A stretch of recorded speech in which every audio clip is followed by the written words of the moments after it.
Yo, it is 10 a.m. Look at that. Welcome.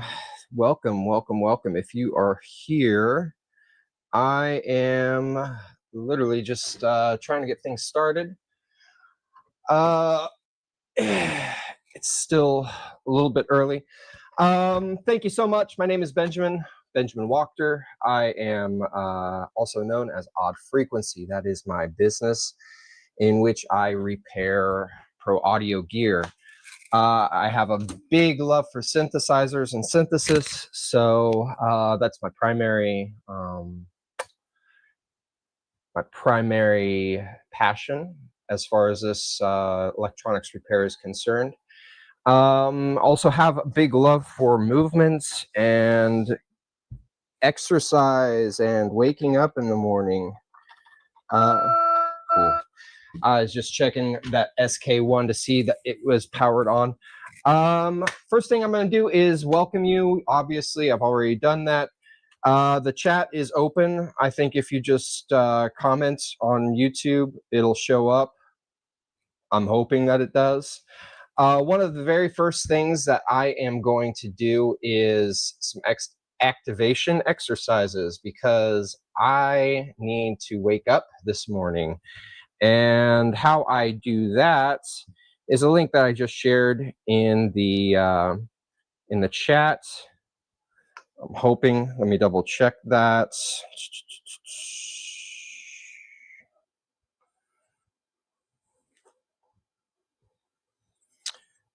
Okay, so it is showing up. Yeah, it says activation video. That's cool.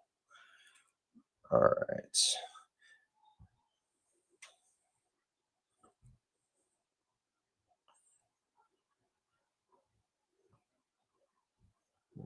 Hello.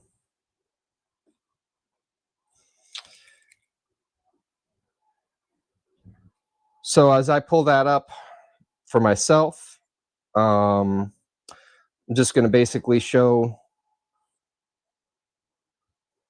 like I said, I've put it in the chat. It should be available. Yeah, biggest concern I have today is talking for 6 hours straight while I work. Right now, I've just got my activation video started. Let me move my camera. I'm just going to do these exercises real quick, and that way I feel better.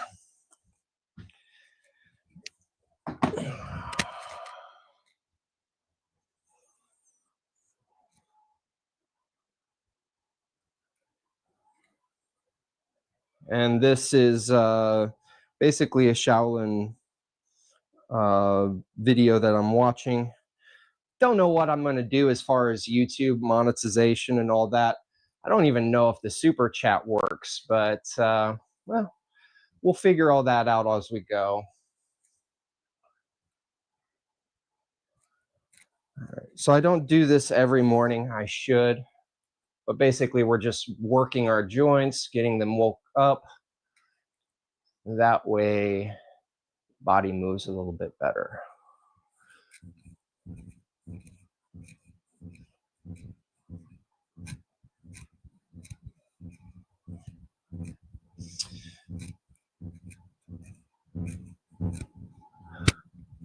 I know this has got nothing to do with electronics or technology, but this is going to help me perform better. I do this before sand volleyball. And everybody looks at me weird, but whatever. When you get older, you just got to keep moving your body. Otherwise, you're going to lose it.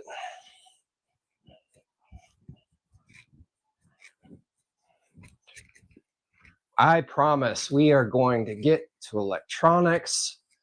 First thing I'm working on today is the Casio SK-1. I'm going to be doing a few modifications, kind of coming into it blind, but that's all right. One of the things I'm going to do is replace the DC jack on it, hopefully get a one spot in its place so that the user can just basically use a common one spot adapter. May have to change because the Casio SK-1 says that the adapter is 7.5 volts. And the common one spot is a 9-volt DC. So I may have to think about a voltage drop situation there. In addition, the client is wanting a line output. So I'm going to have to figure out how to fit it in the chassis. Well, I say chassis, but it's just basically a plastic body. Gonna have to figure that out. Also, the only output on the Casio SK-1 is headphone out / speaker out. So I want to install 1/4-inch jack. It will be a line level output, which is typically about 1 volt output. So that's part of what I'm going to be doing there. Let's see. Also, he's had some issues with the sampling microphone not being of high quality, not working properly. So I'm going to check out that circuit. If I think I get those 3 things done, that's probably going to be the end of that repair. After I work on that, we're going to be dealing with the Roland Juno 106. And if anybody is a technician watching this and works on synthesizers, it's pretty much the common synth to see in a workshop.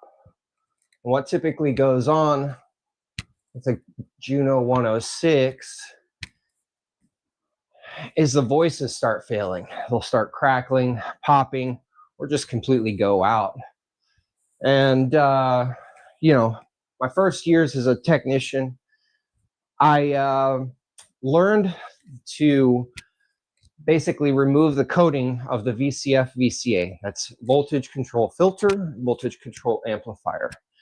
Each voice has 1 chip, so there are 6 of those chips total.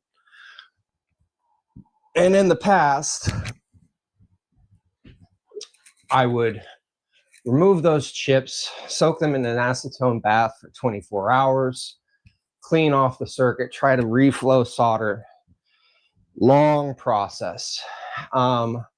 Unfortunately, over time and experience, I found that even that method is prone to failure at some times.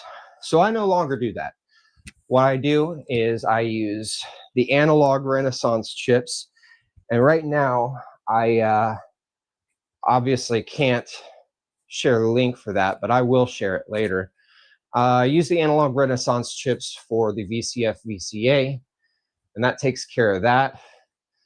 But, you know, as time went on, I started finding that another failure occurred, and that is the waveform generator. The waveform generator has 1 chip per every 2 voices. And it used to be that we didn't replace those at all. But like I said, just the past 5-8 years, I'm seeing more and more of those fail. This particular unit, I definitely have noticed that.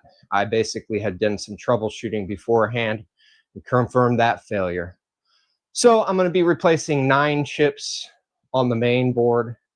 I'm going to socket those.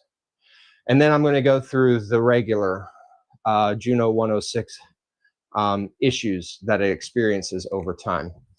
One of those is the dust gaskets around the sliding potentiometers starts to crumble and fade and get dusty inside the potentiometers themselves, which can cause your patches, you know, you've got a preset patch, suddenly it looks like it's changed, you hear a difference. That's typically that cause. In addition, you've got tact switches that fail over time. They've got a limited number of pushes. So I will be cleaning the tact switches there. I'm going to be refreshing the power supply, basically just changing the capacitors, reflowing solder on that, doing a full cleaning. And then there's the issue of the chorus. Anybody that owns a Roland Juno 106 or a Juno 60 knows that the chorus gets very noisy over time. That is the Bucket Brigade chips, the MN 3009 that typically fails. And yeah, so I'm going to basically go through that and show the process. Again, any technician that works on synthesizers, this is one of the most common synths that we see, and we can identify failures pretty easy. All right, so I hope that this view is okay for you all. I might just drop it down a little bit. Oh, hey, Derek. I've been waiting for this all week too, kind of nervously. But thanks for showing up. All right, so I've got a few different views that I can show you. One view is the benchtop view. As you can see, I've got the SK-1 there, already opened up, ready for me to look at. And then the other view is this shot. If anybody has any recommendations or suggestions on views that they want to see, let me know. As far as chats, I appreciate you all commenting. Definitely, if you like the video, that helps, I guess. I'm just telling you, I'm a big YouTube watcher myself, so everybody says the common things, subscribe, like, all that. Yeah, whatever, do that. And I will probably just ignore comments while I'm in the zone and working, and then come back to them later and address them for the most part, throw them up on screen. Thank you, Perry, for showing up. Perry just dropped off a Juno 60 the other day. Anyway, all right. So let me get my screwdriver. All right, so I've got the batteries already in here. First thing that I'm going to do is switch my screen so you can see the top view, and turn on my soldering iron and my desoldering gun. All right, so batteries are already in there. I see a black and red lead here going directly to the power jack. That should be exactly where the voltage is coming in. Not seeing any voltage there though. Oh, yep, there it is. 5.8 volts DC. So you can see what I'm dealing with here. Let me go ahead and share my screen. All right, add that up. All right, here's the schematics. Yay. I'm gonna zoom way in. Not exactly the best schematics as far as visibility and clarity. That's okay. All right. So I'm seeing an electrolytic capacitor between the positive and negative leads. This should be a tip negative input, which is good because the jack that I would replace it with, you know, in order to use the one spot, which is a 9-volt DC, I want that tip to be negative. All right, so let me go ahead and remove the board. Just a few screws. Oh, yeah. One real nice thing about doing this live stream is it has forced me to clean my bench, which is why you don't see tools scattered all about and very little workspace. If you are a technician or you are interested in repairing electronics, one key point of advice that I can give you is to clean your bench. Don't need to clean it every single day. Although if you have that, then by all means do. I just don't have that in me personally. I kind of tend to work with the chaos. And all right, we still have something holding it in. All right, there's my circuit board. Wow, look at that big old bad boy. An Elna 2200 16-volt electrolytic capacitor.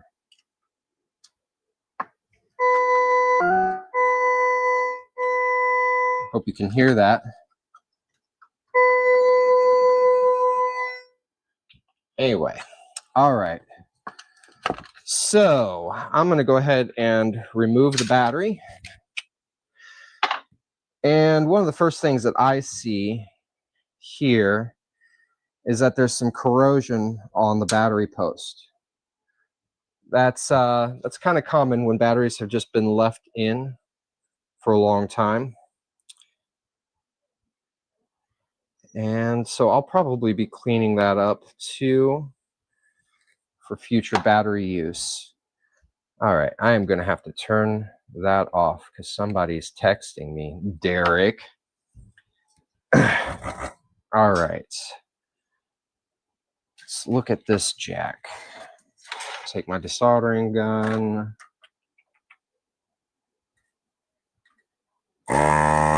You may see my hands shaking a little bit. I promise that's not nerves at all.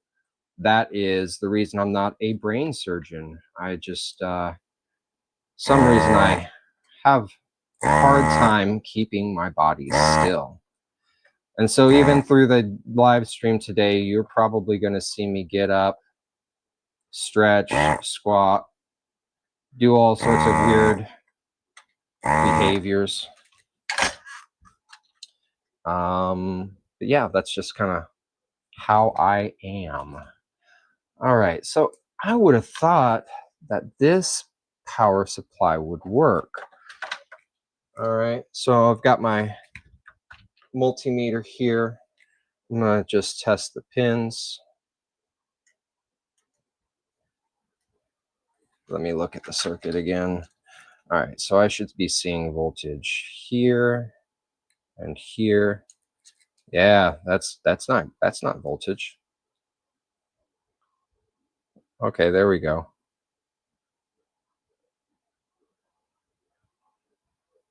Okay, negative tip.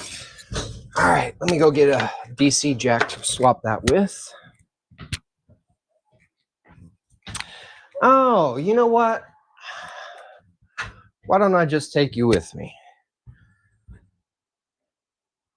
All right, so I'm doing a lot of learning here, which may mean that I don't get through the Juno 106 completely today, but that's okay. All right, mute that, enter studio.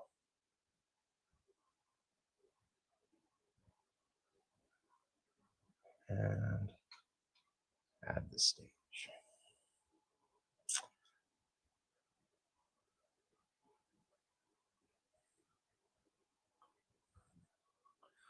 All right, taking a walk. And I'm gonna look for a DC power jack. All right, I can never remember where I put things. I need to get better organized just in general. That's always on my list of goals, but I have a lot of goals. And here I am knocking over my computer, about to knock over my camera. Wild, wild. We're already off to a brilliant start. All right, back to the bench. Where'd I put my power jacks? Are all screwed up. All right, I'm leaving.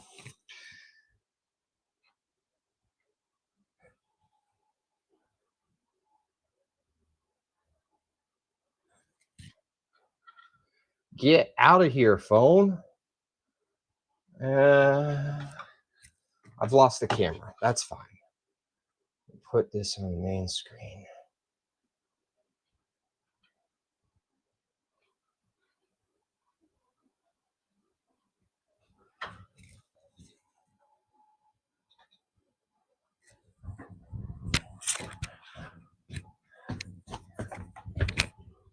We are on a brilliant start.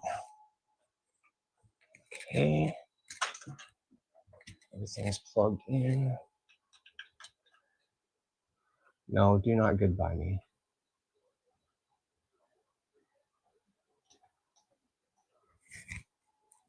Am I back?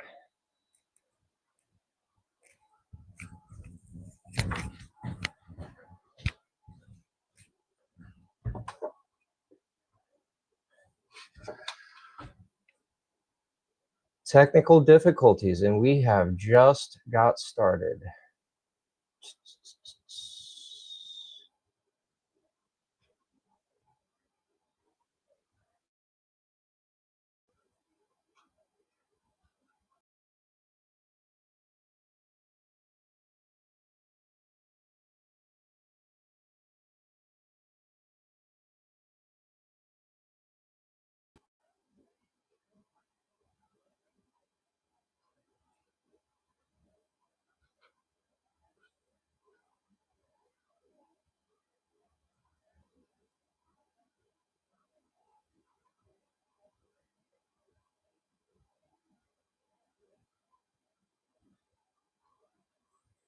Hello.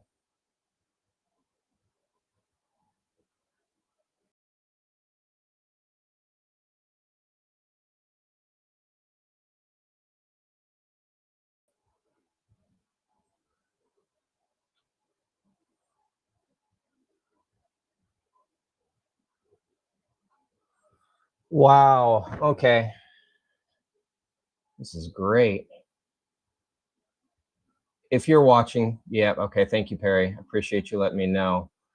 I just have.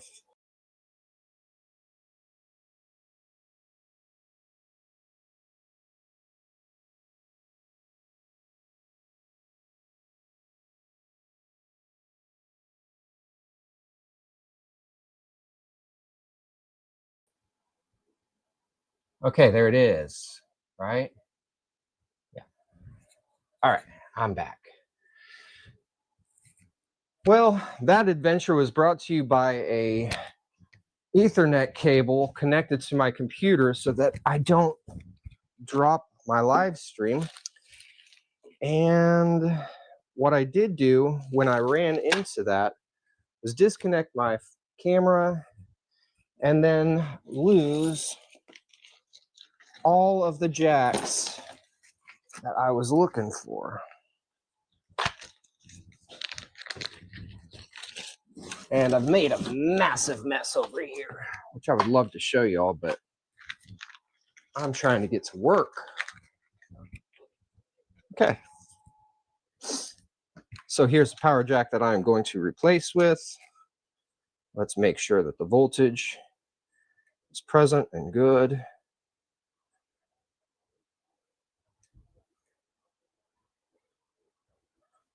So that is my tip negative, right?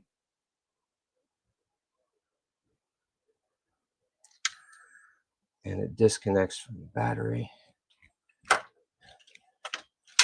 So once again, just want to confirm proper voltage before. Okay, so it says 5 volts there. Now I want to see 5 volts when I plug this bad boy in. I'm seeing -9.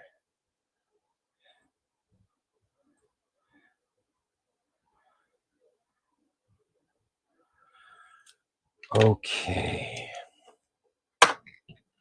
So let me see if the polarity swapper works.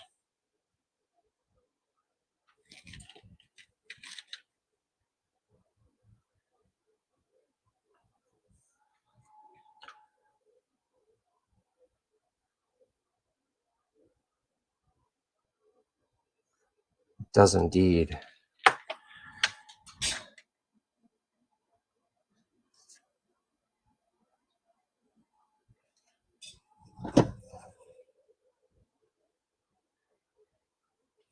Okay, so that's absolutely wild. So what I am dealing with right now is I need to determine, before I install this jack, I need to determine that the polarity is going to be correct when I do so. And I could have sworn that this was a... Okay, so the tip is there.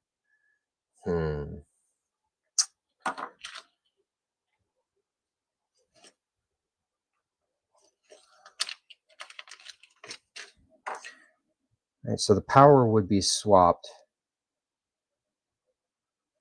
if I use that. And this is the old jack. And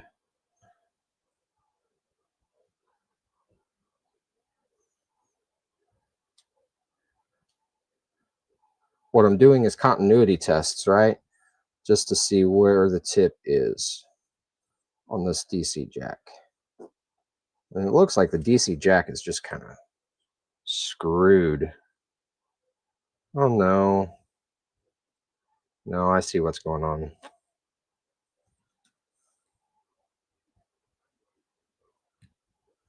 The orientation is different. Okay.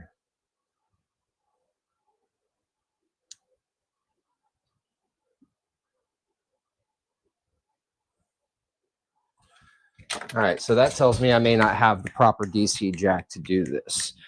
All right, so looking through the mess I just created. All right, first live stream. Yeah. Here we go.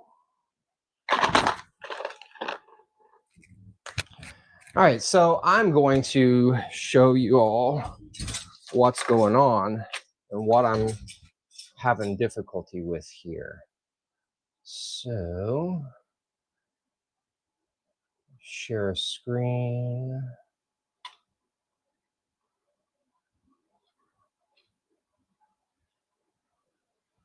All right.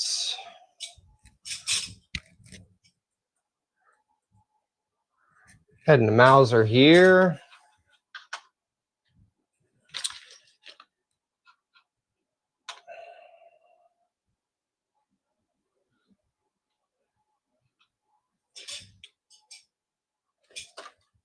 I'm going to type in the part number that I have.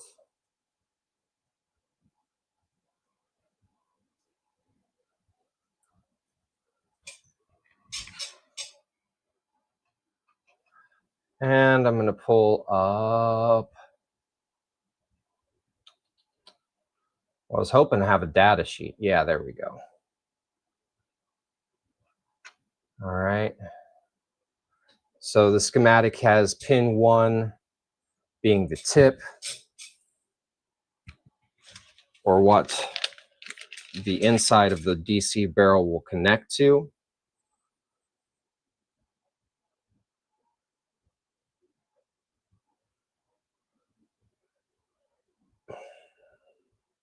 Pin 2 and 3 are the shorting, right? So the difference is, if we go back to the schematic, no, it says it's the same. It says that this should work.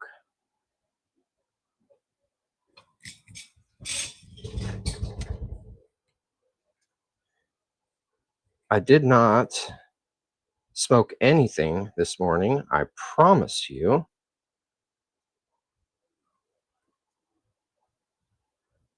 Okay. Yes. And now continuity should be lost between those two pins right here.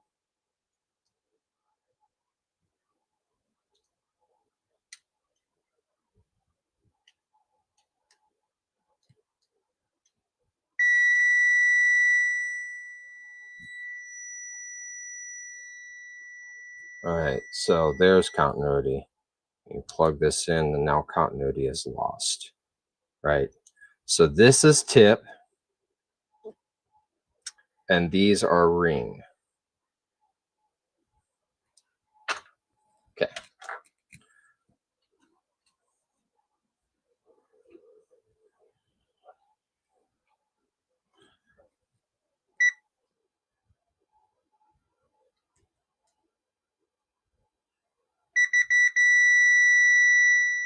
Right. So the DC jack all right. So between the two jacks here, and I will put my screen up. All right, remove this. Get big boy. Come on, give me big boy. There we go. Nope. All right, so the difference is between the two jacks. This is the jack that I've removed from the board. This is the jack that I was hoping to install. I cannot use this jack because the difference is when you look inside, get my pointer, the tip is in different pinouts. So the tip is here, and then the tip is here on that one. So I would either need to cut traces and rewire, which I can do. Yes. Yeah, that's exactly what I'm going to do. I'm going to rewire that circuit in order to accept my jack. But before I do that, I'm actually going to take out this electrolytic capacitor. And I'm going to make sure that I remember the polarity of it. Right? And it shows it on the circuit board. Really wish I had zoom function on here, but that's okay. There is a small plus on the circuit board. First, we remove the batteries from the circuit board. Let's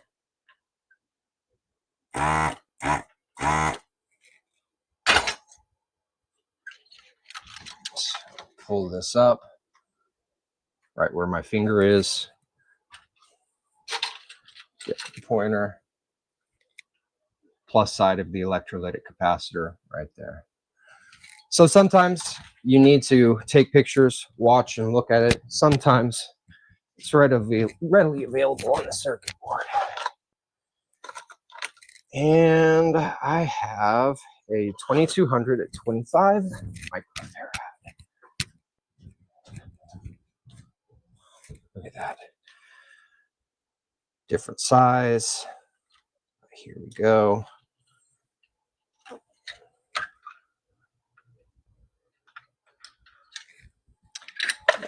And I'm going to solder it in. In preparation for the live stream, I was looking at my solder and I realized that I am almost completely out of solder. I hope that that's enough today. It should be enough today. I typically don't use yards and yards at a time. And snip some leads.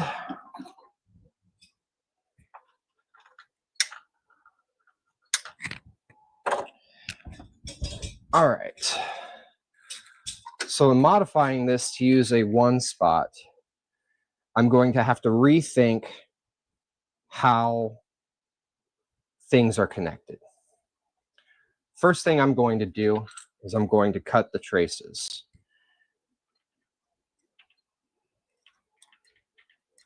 And the reason I'm doing that is because I want to identify exactly where they go and wire it correctly for the power supply that I am installing.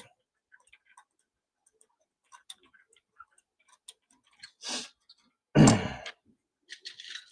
anybody else has got a Casio keyboard, let me know your thoughts on it in the comments or whatever.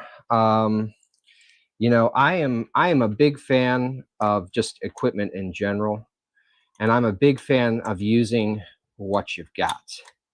I think that a big part of creativity and being an artist is using the tools you have to make something unique and wonderful.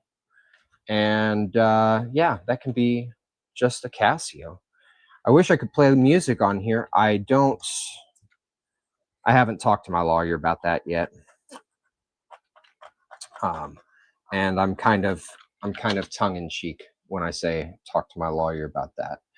But hopefully someday we can have some music. I've also thought about just like pulling up my VCV rack, which is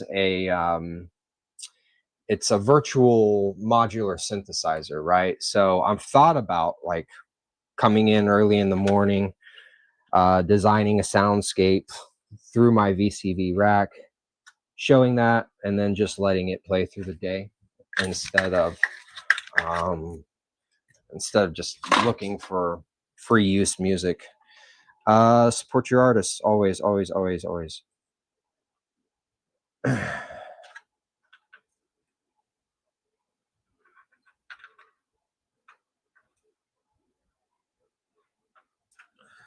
Okay, so I have all 3 pads cut from the board and independent. So that means that now I can wire this DC jack however I need. Okay. And then I have to remember to wire the battery back too, so that the battery, when the DC jack is unplugged, the shorting connection causes the battery to be in circuit.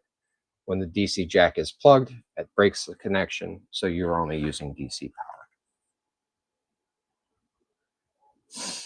All right, so looking over this board, I'm seeing this go to the negative side of the capacitor. So I'm just going to make a little bit of a mark here. That is minus, which means that this other lead coming to this solder point, which is simply a jumper, is going to the positive side. So plus.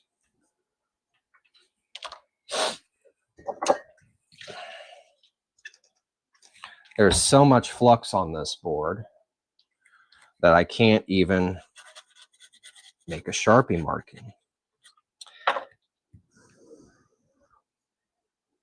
It's kind of common. I don't even know why I chose brown. It's kind of common with the older circuits to just have flux that just makes it, just covers the board. I don't know if you can see it, but you can, I often see, like, here, let me get a view. You see all this brown that's kind of around your main processor chip. That's all just solder flux. And they paint that on the board as they assemble in order to make the solder flow better. Am I on voltage? Am I on? I don't have my power supply plugged in. Now I'm back. All right.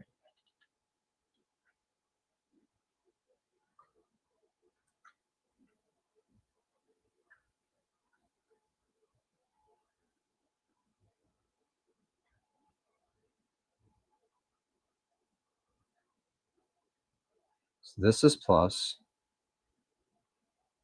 and this is minus. And this shouldn't be connected at all. Oh no, there we go. All right. So this is my ground. This is my positive lead. Positive lead is already connected to positive, negative. All right.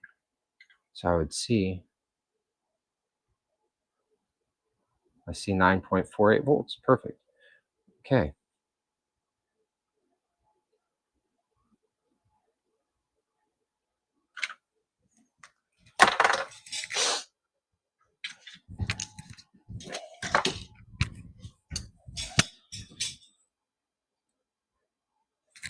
Get a little bit of wire. A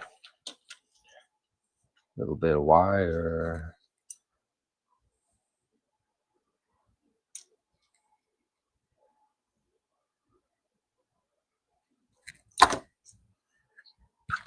Did I just put? No, okay, that is the new. For a second there, I thought, oh man, I just put the old jack right back in there. Always double check your work.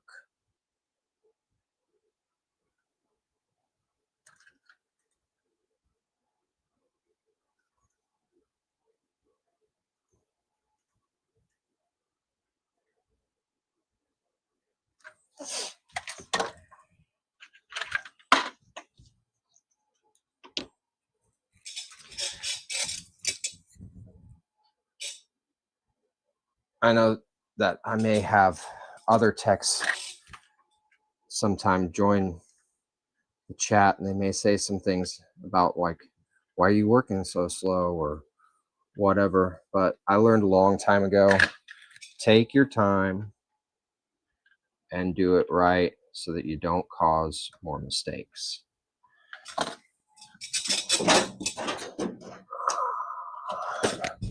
So this is a fiberglass pencil. I'm just going to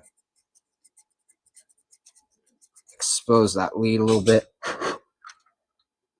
Confirm on the negative side. Boom. That's there.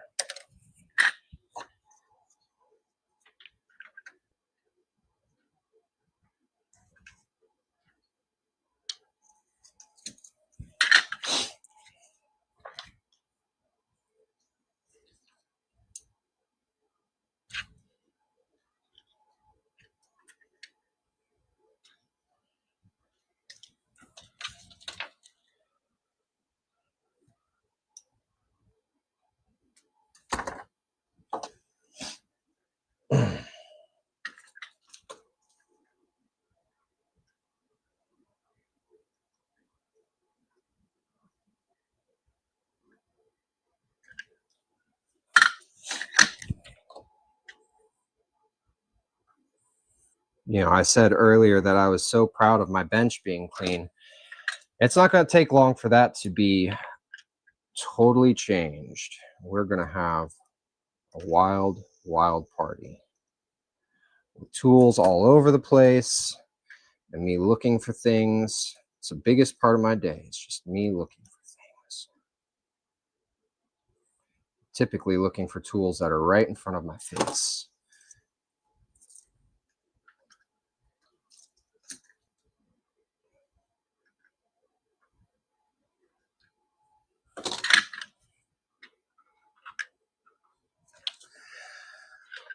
All right, so I should be able to plug in and power this bad boy on now using a one spot. Let's check our voltage.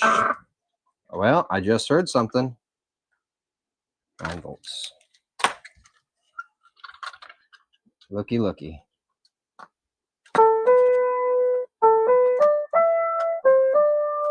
Cool. So our power supply is connected. Now, I'm not going to worry about the battery until the end of the repair. All right, on to the next thing, which I believe is wiring in a line out jack. But I'm going to check my notes.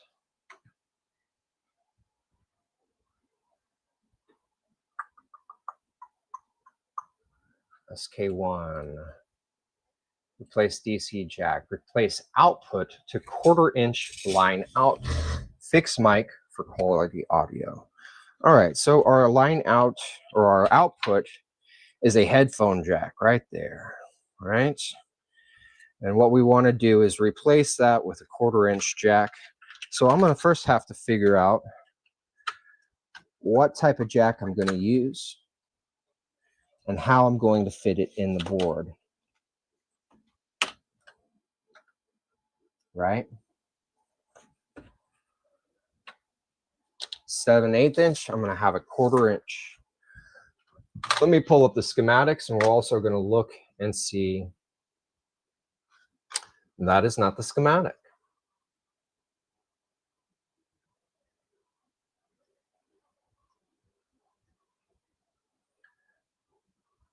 Share the schematic.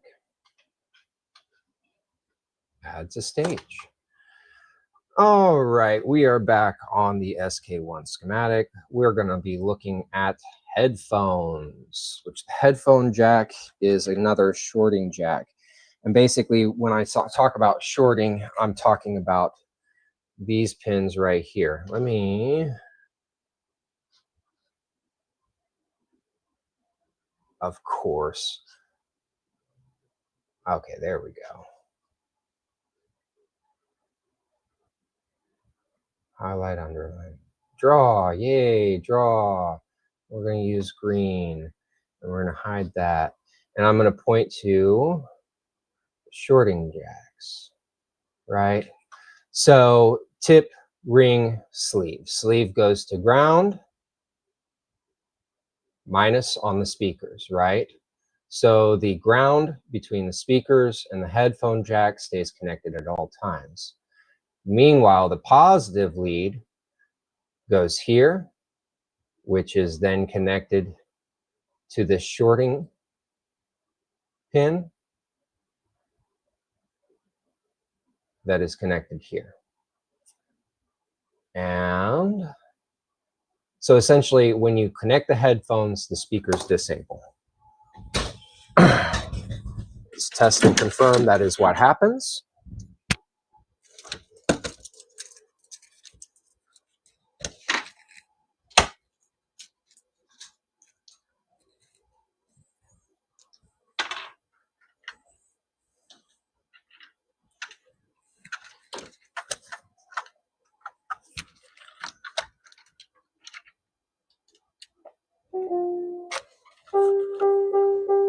Loud and clear in the headphones, no speaker. Unplug, speaker. All right, so in order to make this a line output jack, I have to rethink how it's connected completely, right? Because as it stands now, it is coming out of a power amp, right? And this power amp right here is going to be a higher signal level than a line output. So if you're expecting a line output and you were to plug your jack, if I were just to replace the 1/4-inch jack and plug in there, it's going to be a hell of a lot louder. And I could probably demonstrate that with my amplifier underneath here. But before I do that, I'm going to connect my oscilloscope. Unfortunately, I don't have the ability at the moment to share the screen of my oscilloscope, but I hope to change that in the future, right? And let me look here.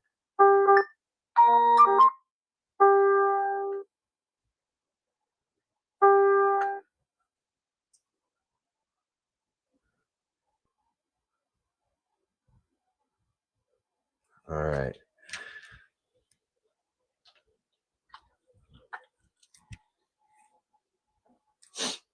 So I want to show you all my oscilloscope, and I'm going to do so in just a moment.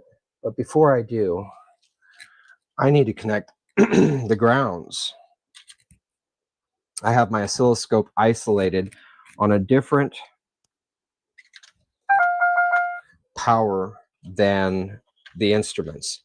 And that's simply because I have been, when I got started here, I wired this entire shop.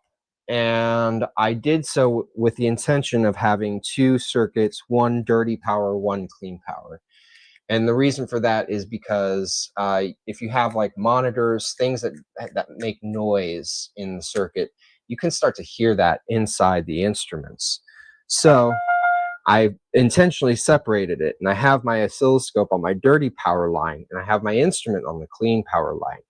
And in order to get a good view, I need to have my oscilloscope ground connected to the same ground as my instrument. All right. We're going to do this. See this? We're going to see this. We're going to do it. Maybe.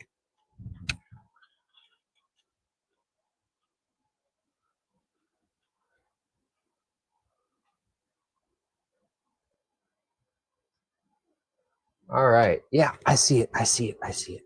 Okay, when I'm looking at the schematic, I'm looking for IC1, which is an LA4138.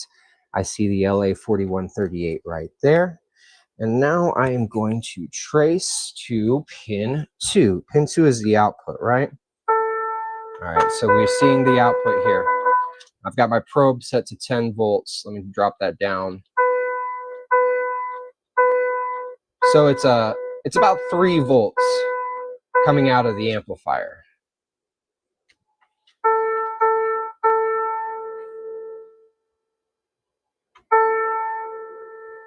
Max. Let me turn the volume up all the way.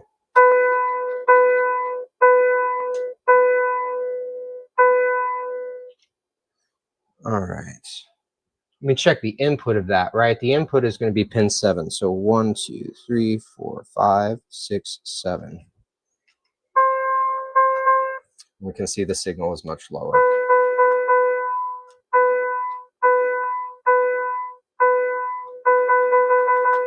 All right. Let's take a listen in the amplifier real quick.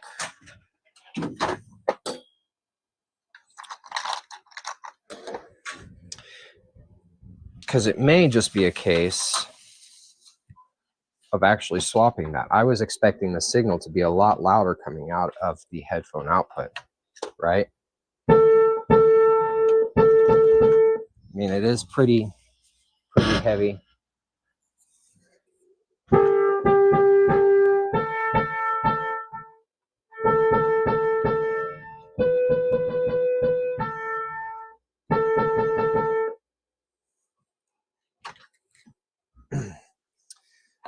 I wonder what it would be. Not one's country, but pulling in radio stations. Yes, that's common whenever you're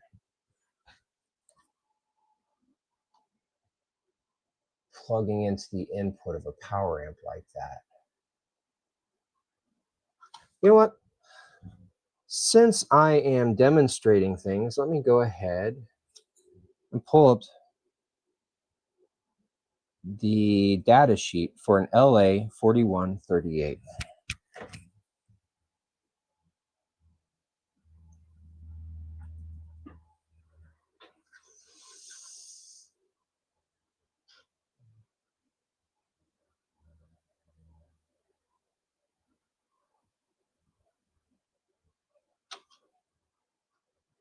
I'm going to add that here.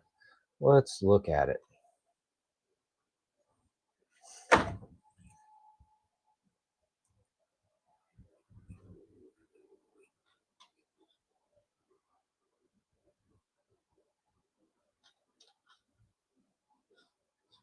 Cool.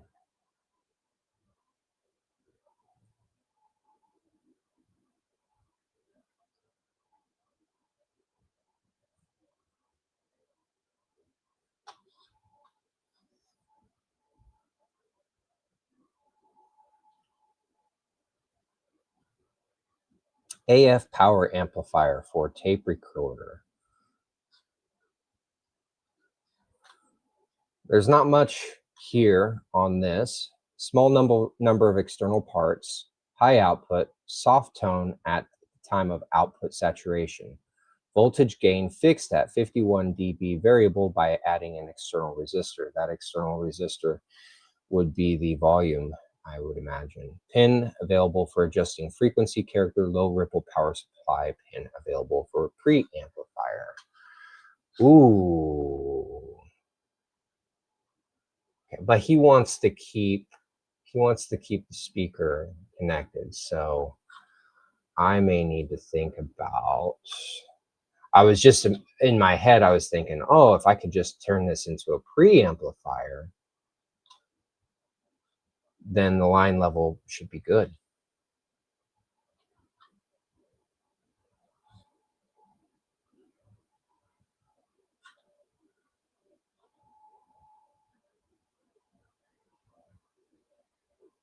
All right, I'm going to share back with my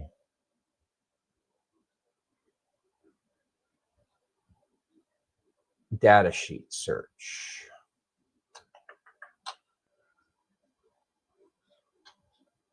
Okay.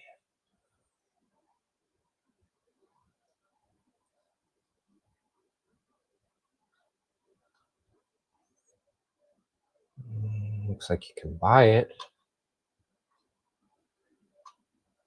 And it downloaded the exact same data sheet that doesn't give specifications. I want to be able to see exactly how this circuit's going to be operating, because I may want to bypass it completely with the line output,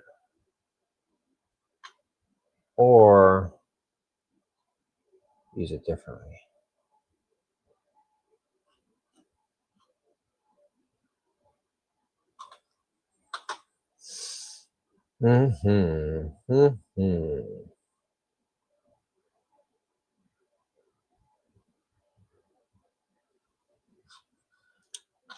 All right, so there's not a whole lot of information here, but I am able to see, okay, again, my output is pin 2.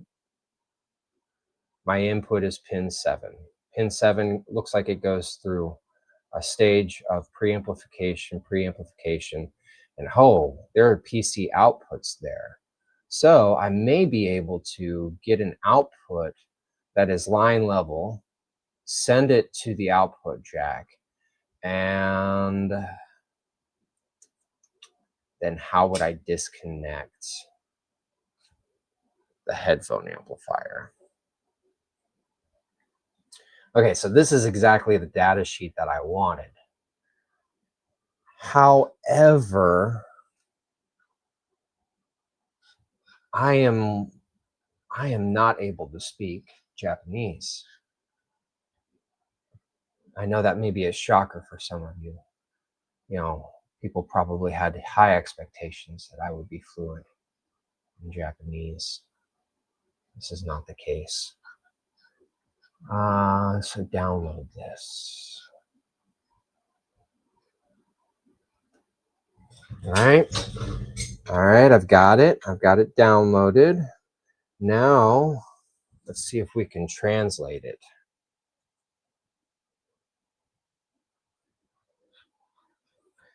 Go into Google's Translate. I'm going to choose Documents, load the document in.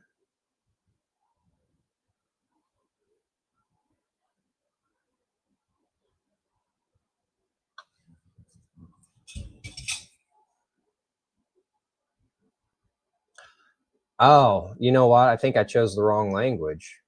Now that I'm looking at it, I believe that's Korean, maybe. Sanyo may be a South Korean company.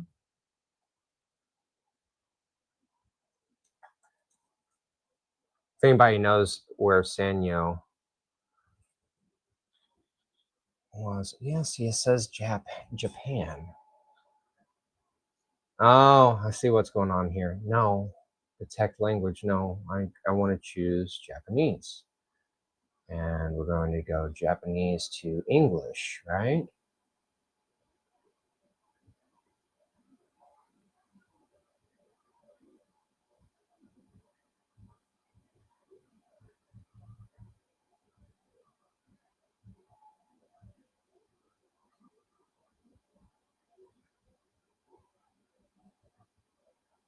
Well, it didn't get it very well. So it's just inputs and outputs.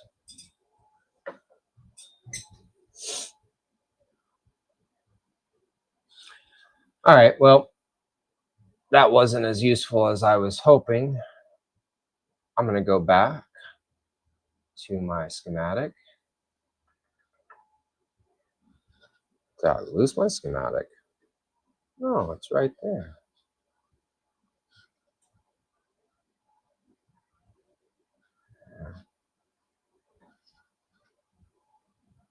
Share that. Okay.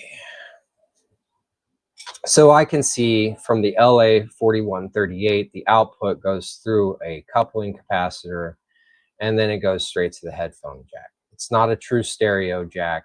It is simply a mono output that is being split between the left and the right speakers of the headphone jack.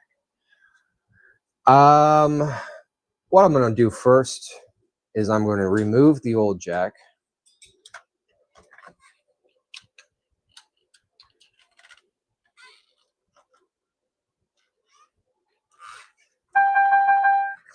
I'm going to remove the old jack and wire in a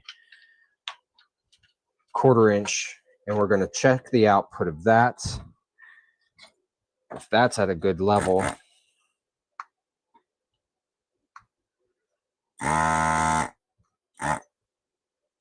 then we will call that good, honestly.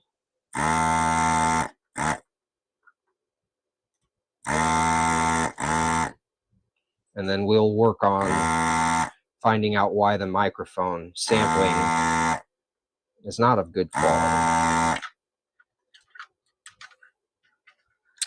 Cool, cool. That's out.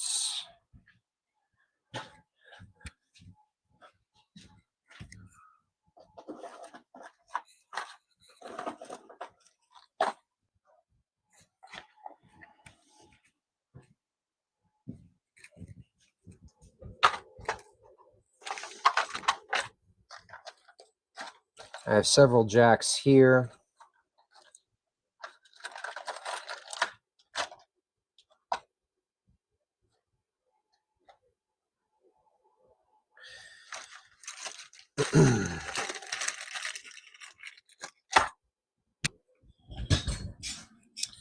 Let's see what this would look like. Boy, that is just a tight fit on that board there.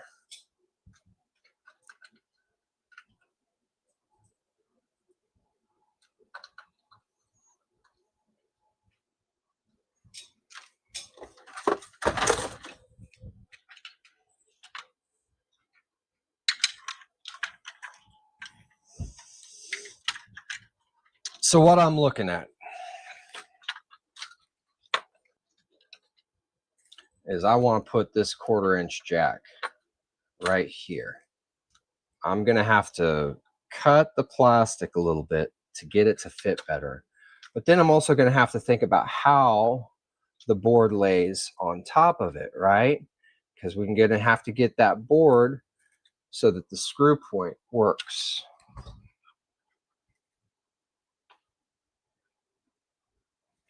Okay, show it again here.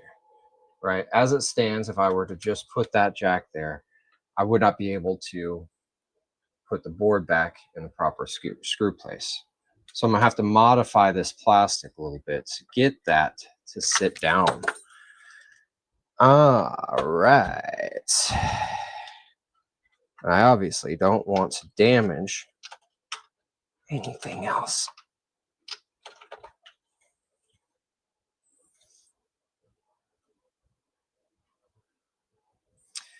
All right, so since I want to work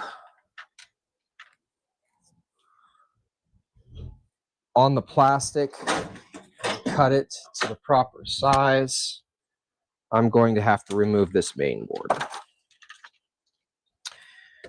which should be pretty simple. I'm just going to take some photos real quick.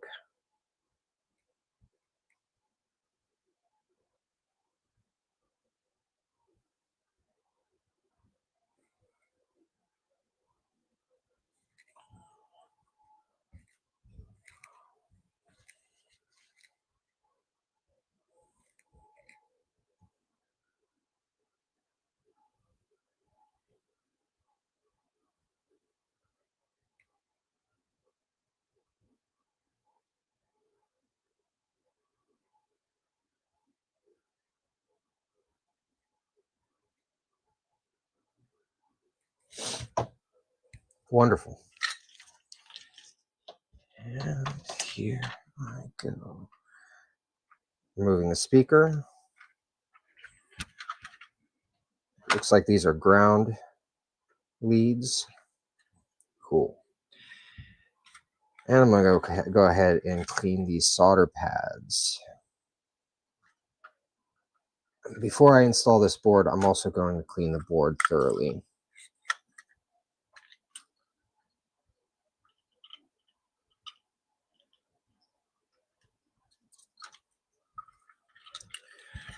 All right, now we need to remove, what's this? This is the microphone. Remove the microphone from the board.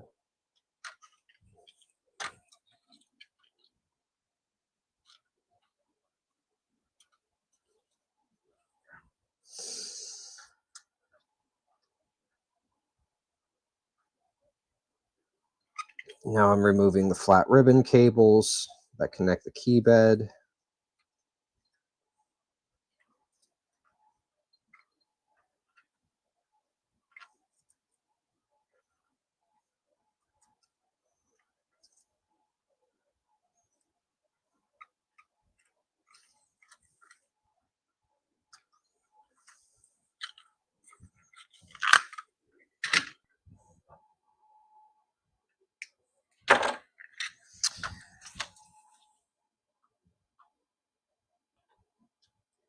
Cool.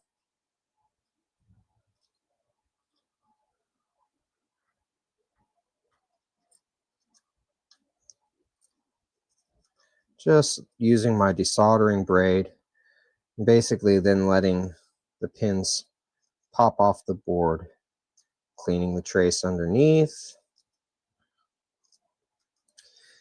You know, I think people would be shocked if they knew how much of my job as a technician is simply cleaning. You know, cleaning jacks, cleaning boards, cleaning traces. I recently just did an Oberheim DMX drum machine, and my client bought it off Reverb, and it was described as fully functioning. Well, when it arrived, it didn't even power on. Found the power issue rather quickly. It was disconnected. Power cable may have come off during the shipping process, may not have been on there tight to begin with. Plug that in, the DMX powered on, but there were several drum sounds that you press the button and the trigger wasn't there. What I found was that basically the old battery had corroded on the board, and that battery corrosion followed the trace all the way up and into the connectors for the voice chips. The DMX is pretty cool in that each voice has its own board.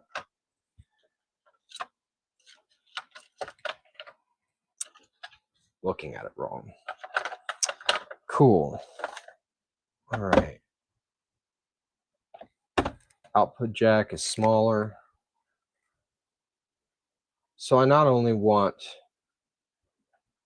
to make that fit my 1/4 inch jack, I kind of want to lower the 1/4 inch jack a little bit.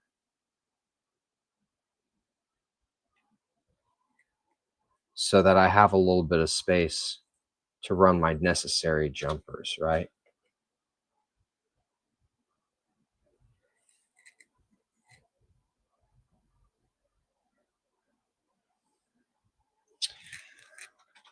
So I'm going to take a silver Sharpie. I'm going to put it where I think that I want it and trace around it. And that's not exactly working how I intended. Okay. So let me just go ahead and silver Sharpie that whole area.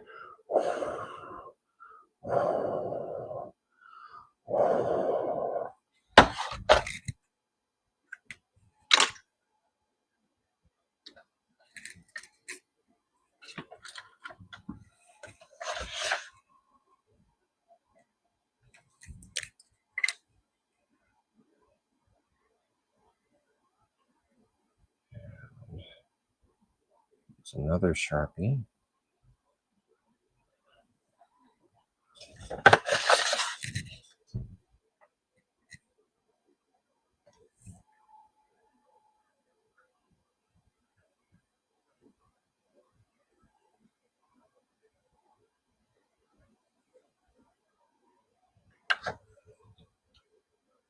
All right, let me look at this.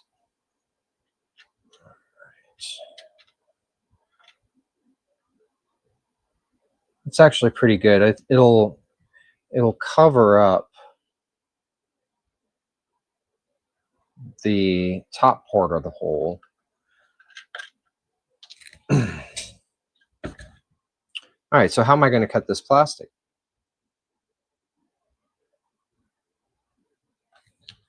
With a knife.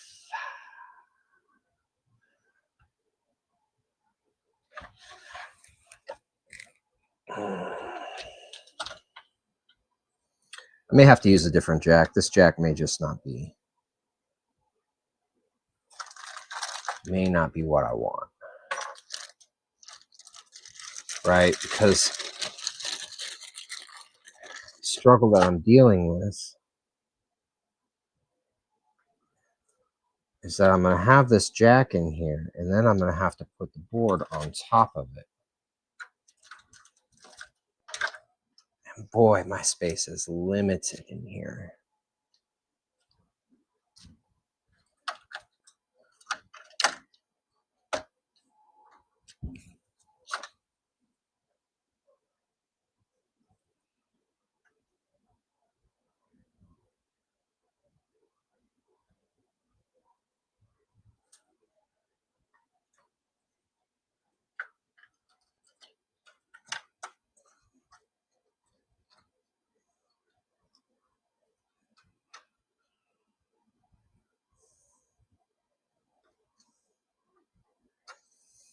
I'm going to have to do what's called fly leading, which is fine. It's great, actually. So I'm going to install the jack, and then I'm going to have wires connected that lead to the board. And I'm going to have to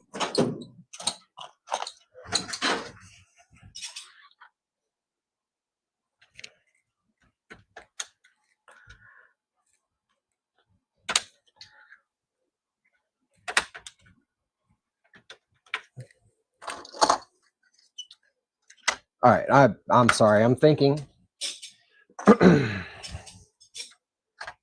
Step 1, install jack. Step 2, run leads to board. Step 3, confirm output at level that is acceptable.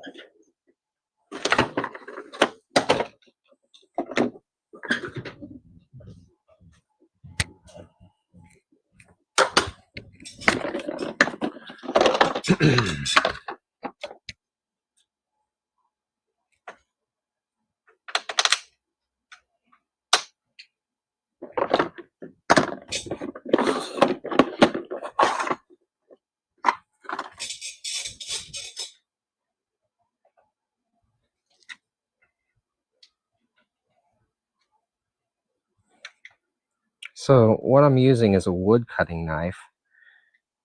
Probably could find something a little bit better, but these are sharp, sharp, sharp, sharp, sharp. So I want to be careful.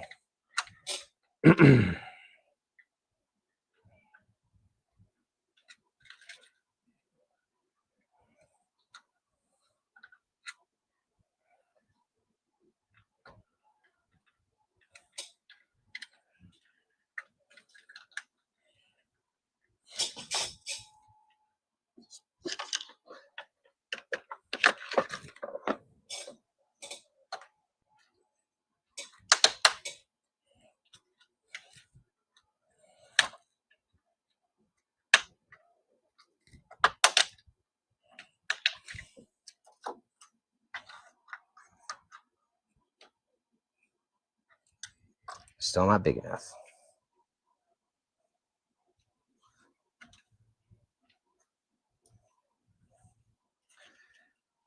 You know, with metal chassis, you can just pull out your drill and get to work. I don't mind dealing with plastic, but definitely gotta approach it differently.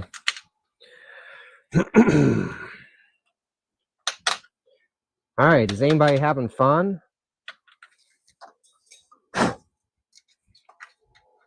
Where you at? What's going on? How's work for you? Is it everything that you expected and more? Are the views all right? Do you like things? Do you have ideas? Better viewpoint. Maybe I should move a camera.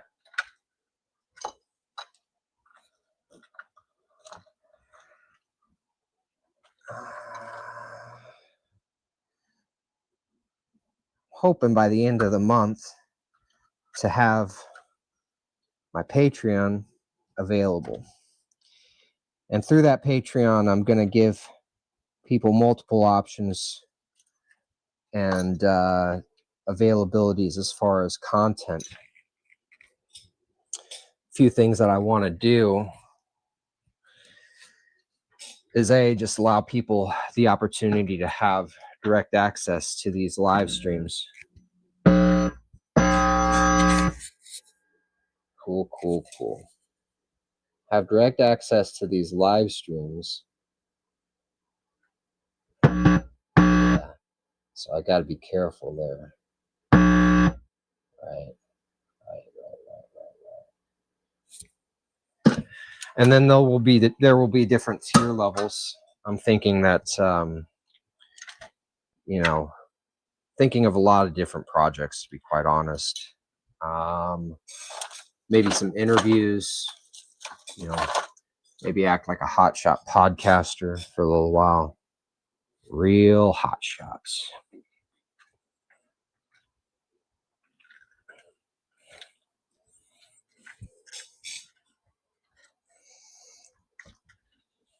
All right, so I've got a 1/4-inch jack now installed. Problem is going to be with these leads, right? Those leads are going to be too tall. So before we go anywhere else, I'm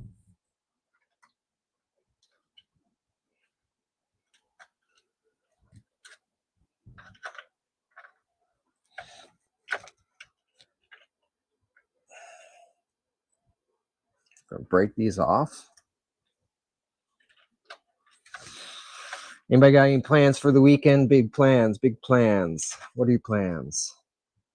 What are my plans?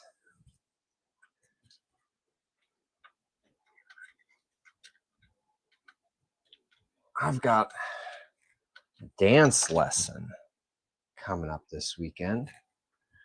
Yeah, excited about that. Excited to be dancing.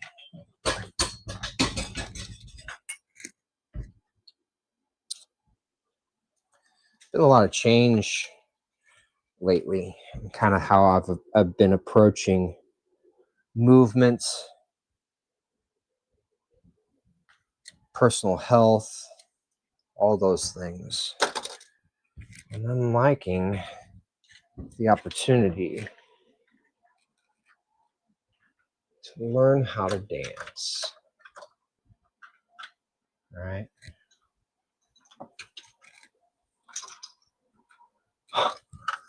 Boy, they just made that so tight. All right. So we can see I've got my jack installed on the plastic chassis. There's just enough space to get to the board. All right. Thinking when you install a jack, these leads lift, and I don't want the leads to connect to this ground. So what can I do? Could put a little bit of electrical tape down there, maybe. I don't like electrical tape though, but I do have liquid electrical tape. I think that's what I'm going to do.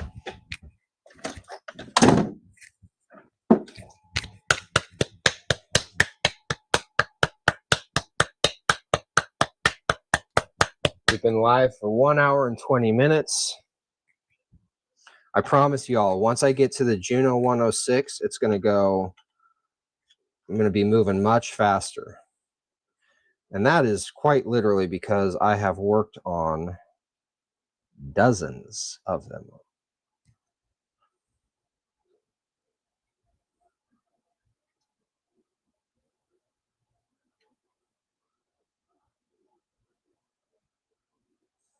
Okay, so that liquid electrical tape is going to have to take some time to dry.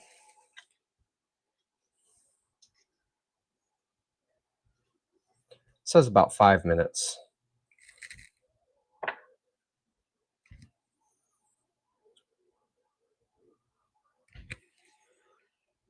All right. Give me 2 shakes. I'll be right back.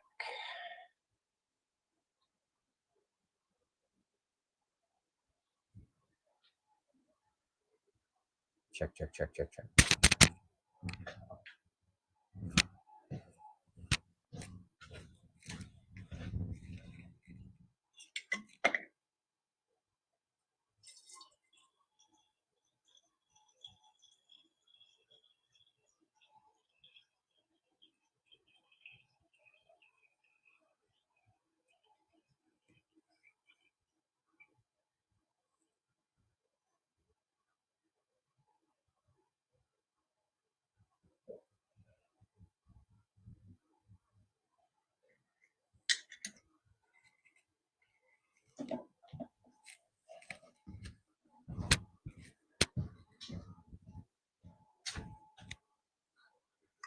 Oh, that be right back only lasts for 15 seconds. That's funny. Anyway, where are we at? All right, so I've got my liquid electrical tape working there. I'm going to set this aside, pick up the Juno 106, get started on that, and then we'll come back once that electrical tape is dry, and we'll continue that project.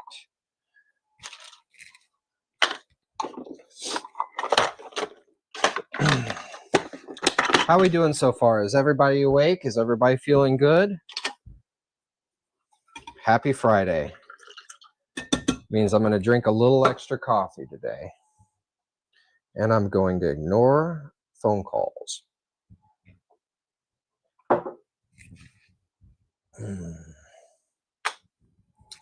Very bright room. Sometimes I can't handle that. You know, I need that light, especially when working. Having to get really close up to things. But at the same time, boy, at the end of the day, my eyes just feel exhausted. All right.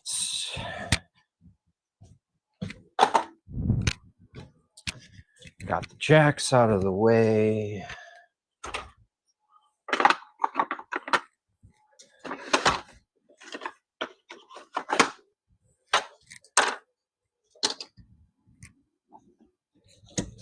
Power supply. Cool.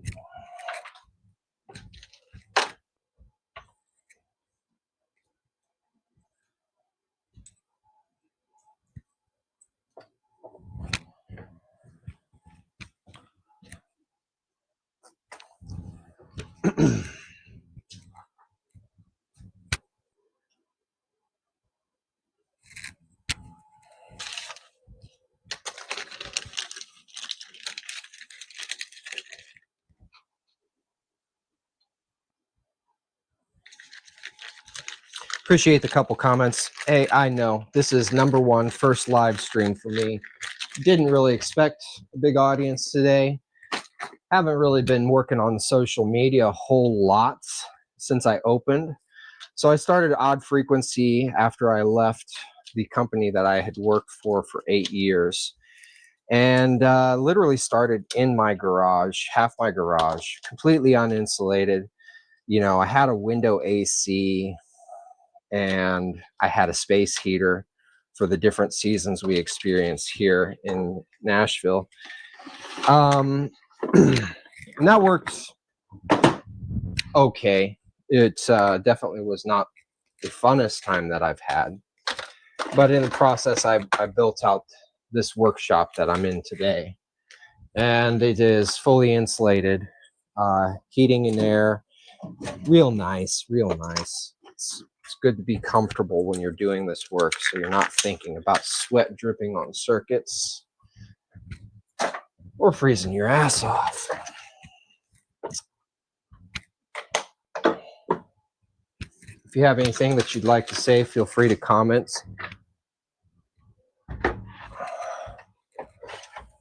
Okay, I am going to take this call. Hello, this is Benjamin.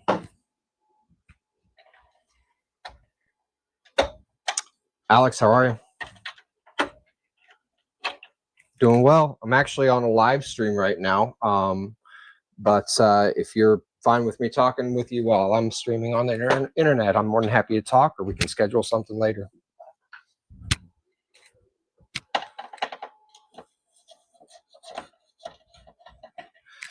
My side of it is you're in my earbud. Not millions of people. I've only got 4 viewers right now.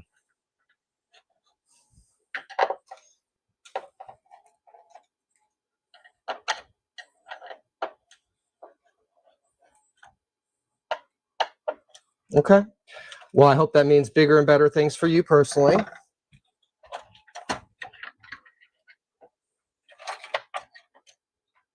Okay. Since it's Friday, I'll be live streaming probably until about 4 p.m., 5 p.m. my time, which would be, let's see, you're 2 hours back, right? So 3 p.m. maybe? Yeah. Yes, 3 p.m. your time. Okay, I'll just give you a call as soon as I get off the live stream then. You bet. Talk to you soon.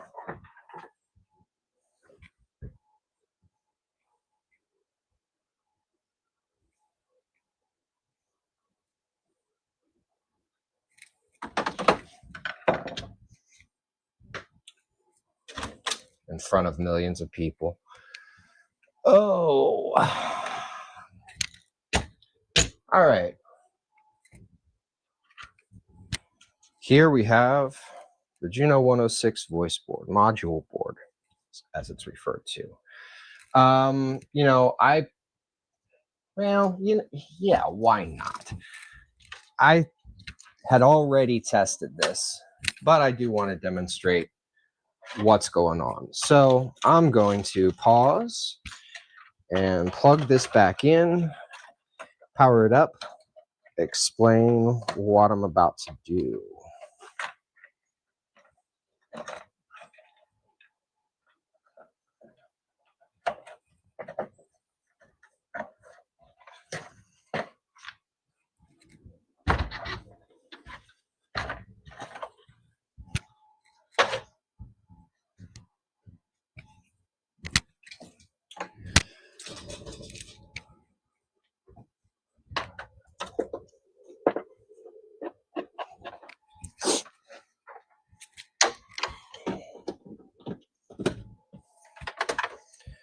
All right, I'm going to power it up in test mode so that basically I can give you very clear points here. I did that by holding down the key transpose, right?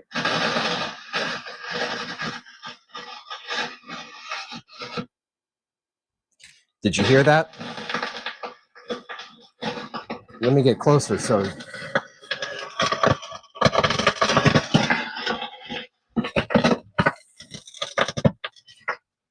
That nasty noise is not the typical chorus.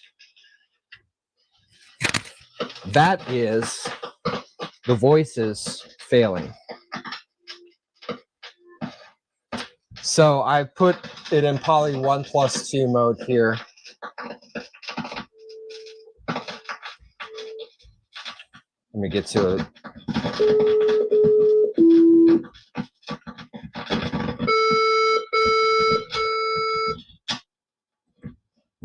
Four, 5, and 6, the voices are dead and dying.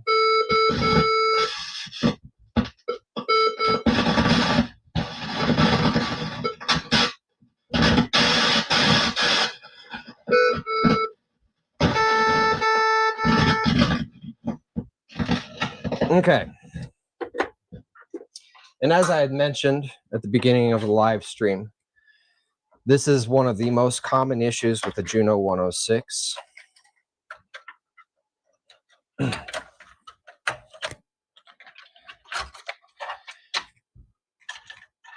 And back in previous years, what I used to do would be to remove the failing VCF, VCA, that stands for voltage control filter, voltage control amplifier. I would remove those. I would get myself a nice acetone bath, dip them in, and just let them hang out for about 24, 36, 48 hours. And what it would do would be eat away at the coating, the black coating on these chips. What we found is that that black coating actually becomes conductive over time, causes the chip to fail, causes the voices to hear exactly how you heard it just then. And, you know, we thought removing that coating, I'm going to show it here. Where's my pointer? We'll just use this. This is the VCF VCA chips, one per voice. These are the waveform generator chips, one per two voices. Everybody knew about these going bad over time. Better view, better view, better view. Yes, yes, yes. Everybody knew about these going bad over time. And there have been replicate chips that have been designed by multiple technicians all over the states. The most commonly known one is Analog Renaissance. And back in, way back when, I used to, like I said, take an acetone bath and basically cut away all of this outside and then clean it so that you had a chip like this, reinstall the chips, do the adjustment procedure, and it would work. What I found is that not always would it work. And then over years, those refurbished chips, oh no. Looks like I lost y'all for a bit. Those refurbished chips would fail over time. So, like I said, I've used a few different replicate chips. What am I calling? What's the clone chips? But I really think that Analog Renaissance, the original clone, is, it's probably my favorite. And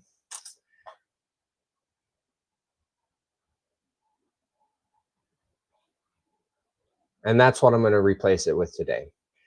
But what I've also found over years, and this has actually been since the last maybe 5 years, that the waveform generators themselves are also failing. And that's what I found actually with this particular one. So what I've got up on the screen here, this is the VCF VCA, the filter IC upgrade. And then this is the waveform generator. So the first step that I'm going to take, because I'm going to have multiple things that I'm going to do on this restoration.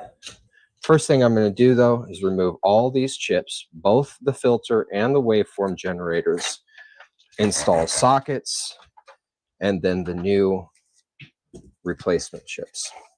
So using my desoldering gun, I turn it down. I don't like to put a lot of heat on this board because heat can damage traces. And if you damage traces, that means you've got a jumper.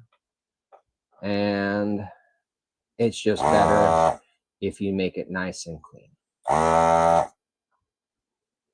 All right, let's go back to the overhead shot.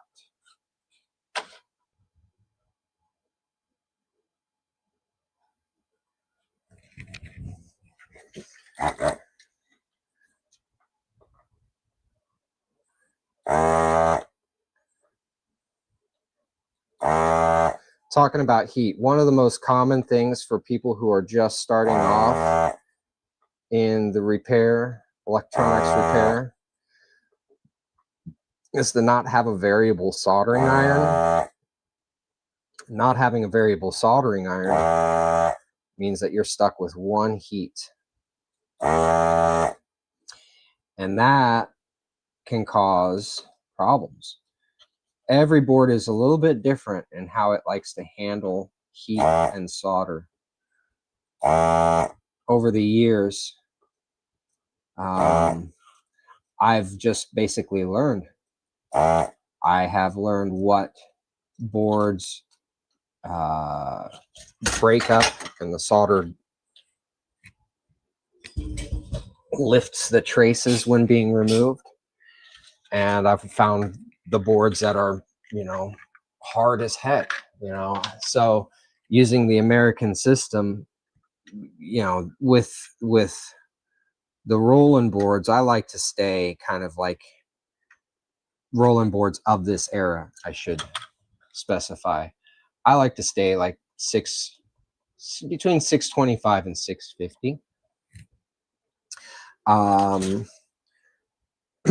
I find that just basically helps ensure that I'm not lifting traces when I'm desoldering or soldering.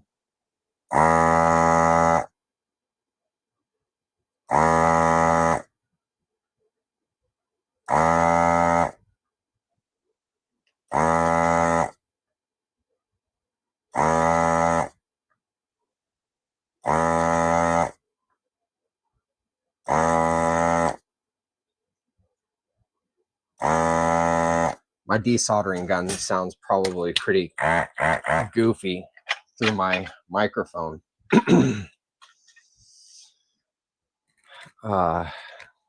Sometimes when I'm getting on a phone call with my mother, I'll be desoldering in the background and she'll just be, "What in the world are you doing?" And I have to admit that I'm working.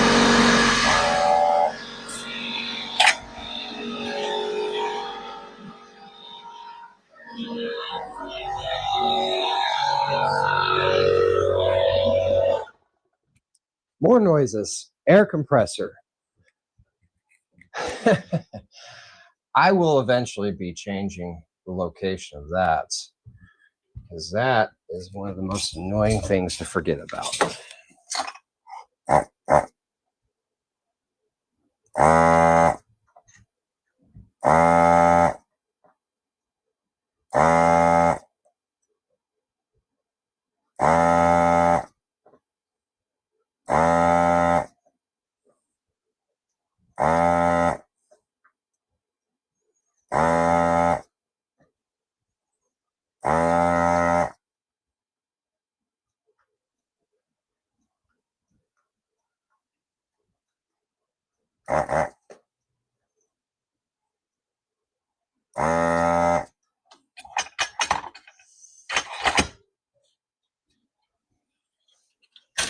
Just heard somebody twist my door handle, so give me just a second here.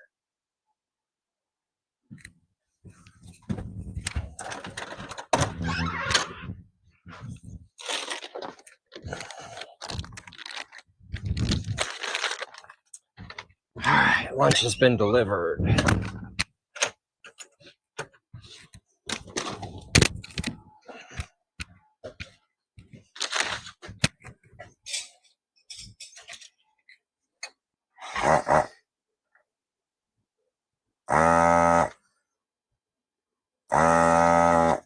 Anybody have any questions?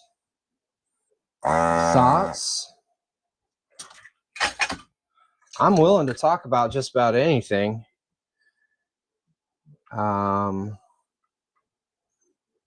Sometimes talking to somebody is better than talking to myself. Sometimes.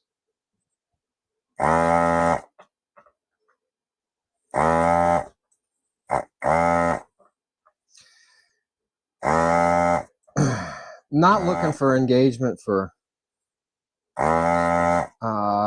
monetary reasons. This job can be very isolating. Basically work by myself all day long, doing exactly what I'm doing here. I mean, not exactly. I would probably lose myself if I had nothing but Juno 106s to work on. I like variety. I need variety.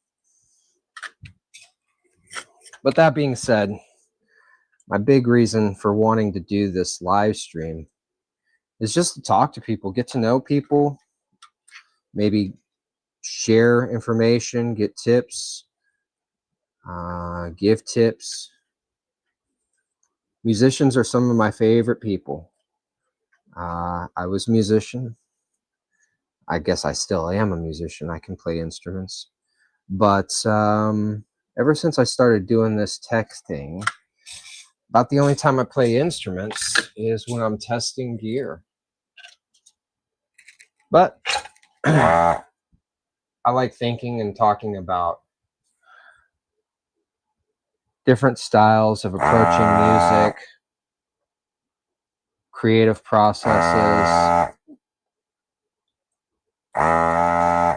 gear that creates inspiration. So when I have my Patreon open, it's, you know, that's, there are going to be different levels of membership, and all that will go to support the business and grow and allow me to hopefully hire somebody that I can teach these things that I'm doing and pay fairly. Improve equipment around here, get the test equipment that I need. But more importantly, like, I would just like to see a little bit of a community built that allows technicians and nerds who like electricity and electronics to be in conversation with the people that play the instruments and need gear fixed. Have conversation, have community. Not be so alone in my shed here. So yeah, I'm gonna be more active on the Instagram, on the Facebooks. You know, I'll be sharing free videos on YouTube, but I'll also be having different types of content through the Patreon. And hopefully doing that in collaboration.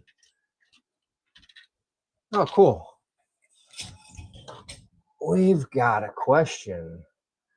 What's one of the coolest pieces you've worked on, or one of the coolest artist gear you've worked on? Boy, the first thing that comes to my mind on that is the Yamaha CS-80.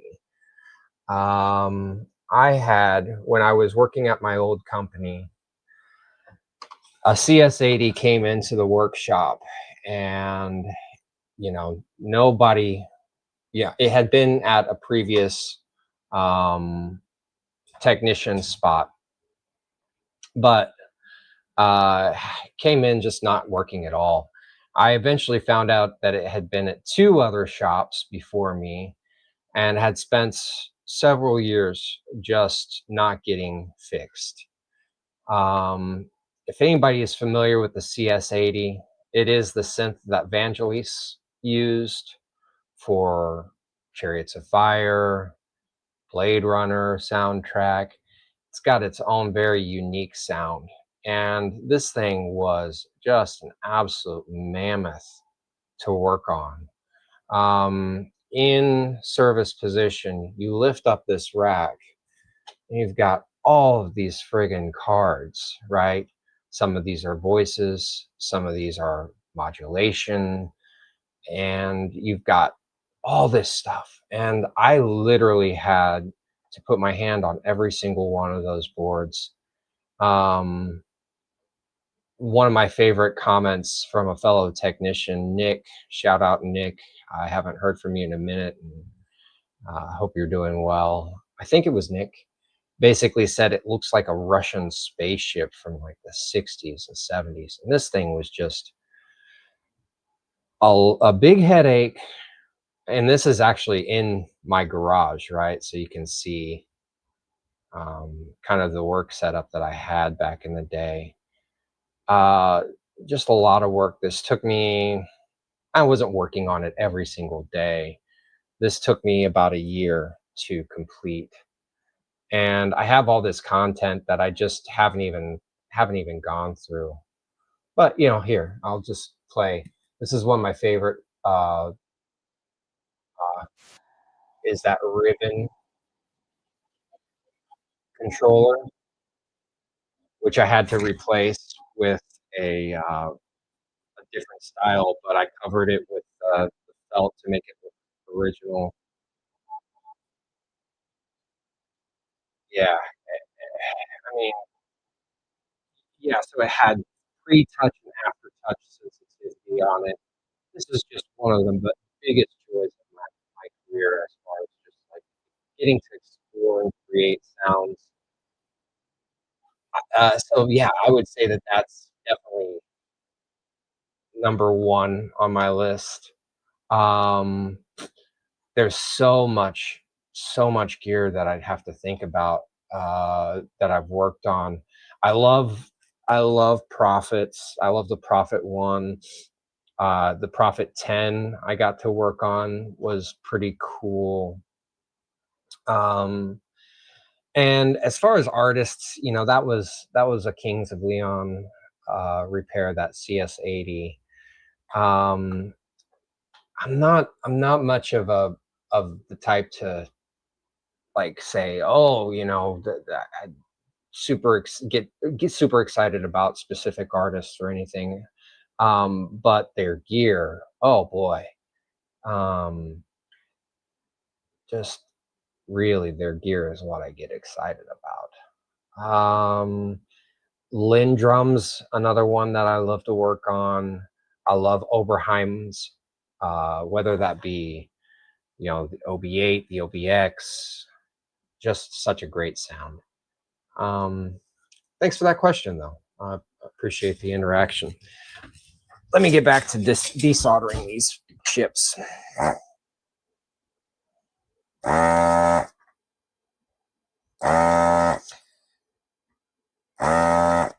Eventually, I would like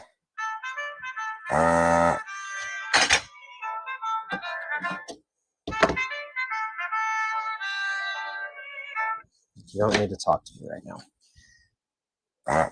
Eventually, I'm going to have to go through, you know, let's see. I got started with odd frequency in 2019. So I've been on my own for about 6 years now.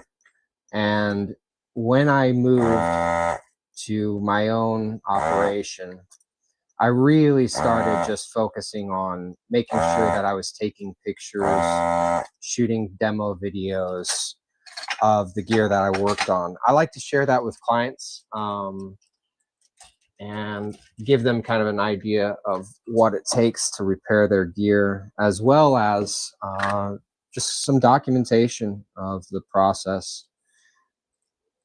So that means that I have lots and lots of content. Unfortunately, the content is not organized in such a way that I can just like throw it up on the internet. So, you know, that's another thing that I'm hoping to do inside the Patreon once I start. You know, I am collaborating with a gentleman by the name of Eli, who is a video guru. I don't have much video experience. So he's been helping me edit videos. He's been helping me stay accountable, do get myself to this place where I'm like actually live streaming or doing the work. Where was I going with that? Can't remember what I was talking about. Oh, so eventually I would like to find somebody that might be willing to work on a part-time basis.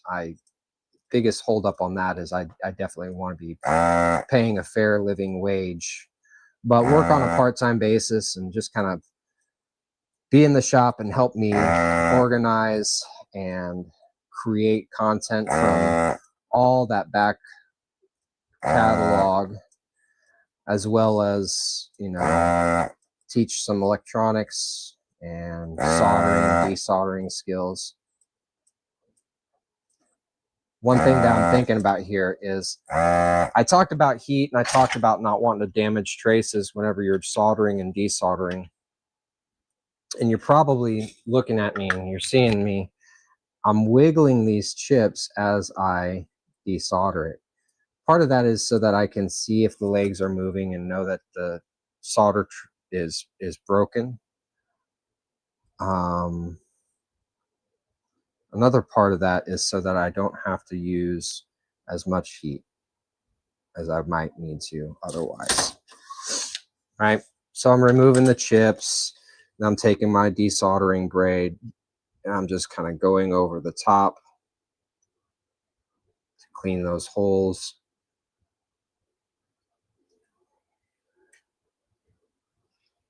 Got to have clean holes.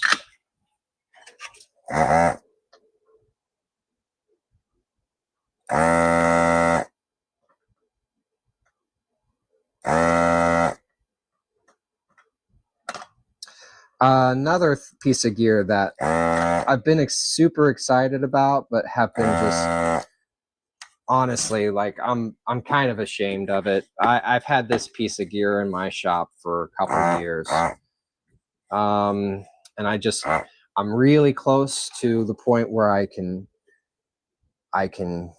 get it working and get it out. Is this memory moog? This memory moog on my right hand side here has been in my shop for a couple years, like I said, and that's not something that I like to do. I really do like getting gear turned around as quickly as possible, but with the memory moog, there's just so much you have to do. If you don't know the history of the memory moog, I highly recommend you look it up. I mean, it was cutting edge. It was supposed to be the next big thing, but at the same time, moog was beginning to go bankrupt.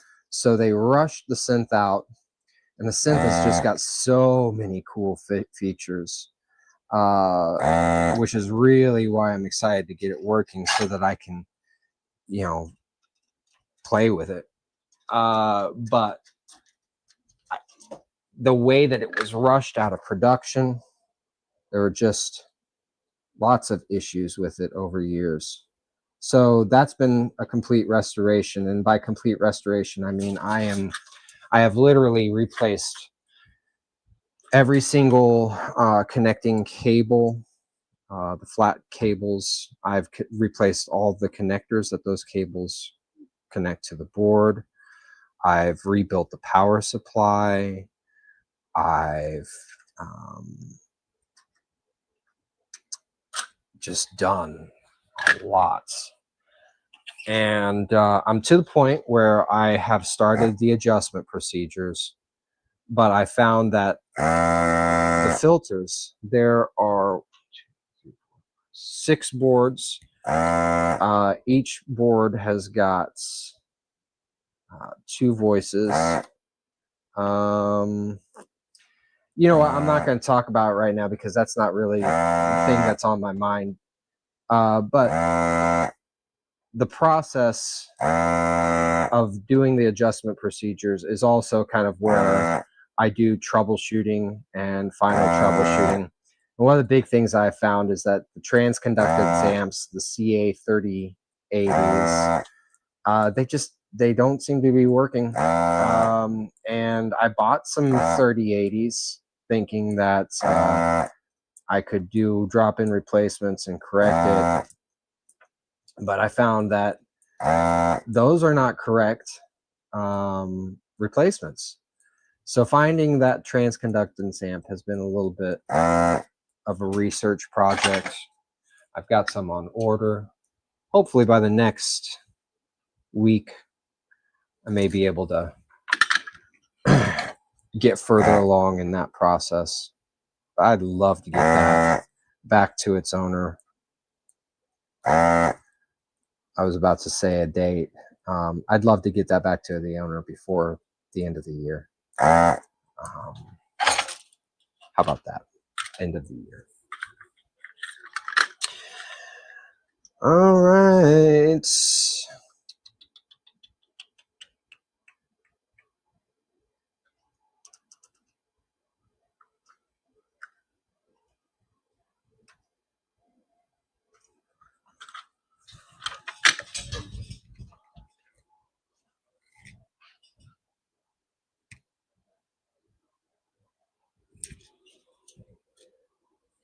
Chips have been removed.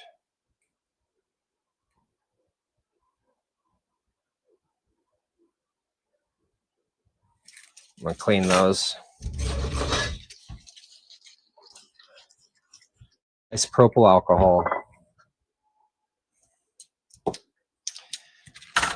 And using 99% isopropyl alcohol. What that percentage is just, it's a level of purity, but it also tells you how fast that the ISO will be evaporated from the board. I like to use the higher stuff so that the process is a little quicker. All right, and I was talking about resin. Oh, look at that. Looks like we had a spider sometime building a little nest.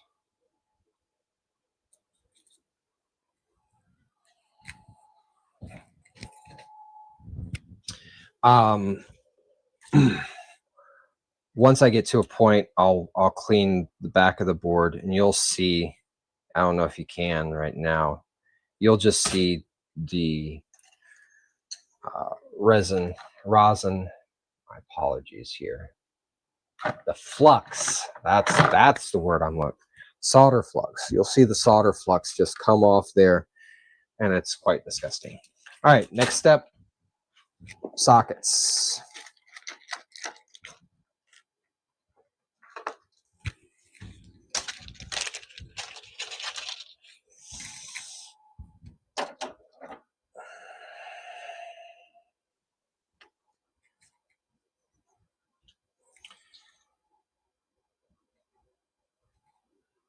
So for the filter amplifier chips, the pin out, or the pitch of the pins, as it's called, is different than the waveform generators. And I've just basically I just basically buy these sockets from Mauser, and you have to buy the different pitches, but you because of the layout of the original IC, you kind of have to remove a pin on the filter chips.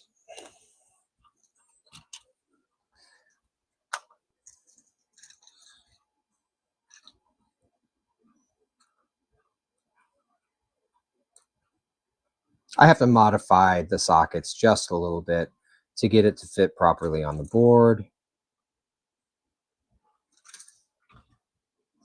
And ensure that it's staying in a straight line. So as I'm working here, that flux is already making my fingers real sticky. So let's put on some gloves.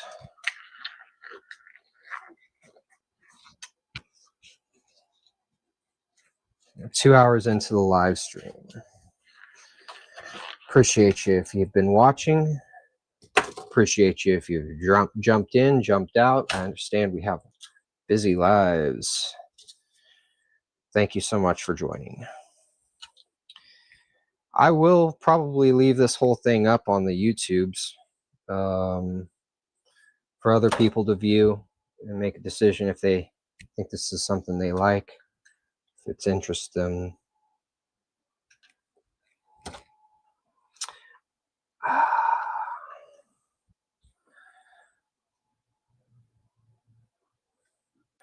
I know there's lots of content creators out there. I hope what I'm doing is useful to someone. I hope that it builds a little bit of community, and that people enjoy it. I would like you to be entertained.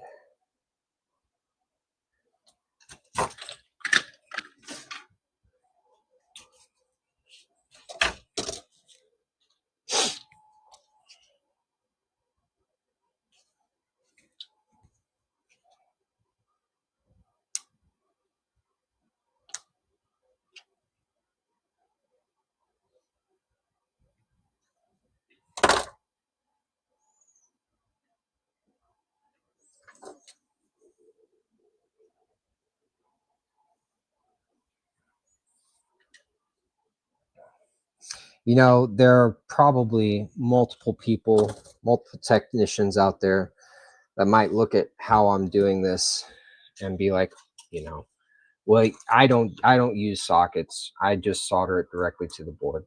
And I think that's probably a fine approach, especially if you are replacing the filters and using new components like from Analog Renaissance.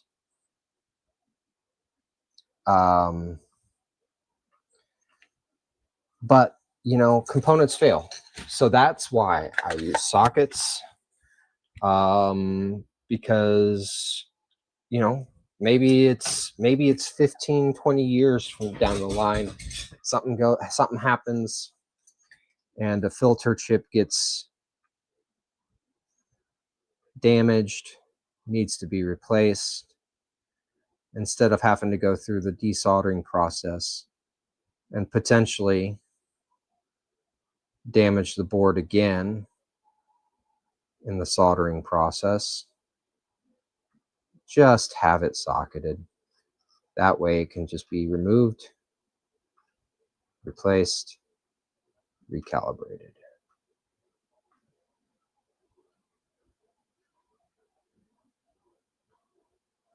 Okay. I'm going to turn up my soldering iron just a little bit.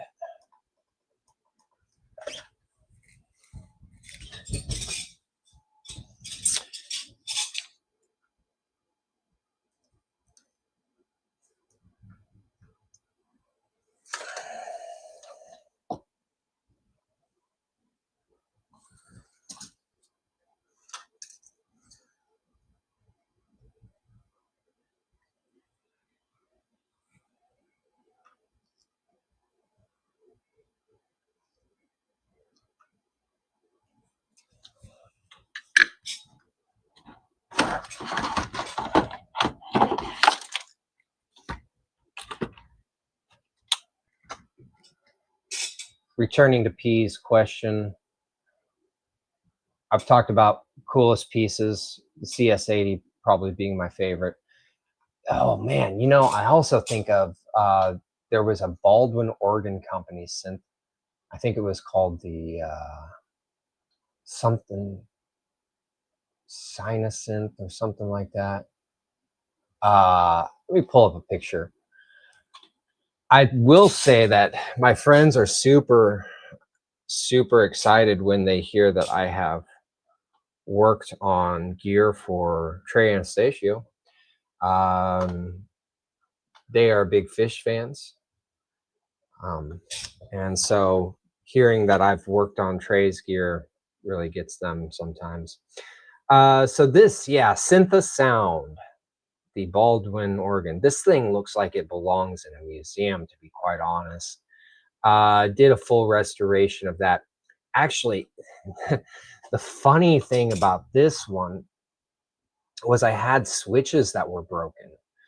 And you can't really just find replacement switches because of how they were built, so that when you push one switch, it would disengage any other switches that were in at the time. So I literally had to disassemble one of the working switches, remove this plastic piece, because this plastic piece is what caused that action where we push one button, another button disengages. This was the very first time that I got started working with epoxy, and basically created a molded the good plastic piece, and then cast my own plastic switch. So Baldwin sent the sound, very cool piece as well. I think people probably know Trey Anastasio. May have been the biggest artist that I've done work for, but I mean, I don't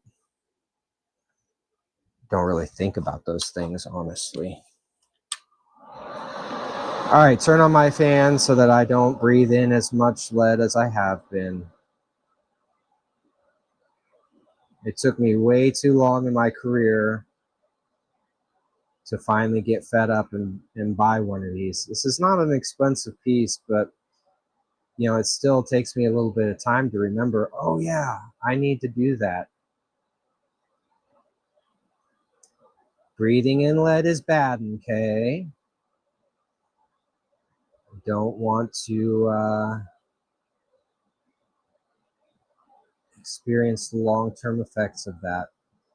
Not right away, at least.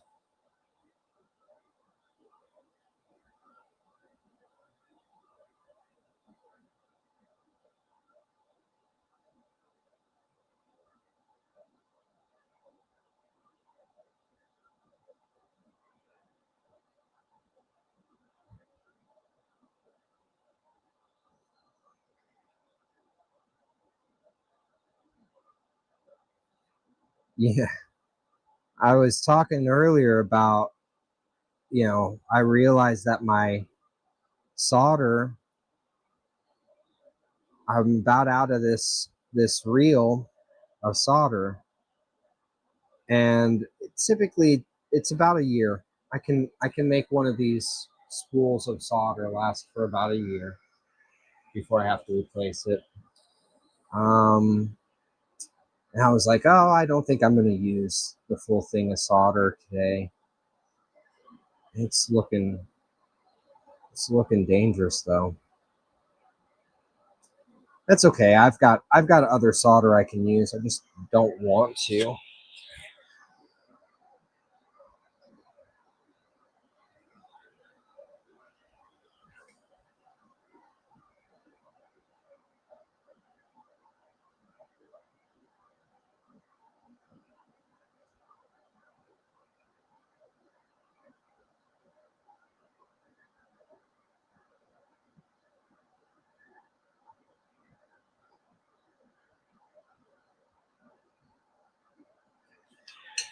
In the future, if things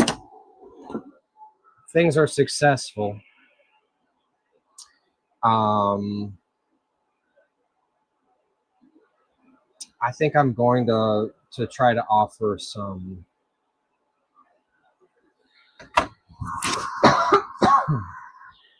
soldering courses for anybody that may be in the Nashville area interested in learning how to solder. I think I might do some in-person soldering courses. I'd also like to plan to get more involved as far as just like, I've got modular synth units that I need to put together and create my first module rack. That's exciting. I haven't been very good at doing that, but I would like to also offer potentially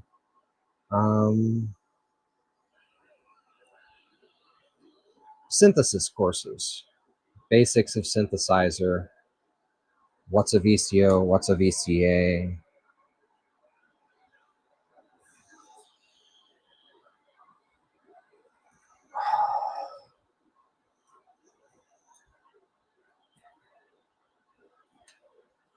With the pitch being different for the waveform generators,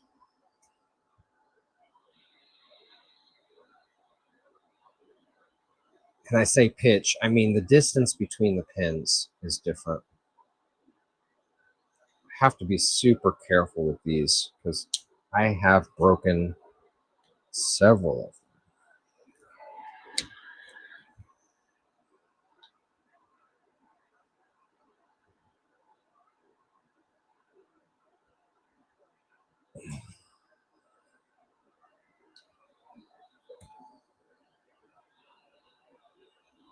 That's fine.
So these sockets take a little bit longer to install, and the reason why is because the pitch or the distance between the pins is much smaller than the filter chips.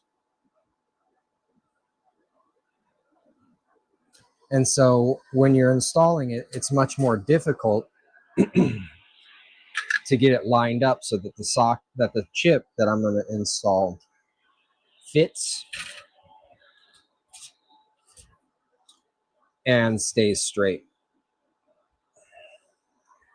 But the good news is there's only 3 of these.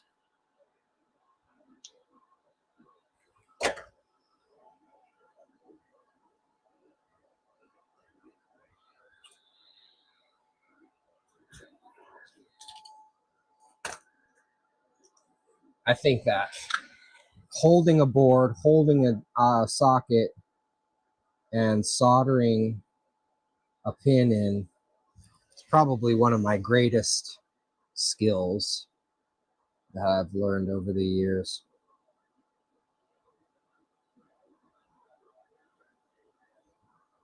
I mean, I'll use about anything to hold something in place. Use my teeth, use my hands, the bench.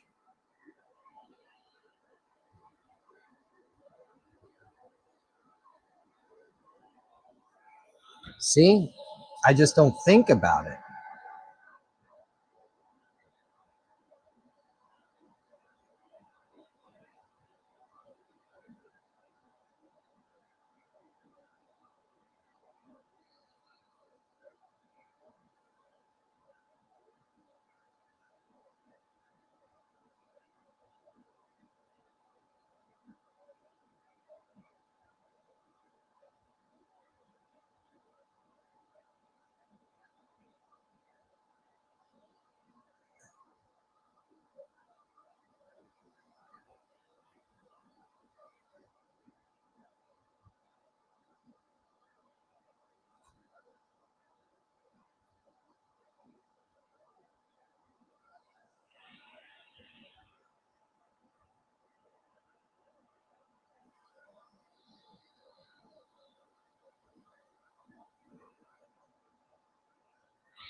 Boy, this reminds me of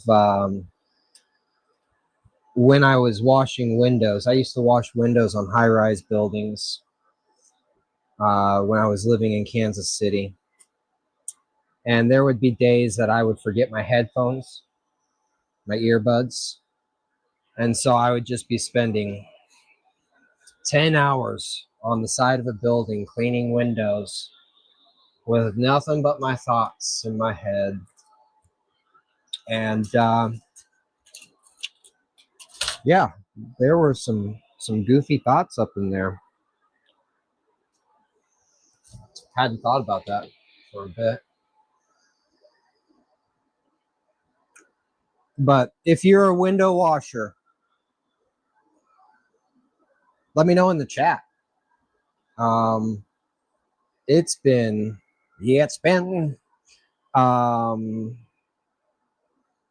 well over probably 15 years since I did that job. And when I was doing that job, I was good. I was fast. I could wash more windows in a day than pretty much everybody else that I worked with. But it was such an interesting job. I loved repelling, but the actual act of washing windows itself is very boring, very repetitive. Same move over and over and over again. And I can turn around in this stool right now and I can show you the exact 2 movements required to put soap on a window and to squeegee it off.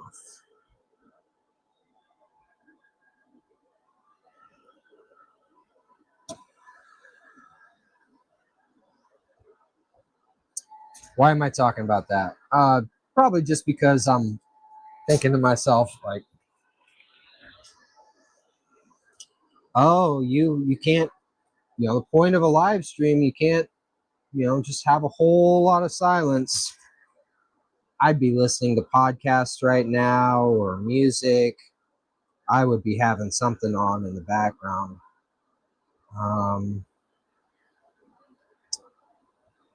But no, we're going to just sit with our thoughts and we're going to express them. We're going to talk about nothing or everything. All right, these chips are almost, or I'm sorry, these sockets are almost soldered in. Once they're soldered in, I'm going to break up the analog Renaissance chips, install them, and then I'm going to show you the difference, hear how it sounds. It's going to be out of tune. The filters aren't going to be correctly tuned. That's going to come at the end of the repair, but we should hear all that static, all that noise that we heard whenever I demonstrated the fault. That should be all cleaned up and should have nice, clean audio sound. And if we don't, then it's less likely the chip, and it's more likely my soldering. Feeling good though. I feel like I didn't break any traces. I've got all these secured and even in line. But, I'm not going to count my chickens. What's the phrase? Don't count your chickens before they hatch. It's kind of where I am. All right, we're down to 1 viewer. Woo! Trooper.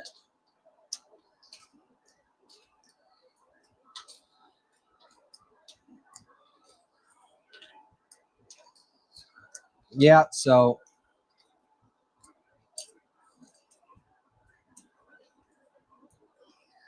if anybody's got any questions or just any thoughts in general, something to entertain me, shout.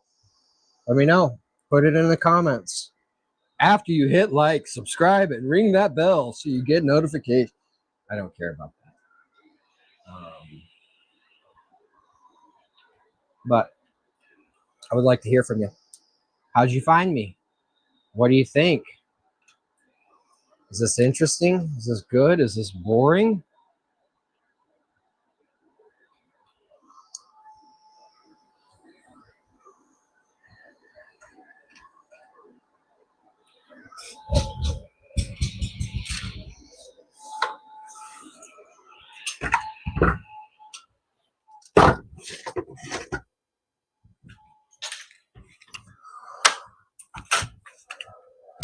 All right.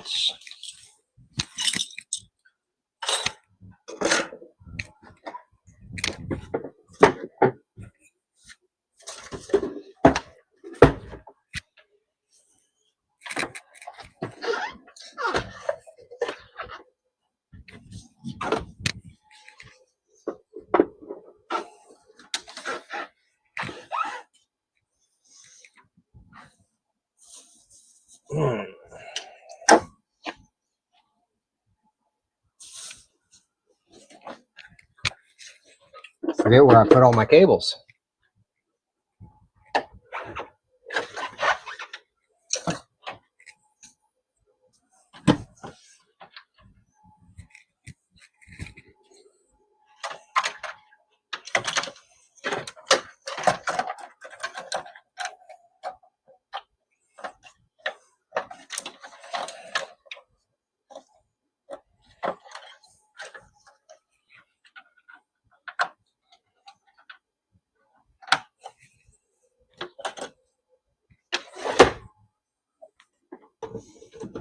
And here we go. It's powered on. Did you hear it? You don't hear it.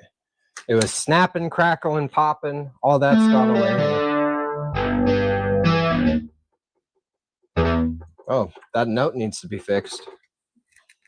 That's a key bed issue.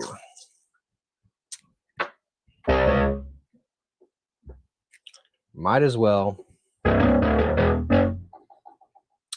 Uh-oh.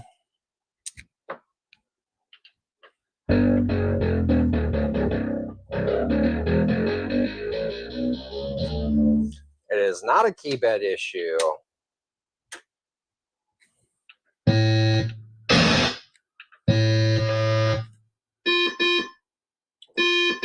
Voice 5. Okay.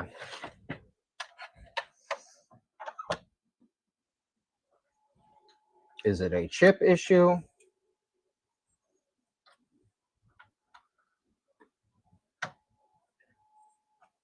Let's see.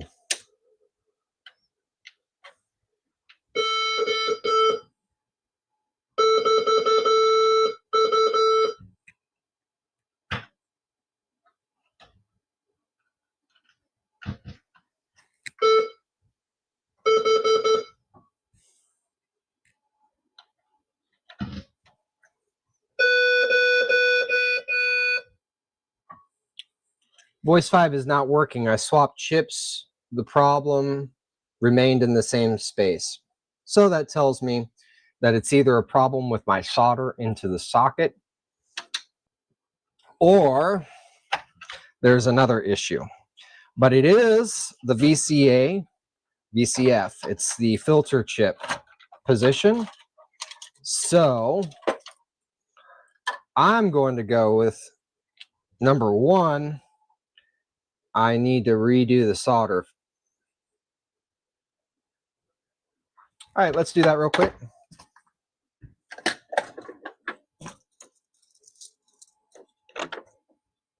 Maybe just spend a little more time at the joint. Let it get all the way through, the feed through.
what I say at the beginning of the live stream.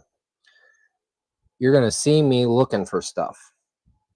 That's one of my biggest jobs, is just finding where I put my stuff.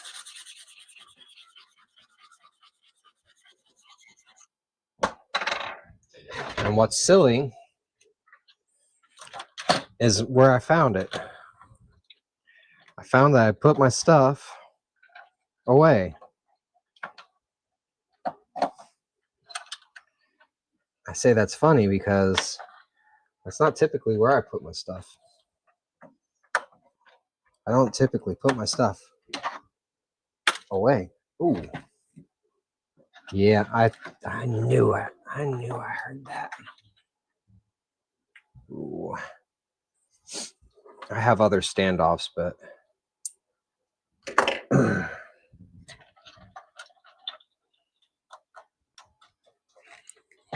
just broke a standoff. I'm gonna have to replace it.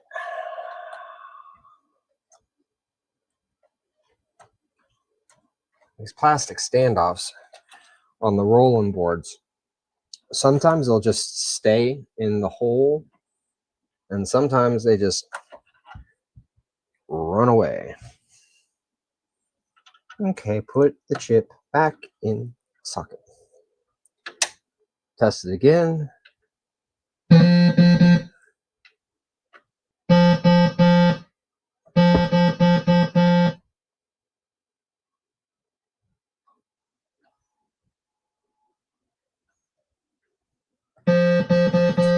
Voice 5 is still not working.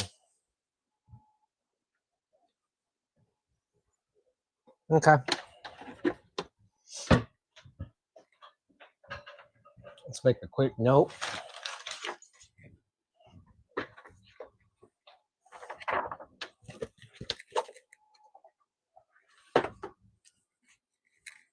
Today's the 12th.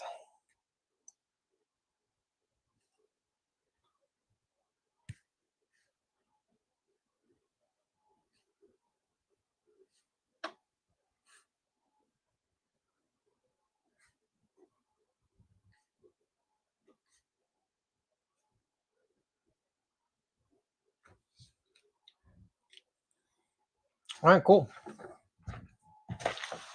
Well, I've had my lunch just sitting here. It's a sandwich from Eastside Banh Mi. I'm going to take a little bit of a break, eat a sandwich,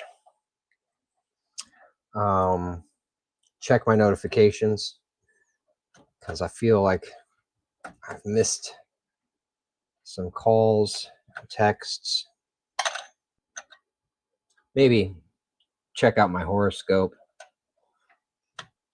Try to be back here in about 15 minutes, maybe max, hopefully. May still even be eating when I come back. But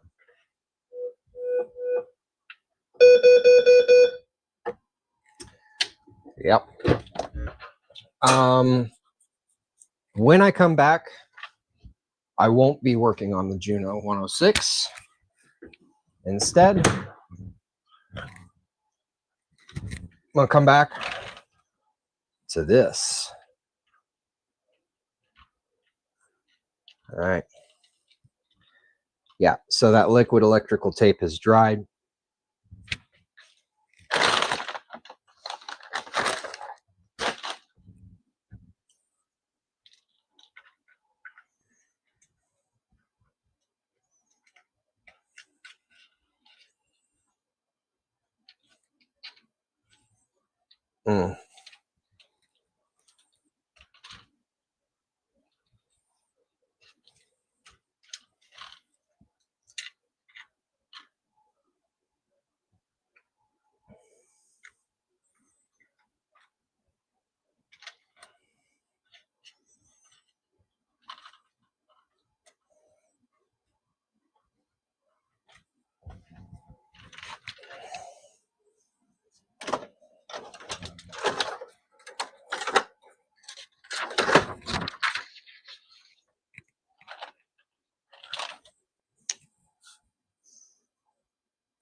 All right, taking a break. I'll be back and speak to you good people when I'm returning. You know, if you're just joining while I'm away, leave comments, ask questions.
All right, I'm back. Okay, yeah, I've got microphone.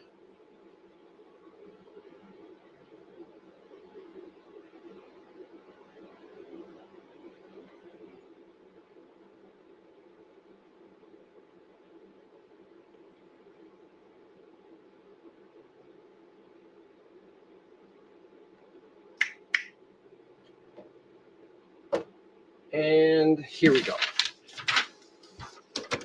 All right, so I've got my line output jack mounted to the chassis. Let's make sure that the board is going to still fit.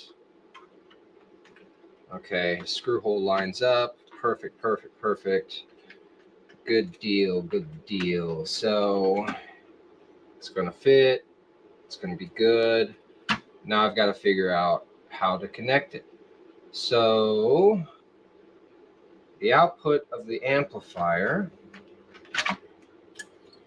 is pin 2 of this chip.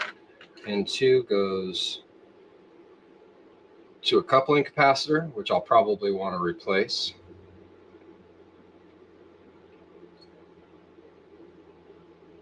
That's the coupling capacitor I'll want to replace. Into here.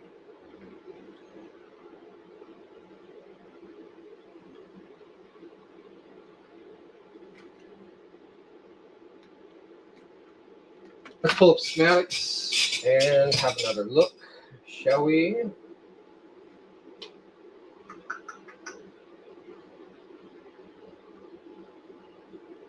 .68 ohm resistor.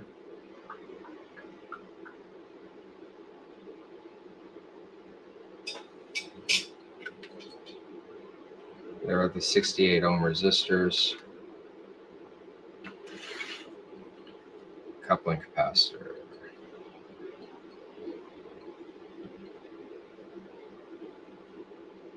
$220 microfarad coming off of pin 2.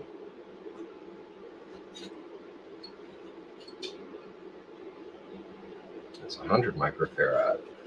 Got a couple of capacitors on that. The 100 microfarad is a feedback to pins 6 and 8 of the power amp chip. But I am looking for a 220 microfarad. There it is. From pin 2 to the output. Let's go ahead and replace that cap.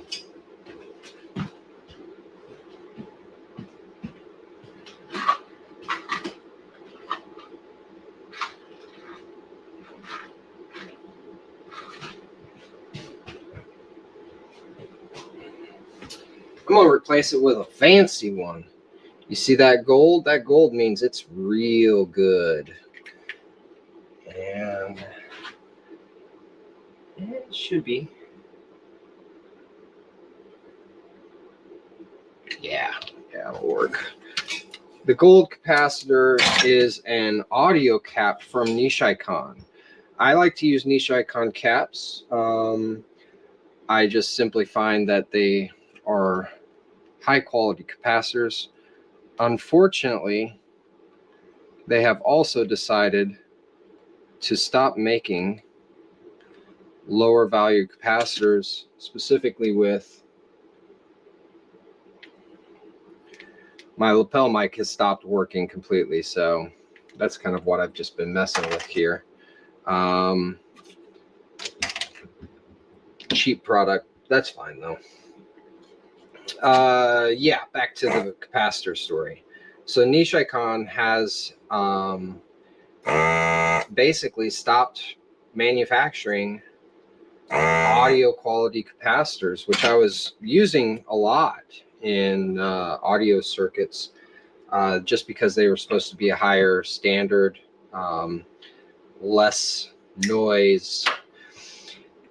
Technician friend of mine and I are interested in testing out that theory of less noise. Is an audio capacitor really that much better? But, you know, with Nishikon not making them anymore, like, is it even necessary to do that? Probably not anymore. But that's just a little story.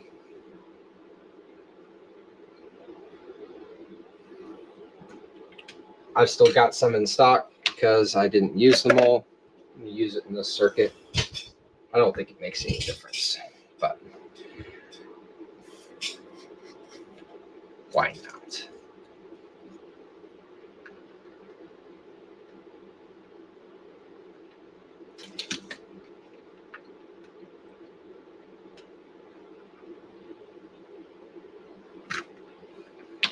Oh, I was going to pull up the schematic again and share that with y'all.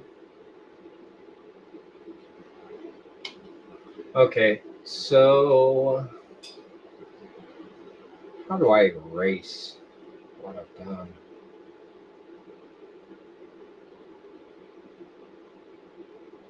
Let's delete those.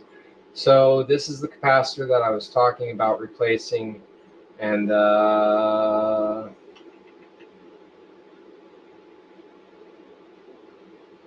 yeah. So the audio circuit comes in. Coupling capacitor has been replaced. Y'all let me know if you can hear me or can't hear me. I'm just going to keep working here until I hear otherwise.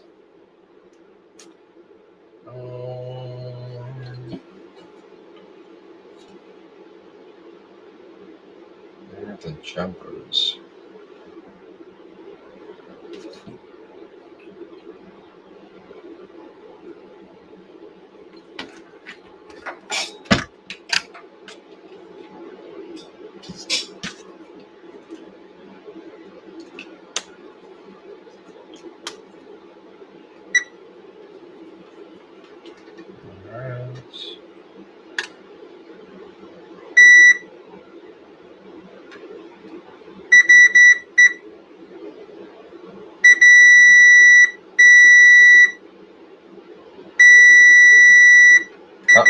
Continuity to that pin, and that is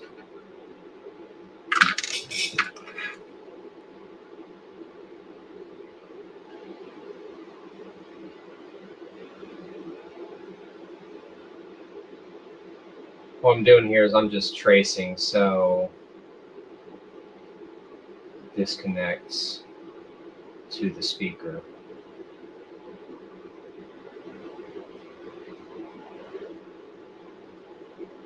So the ones that go to the speaker are the ones I want to disconnect.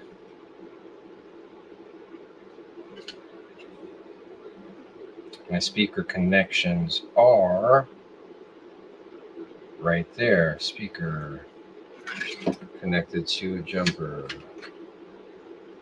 connected to the other pin. So I don't need that jumper anymore.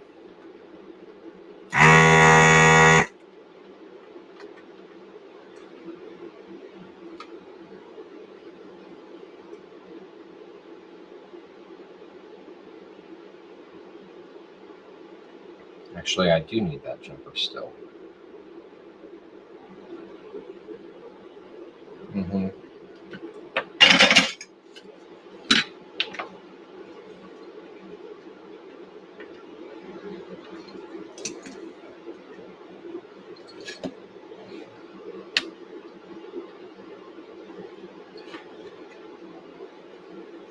So this is my ground pin,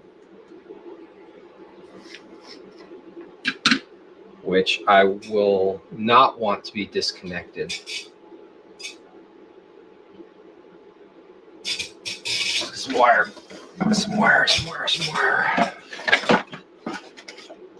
Green for ground.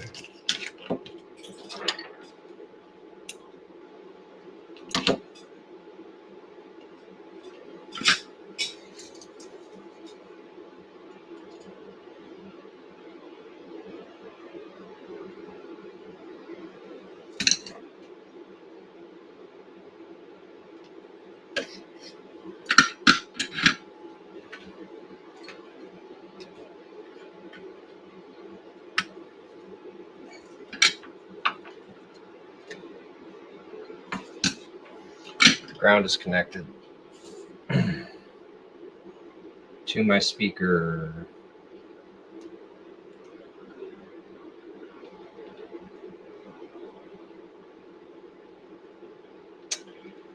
To my speaker. Let's go white.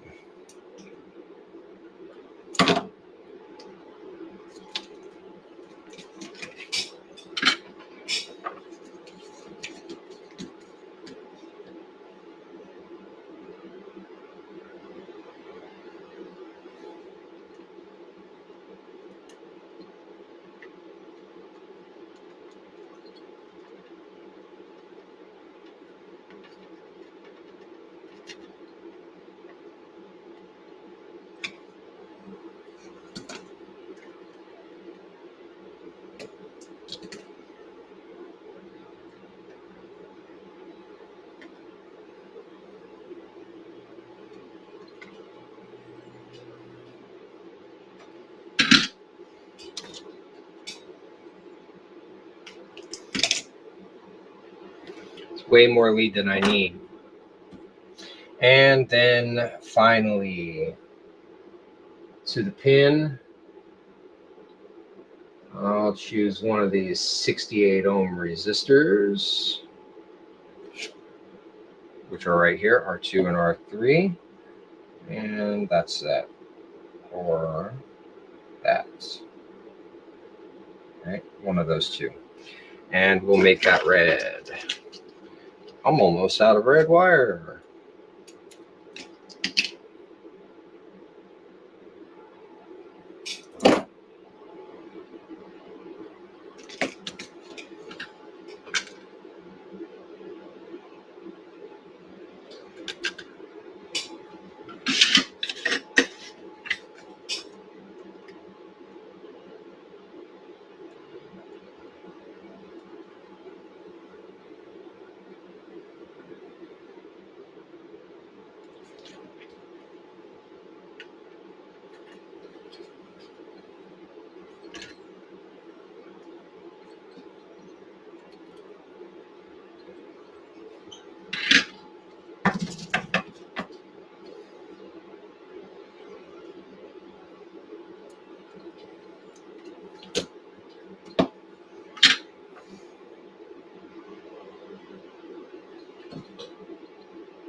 Biggest question on this mod, two big questions on this mod.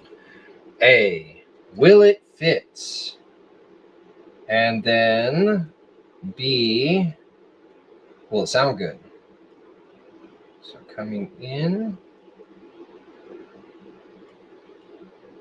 it's from the capacitor. All right. Do I want to go through the 68 ohm resistor or bypass it?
I know that camera angle is not great right now. Apologies.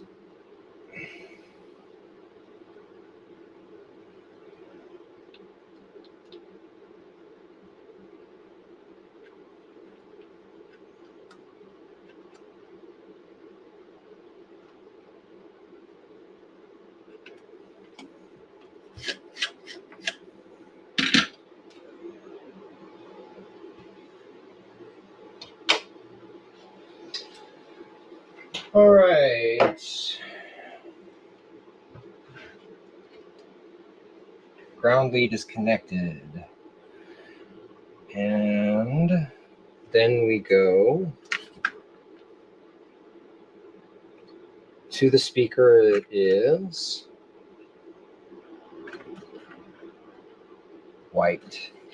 So white, when a cable is installed, the white should be disconnected so that the speaker turns off.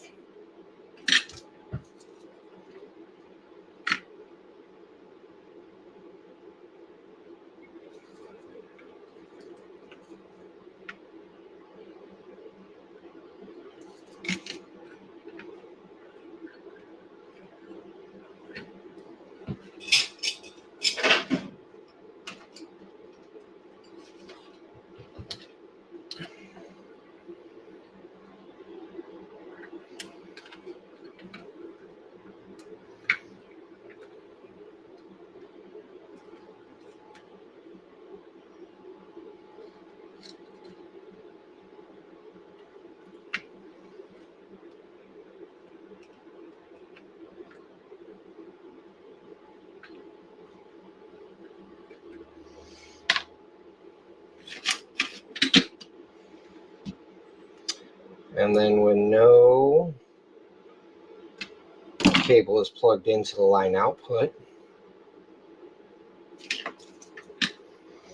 we want the speaker engaged.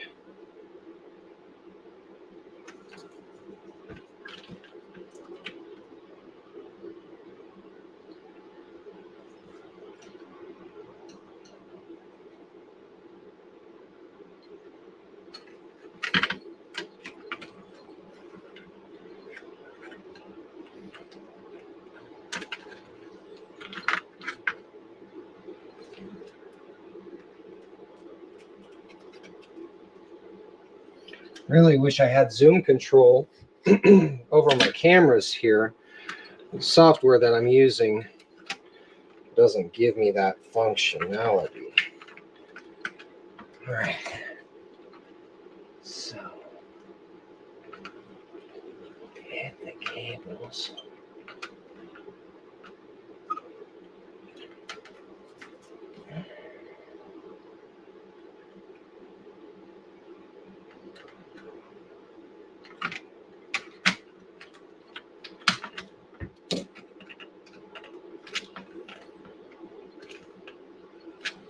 Boy, Casio really made this thing tight.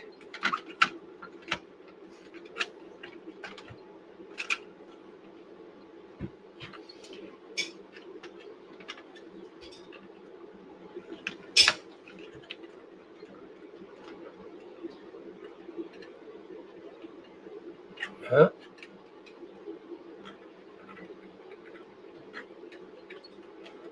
All right. I think that's going to be it. But we need to test. We need to test. And in order to test, I need to tie everything back into place.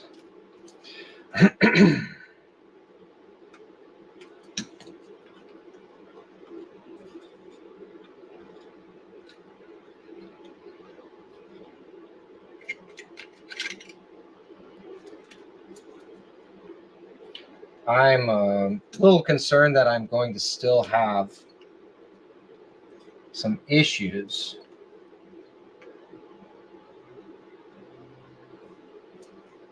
with spacing here, just because everything is so tight on this board, between the board and the plastic.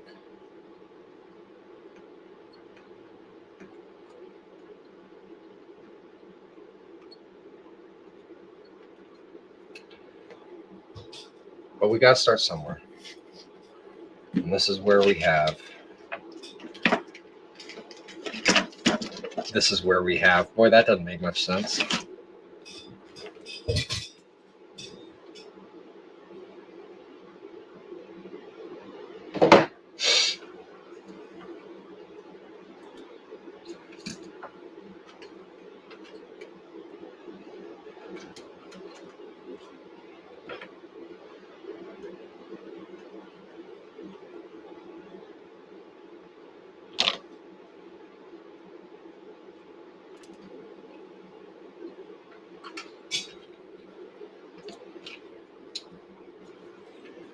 I have to solder left-handed here.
One half of the ribbon cable there connected.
And I'm not going to connect the microphone because I don't need to connect it right now to test my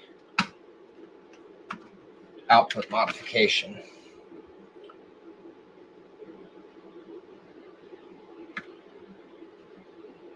All right. Well, let's see if it works. What I do?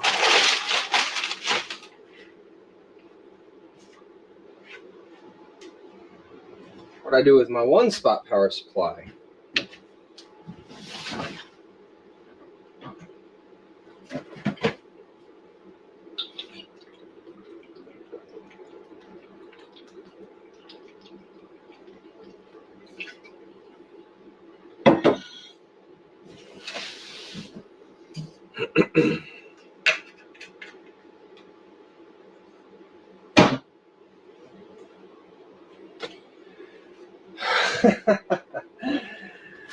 All right.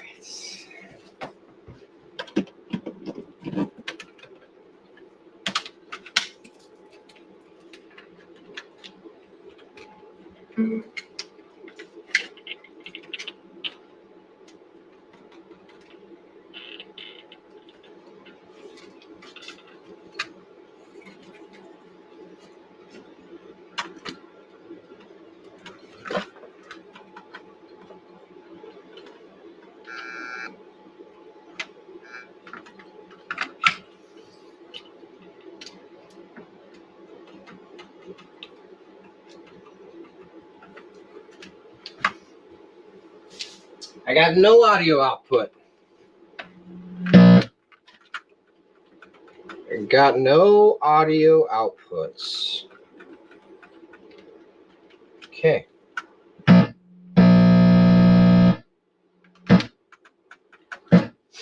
So, what'd I do wrong?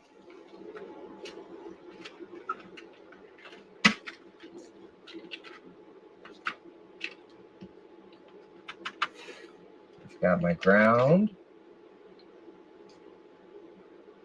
tip red to 68 ohm, white to the speaker.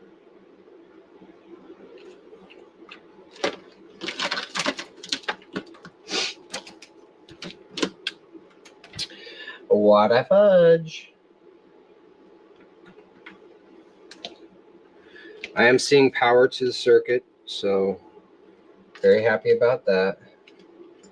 Let's make sure I've got output from the synth. No, man.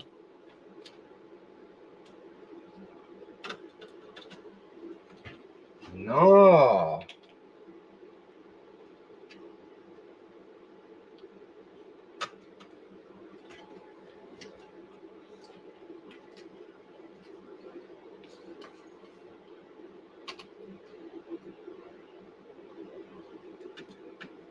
Huh.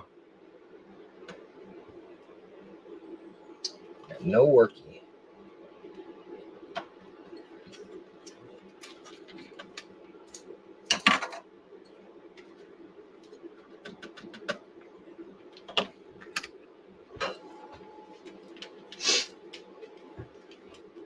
Let's make sure my voltage is still there. Yep.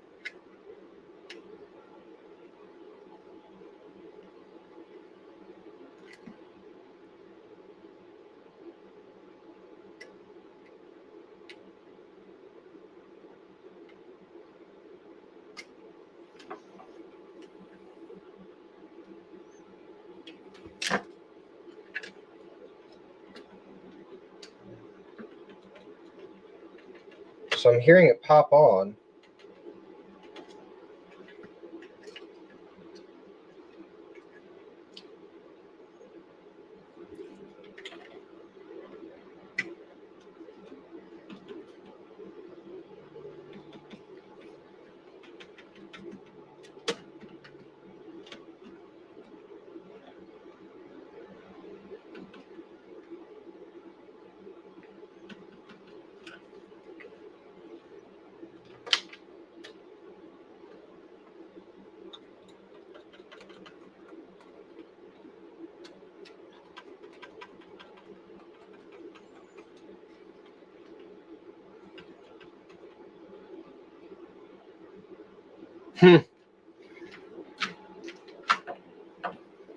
What happened?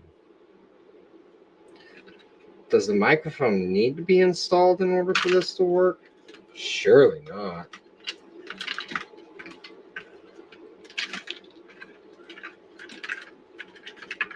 Am I missing something in the connection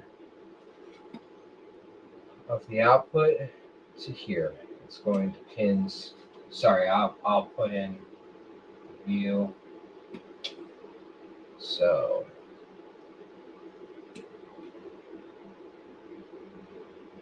output.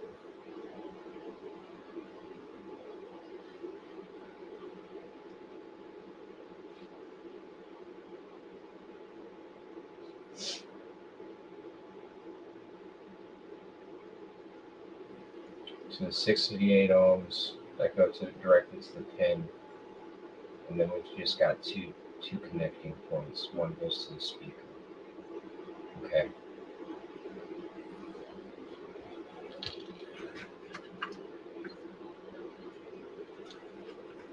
Connectors to the keyboard look good. Maybe I've got a demo song I can play while I troubleshoot what just happened.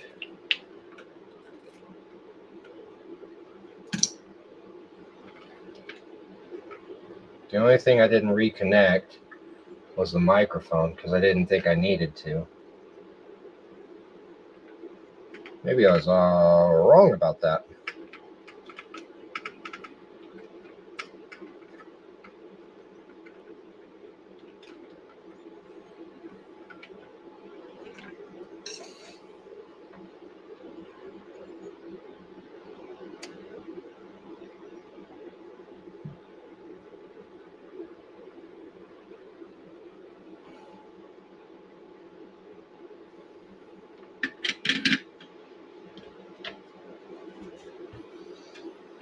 My ground wire is good.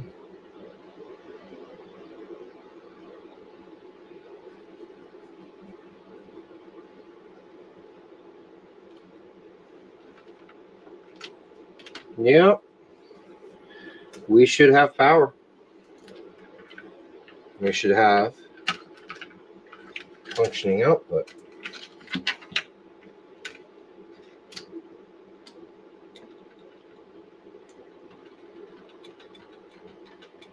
Demo.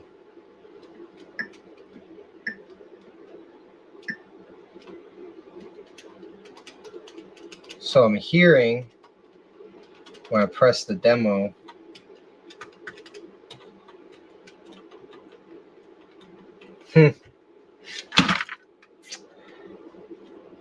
got no output.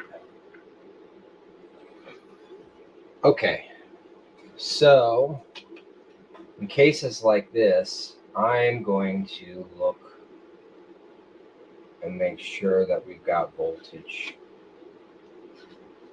going where it needs to go.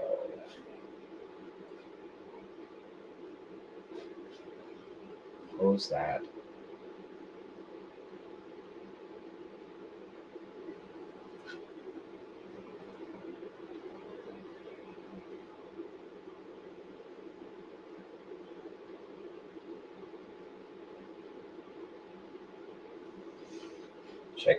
Take a look at my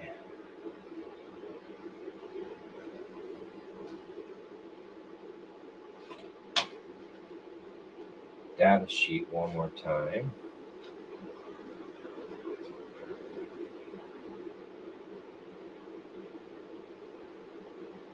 Make sure that we have power coming in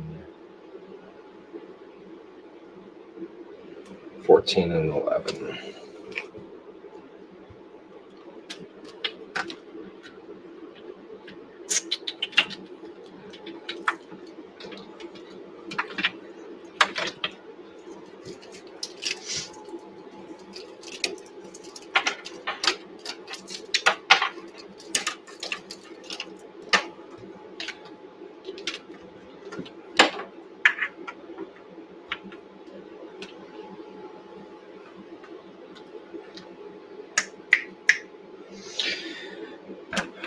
All right. 1, 2, 3, 4, 5, 6, 7. Pin 14. I've got 9.5 volts. 13, 12, 11. I've got 8.7 volts. Okay.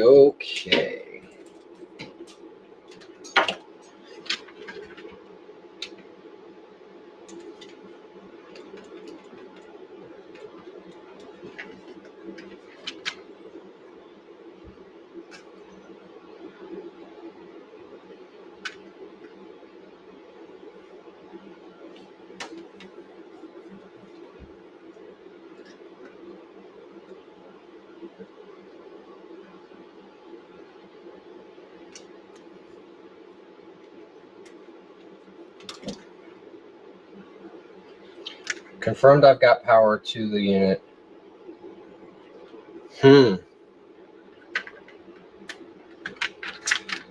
Let's unplug it. Think about the choices we made.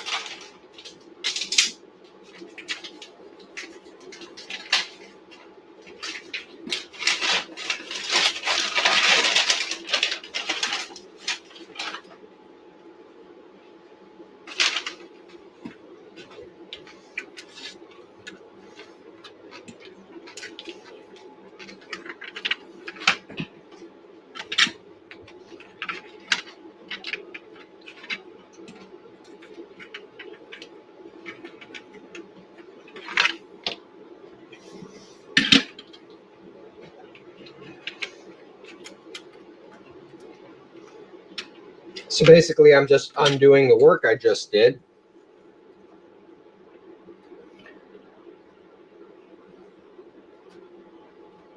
In the hopes that I'm just reading this schematic wrong.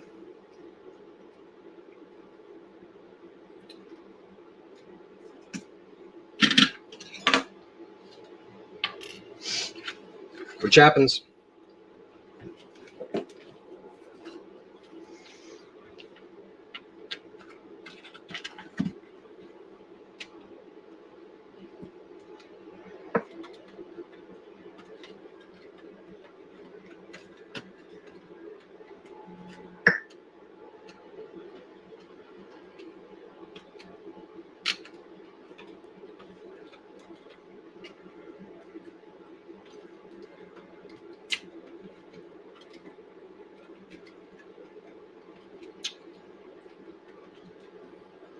Well, isn't that just absolutely wild?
What could have gone wrong? Well, I'm immediately suspect of this cable.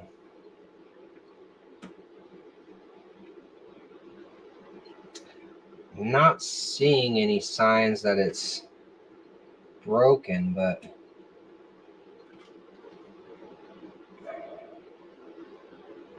you know, these leads are very, very sensitive.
See if that makes any difference.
Okay, so I'm suspicious about the connections to this panel board. Maybe one of these leads got broken and me bending that wire back and forth. That sometimes happens. I don't even know if I've got any viewers right now. If somebody's on, let me know. Can you hear me? My lapel mic just decided to stop working.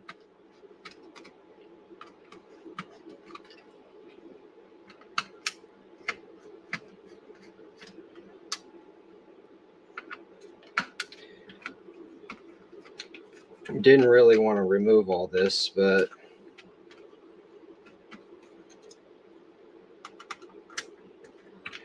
we're going to check continuity. Check continuity, see if we've got a broken wire somewhere.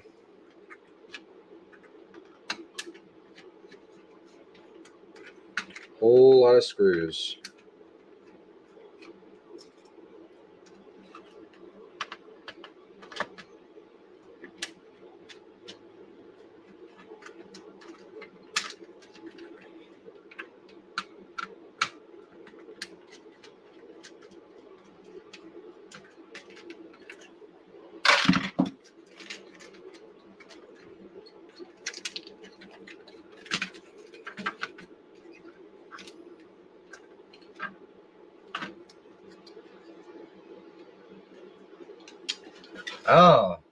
Oh, okay. A little bit of corrosion on that switch. I was not expecting that. Get my polymer eraser out, and I'm just cleaning up these carbon traces. I don't want to use any cleaner on there, but I do want to make sure that those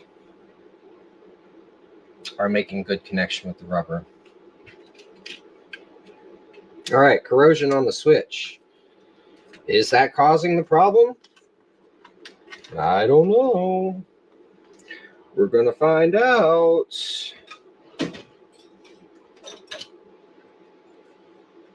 Pop this off. And lift it up so you can see. Let me stop sharing my screen. Put it up. Big boy camera. All right, here we go. Right, see that green nastiness? There's no bueno. Let's clean that up. Little contact cleaner. And brush it. Brush it real good. That doesn't seem to be getting the corrosion off. So, fiberglass pencil. And just gently.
All right, so that should improve the connection there.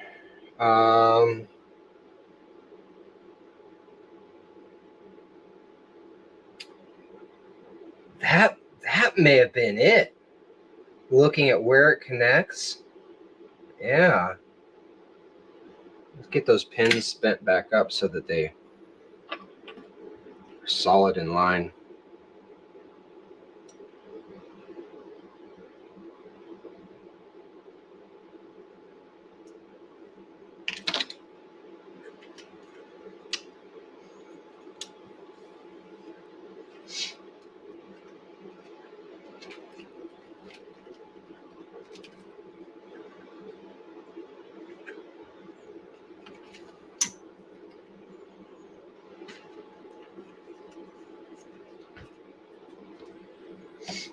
Okay.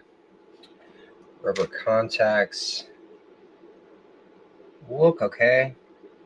Whoo, that mic looked nasty. You know, he was talking about poor sampling. Like that could probably do it. I don't like that solder joint right there, which is a lead, a jumper.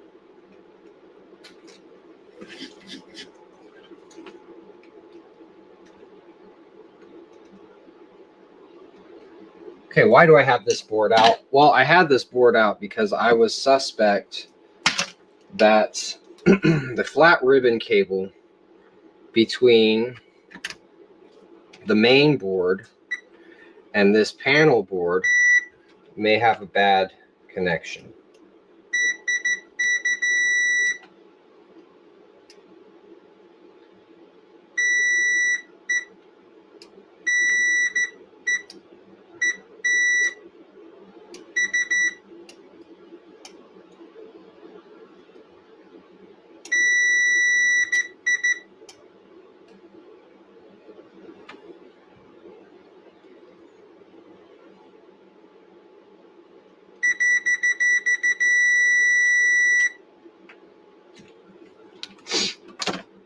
I don't like it. I don't like it at all. And when I don't like something, it messes with me. You know what I mean?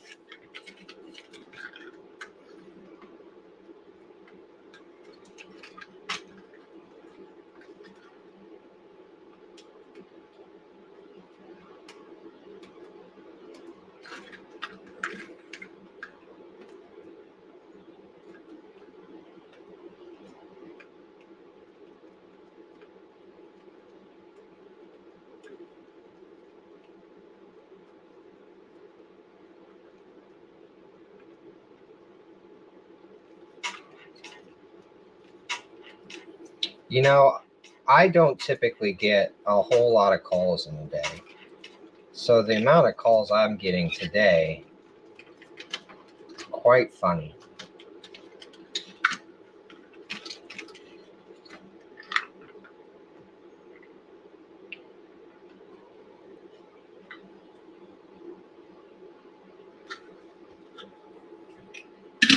That was an actual call.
Replacing it.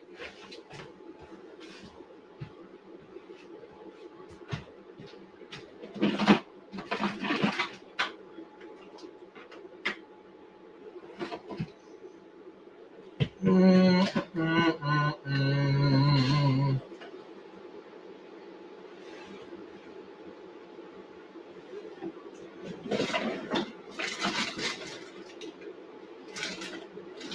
16 conductor. I know that that's a 32 conductor.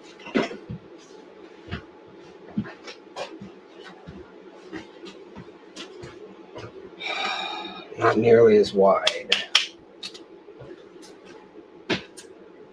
Parts.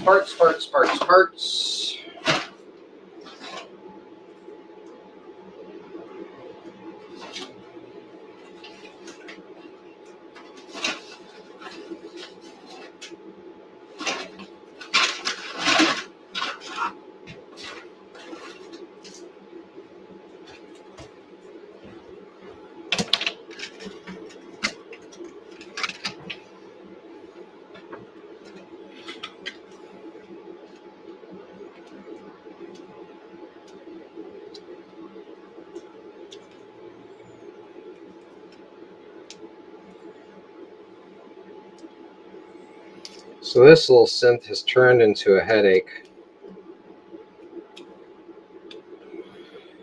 Not real fond of headaches right now.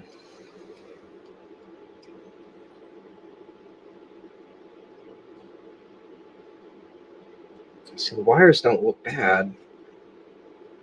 I mean, it's a cheap synth. Parts are cheap.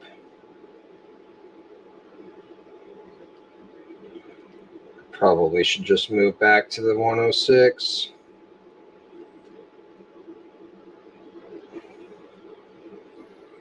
Hello!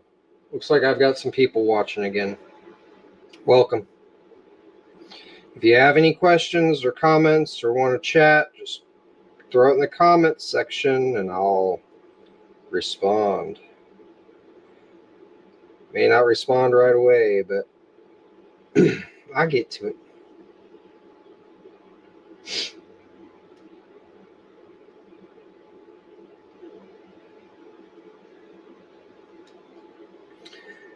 All right, so just to kind of recap where I'm at here. I put this cable, I put the synth back together here, the Casio SK-1, and I was no longer getting sound. So I was suspicious of the only thing that I really changed, which is that headphone jack. Put it back in place, still no sound. I could get a demo rhythm, but I was like, man, you know, this should, it's just playing before I took it apart. So it's something I did. I suspect the connectors, right? The connectors from the panel board where you control what sounds you're listening or you're hoping to get from the synth to the main board where everything happens, where magic happens.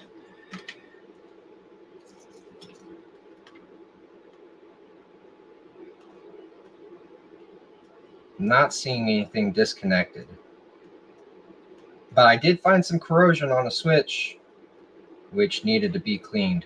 So it's a good thing that I did take this apart.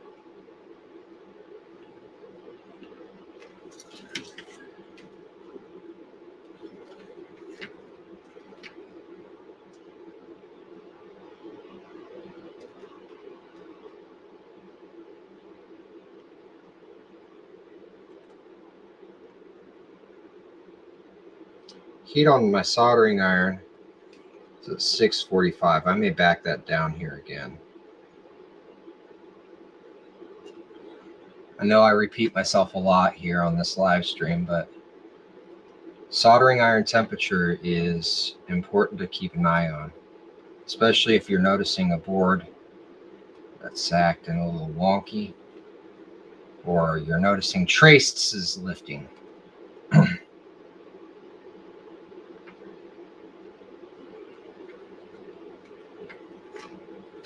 Okay.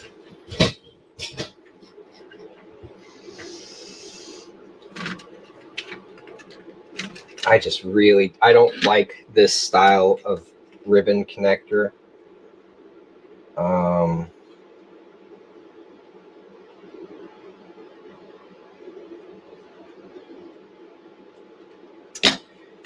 It is what it is. I mean, this is just kind of basically a manufacturer choosing something that's probably the cheapest to lower the price of the instrument, which is great. You know, I'm all about cheaper instruments. I should rephrase that. I'm all about more affordable instruments.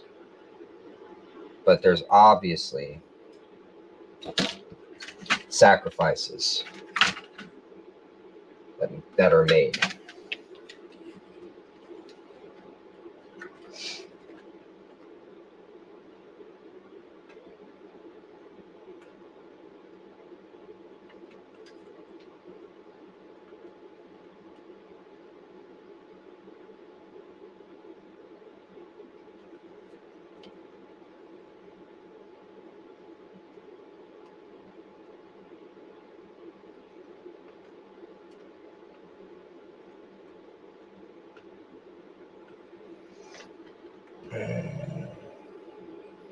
I know that's not the best view of what I'm doing because my head's in the way. I'm just getting this cable back in place. I was going to replace it, but once again, I use the term pitch, and I'm not referring to musical note. The pitch is the distance between pins of electronic components, of sockets, of cables. The flat ribbon cables that I have that I could replace this with, their pitch is much smaller. Uh-oh.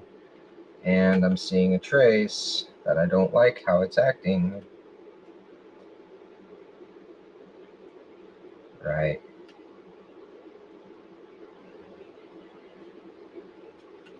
So the flat ribbon cables that I have, the distance between each wire is much smaller than this.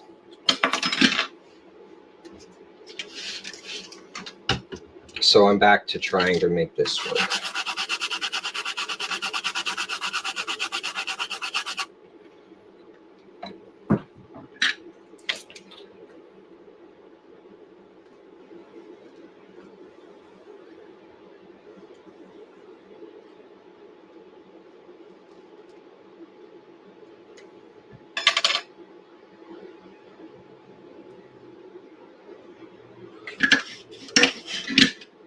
Cool, I've got a question.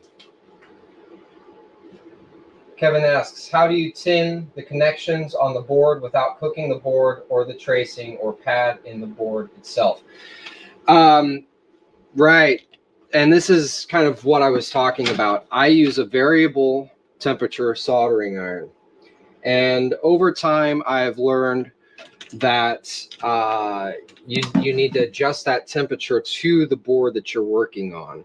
So, you know, I'll be honest, I had the iron a little bit hot earlier on. And an iron that's too hot will definitely cause traces to lift. So it's a very good thing that you're asking there. And the short of it is experience.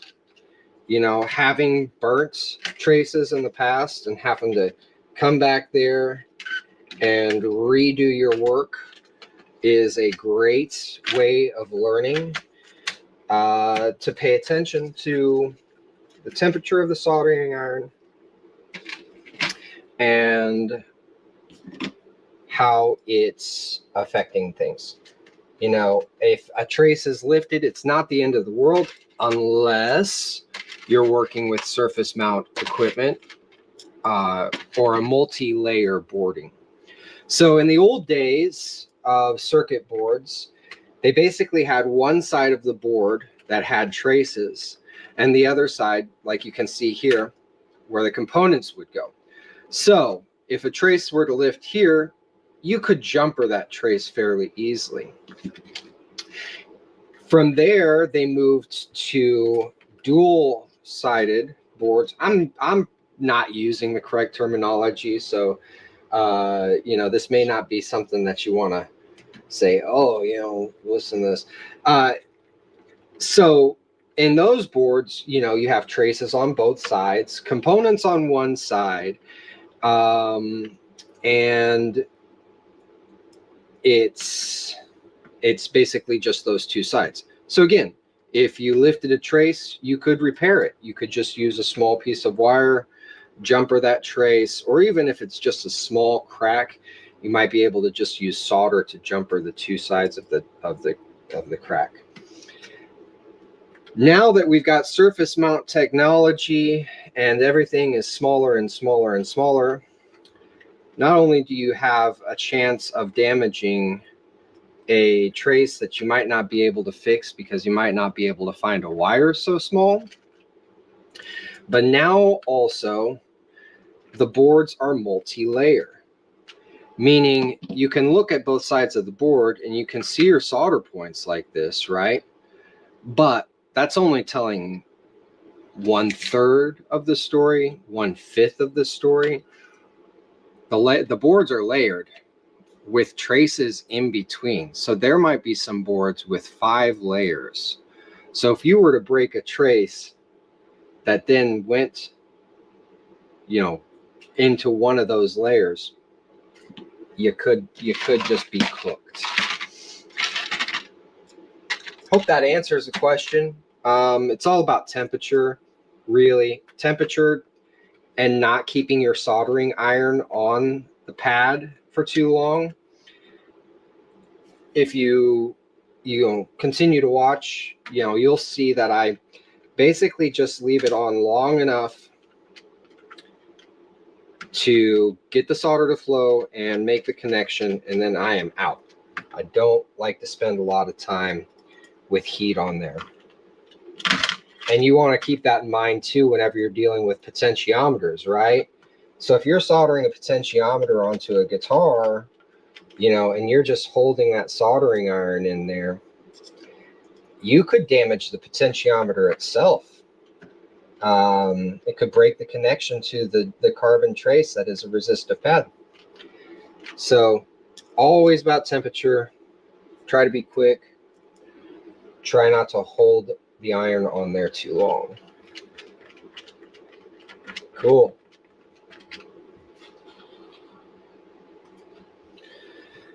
All right.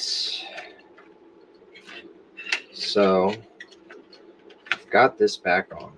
I've got the original jack that I've been modding. The whole point is to replace that output jack with a 1/4 inch. But I've got sidetracked. And I get sidetracked because all sorts of reasons. Let's look at this.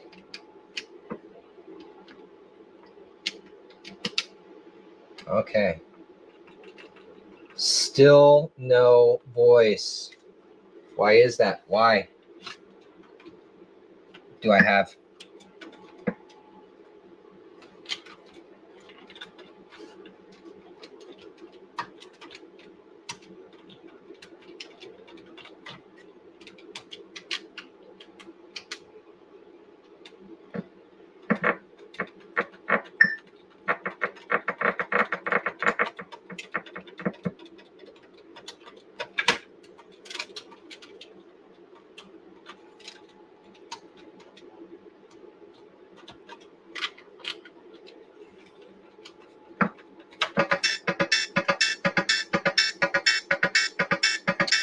Well, the rhythm track is working. The voices themselves are not.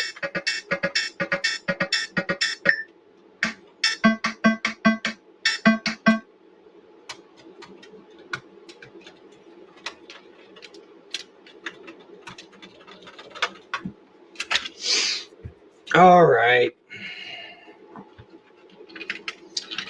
We got other issues here.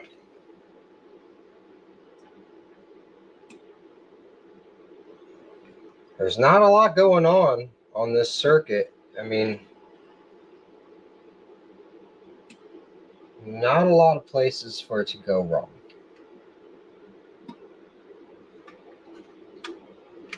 Okay. Well, I am to the point now where I want to walk away for a little bit, which means we get back to work on the Juno 106.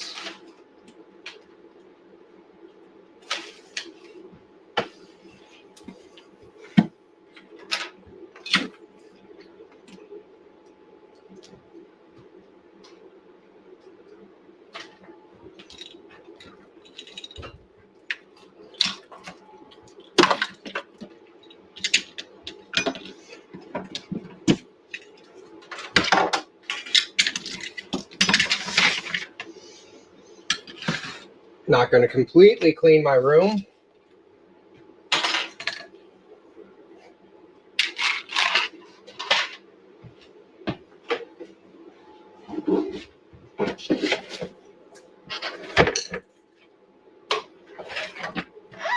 All right, so I've replaced the filters and the wave shape generator. Problem that I had before I put this aside for a quick break was that voice 5 was still not working properly. There are a couple of things that could be going on there. It could be an issue with my soldering. No matter how confident you get, in this business, you get humbled real easily. So I'm not completely against it being the solder. But I'm also thinking that maybe it's another component.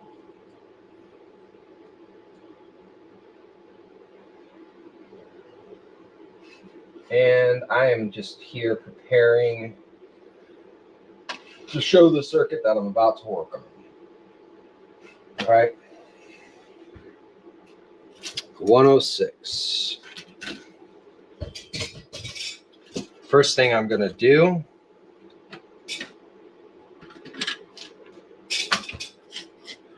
is check the solder on my waveform generator.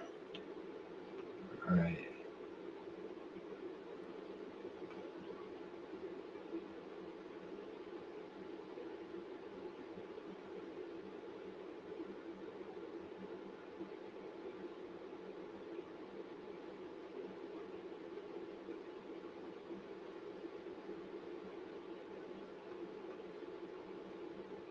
Or wave shaper.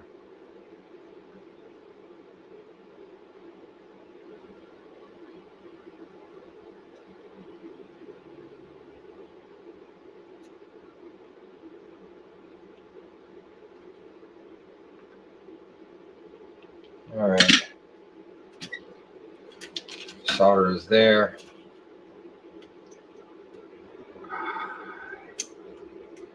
These standoffs, though.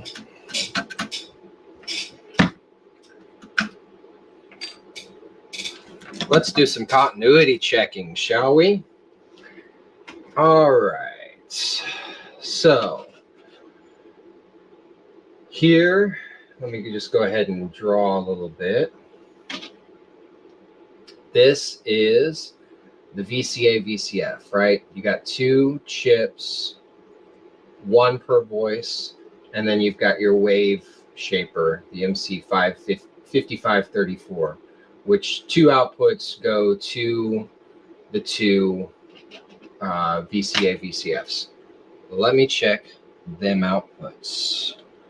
So 1, 2, 3, 4, 5, 6, 7, 8. We're looking for pins 14 and 16. 9, 10, 11, 12, 13, 14. That is going to go to pin 1.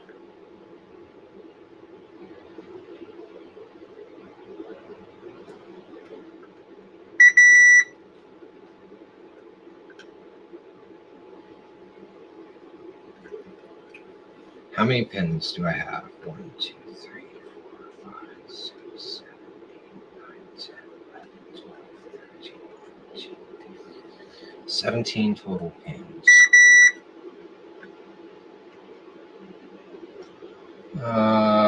Okay, there is a coupling capacitor in there. You see C56 is a 10 micro at 15 at 16 volts. And I don't think that they're counting the 17 pins. So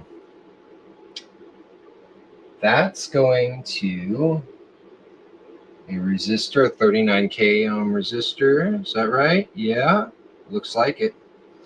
So this capacitor, look at that. Now I need to check the other side of the capacitor and go to pin 14. Yep. Okay. So I've got good connection from voice 5's VCF to the wave shaper circuit. Let's check. 1, 2, 3, 4, 5, 6, 7, 8, 12 pins. All right, so pin 2 should be going to a transistor. The transistor here is labeled TR18. So TR18 and TR15, right? I'm going to say it's going to be that one. Is it?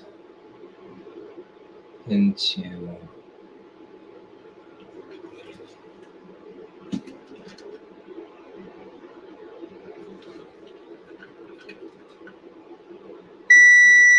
okay, so we got continuity there. Pin 3. Pin 3, pin 3, pin 3. Let's zoom in a little closer, shall we? Grab my hand tool. Pin 3 is connected to a non-polarized capacitor, 1 microfarad. That's good. Pin 4 is connected to a polarized capacitor and high voltage. That one right there. All right. Pin 5 is connected to another polarized capacitor and the negative voltage. Okay. Oh, it doesn't want to make a solid sound. Pin 6. Where's pin 6? VCF CONT. Connected to a 680K ohm resistor, an 8.2K ohm resistor, and a 560 ohm.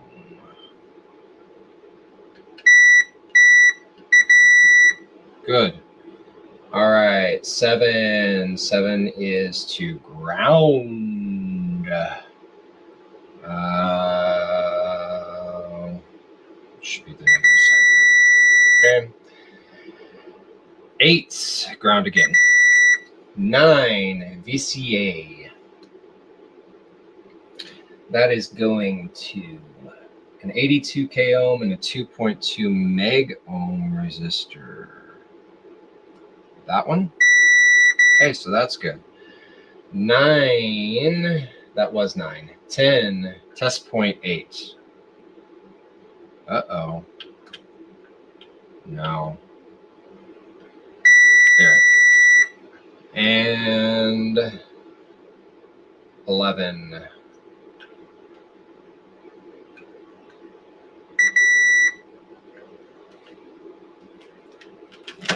Okay, so the continuity is good. Let's go ahead and put it back in and see if we can scope the signal.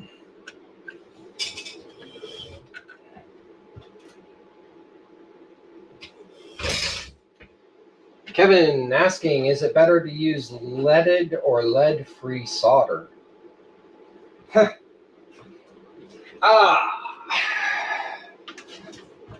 That's a tough question. Could get me in a little bit of trouble. Everything pre-1990s, maybe, was leaded solder. You know, it's all percentage. Probably was not 100% lead. But there are obvious reasons why you don't want to be smoking lead. Make you go crazy. So there is lead-free solder out there. The disadvantage that I have found of lead-free solder is that it is harder to get it to flow and to make a solid connection. I've seen with not lead-free solder, we're still missing that voice 5.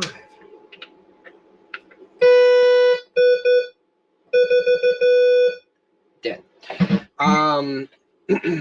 Like I was saying, the lead-free solder, it takes more heat to flow the solder and to get a good solid connection.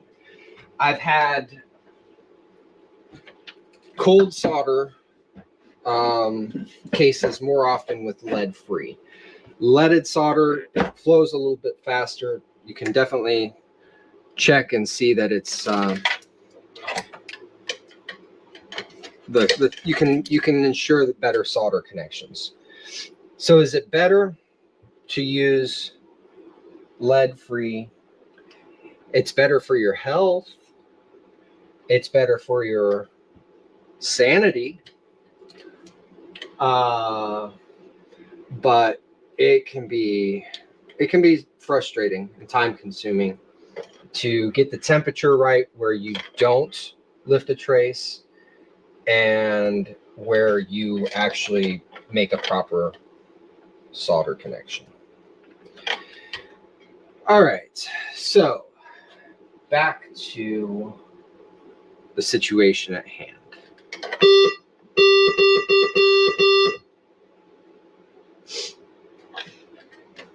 Do I have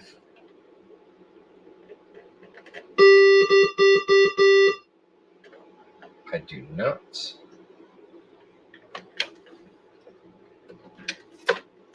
I'm looking for waveforms now. Okay. So I'm seeing a waveform on voice 6, nothing on voice 5. Voice 4 is good. So, that is a problem. Let me check pin 15 of my wave shaper. All right.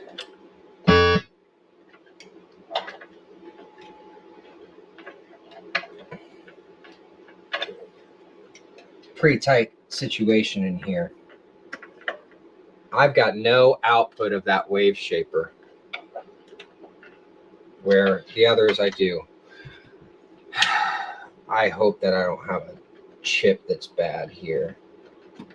So what I'm doing now is I'm swapping one known working wave shaper with my one in question.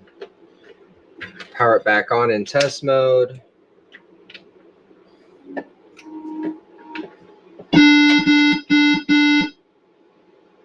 Still nada, nothing. No bueno.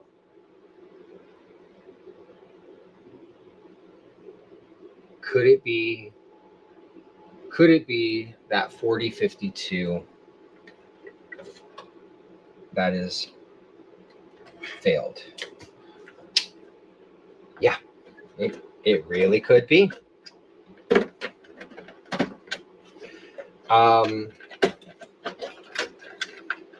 You know, there's things I could scope there to test it before I just remove the chip.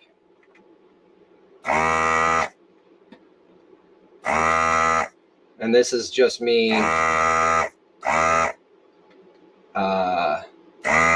from experience and learning about CMOS chips. So your logic ICs, right? So the things that are performing the functioning of switching, you know, switching those bits, combining them, ands, nors, exclusive ors, gates,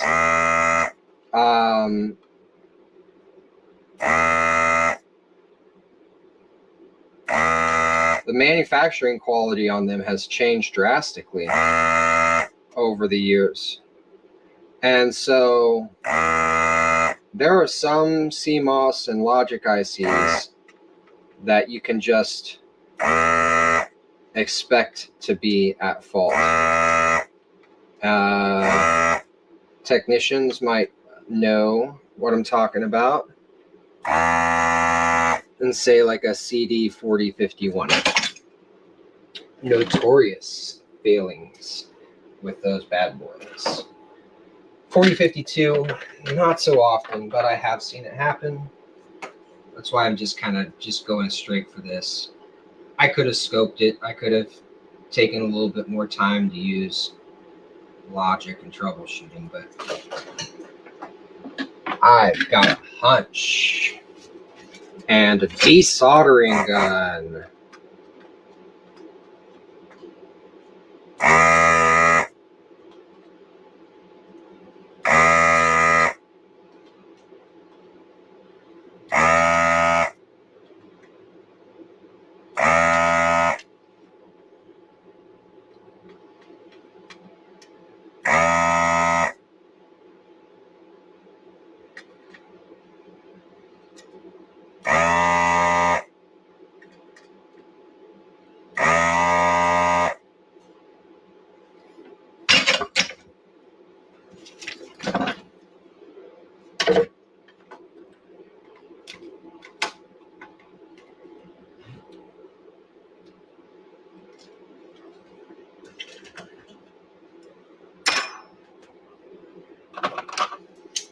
I might be wrong, I might be right.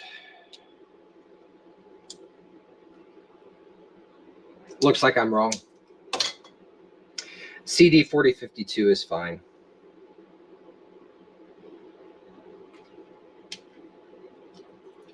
Okay. I'm going to have to be a good boy and do my troubleshooting the right way.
All right, so on pin 1 of the wave shaper, I should be seeing a, I'm sorry, not pin 1. Pin 1 of the VCF, I should be seeing a pulse wave signal. I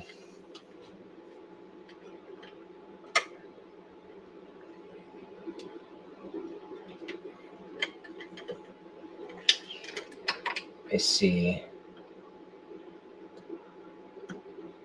It's a very low level signal, but it still should be there. And that's from the input of the filter. I wish I could have a camera. I need to buy another camera.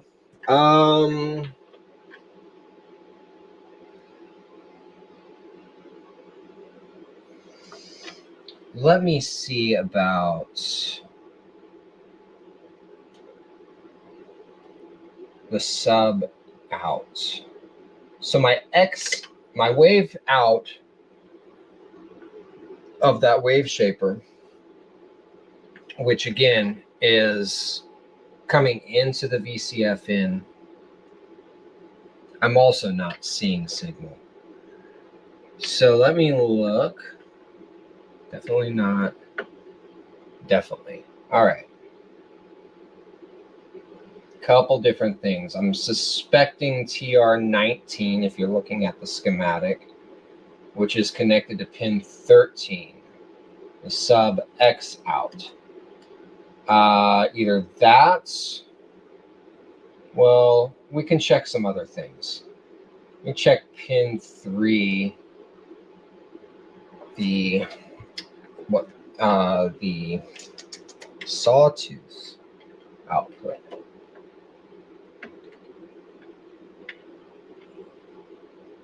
Got nothing.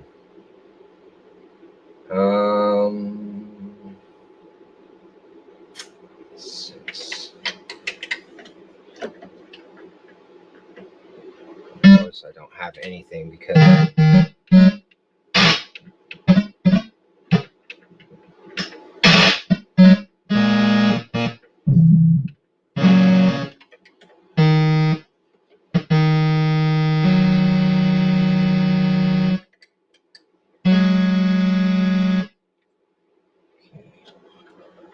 I'm seeing that. Yeah, okay. I should now see a sawtooth output since changing the position.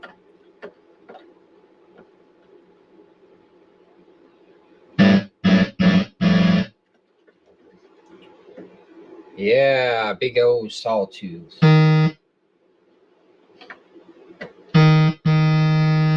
And I got nothing on that one.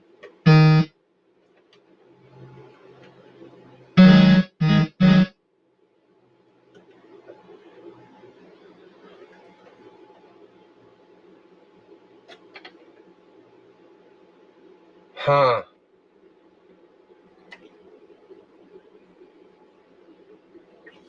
Okay, so the wave shaper, boy, this should just be working. This should just be working. Pin 17 on off.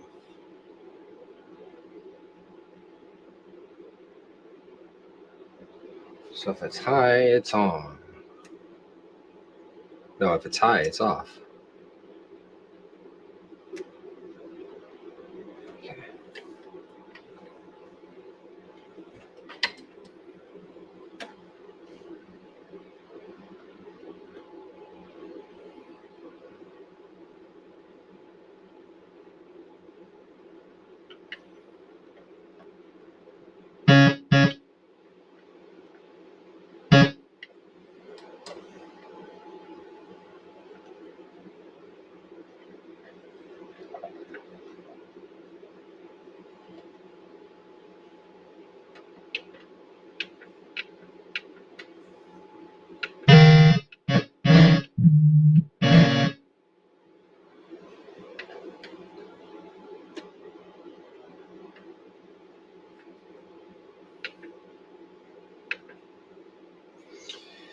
So that's working.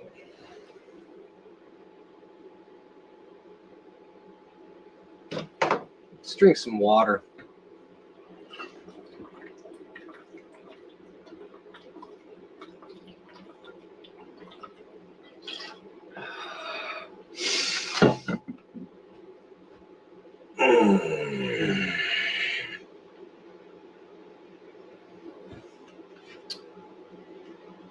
And well, we know that the Y side of this MC 5534 is working.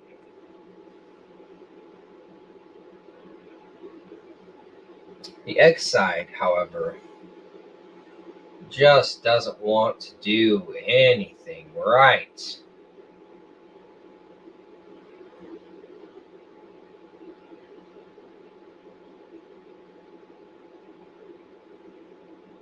Could it be?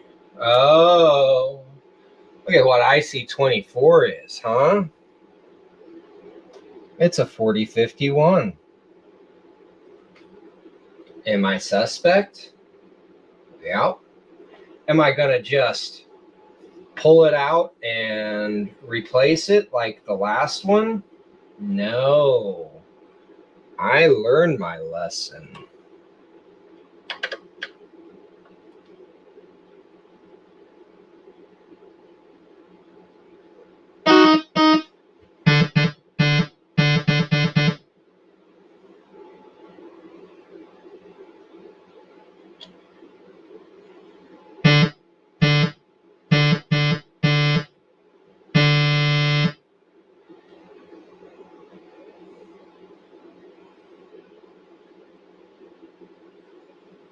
'24. This is actually IC23. These outputs are turning on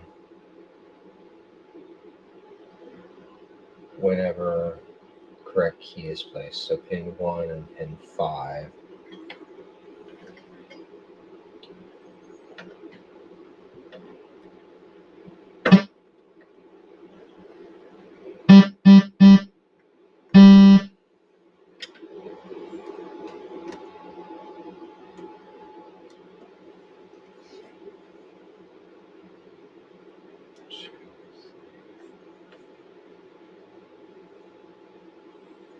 Okay.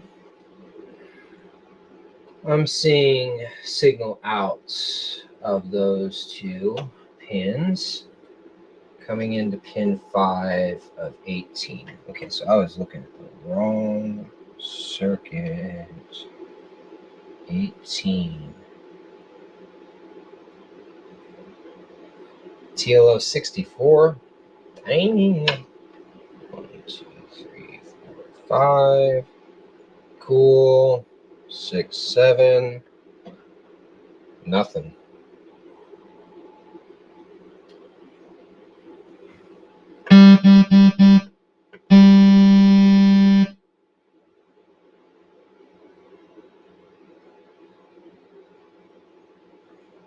Pin 3. Cool. All right. Well, that seems to be fine.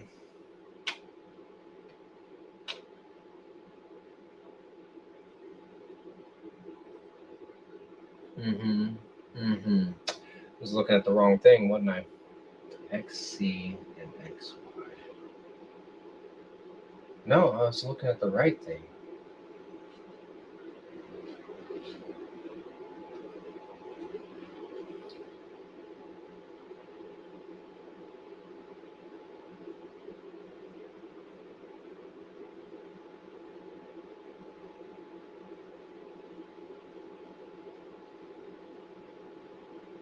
Ah, there's the wave generator.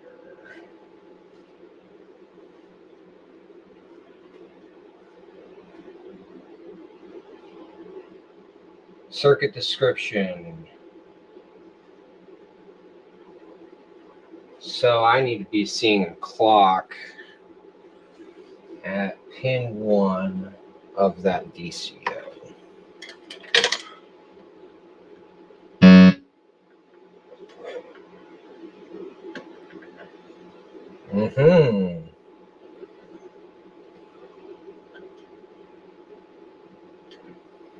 I do indeed see a clock at that DCO. All right, I'm going to have to pause for just a moment. 4 hours and 30 minutes in.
Oh, hey, yeah, I forgot to turn my mic back on. So right now I'm studying the 5534. My voice 5 on the 106 is not working. But whenever I scope, you know, I'm definitely not seeing any signal coming into the VCA VCF. So next thing is to possibly suspect the wave generator, the MC5534A. So how do you start looking at that? You can start by, you know, doing exactly what I'm doing here, which is I'm in the service manual and I'm just looking at their IC description, right? And I'm reading up on what's going on there. So I'm seeing that the DCO comes in to pin 1.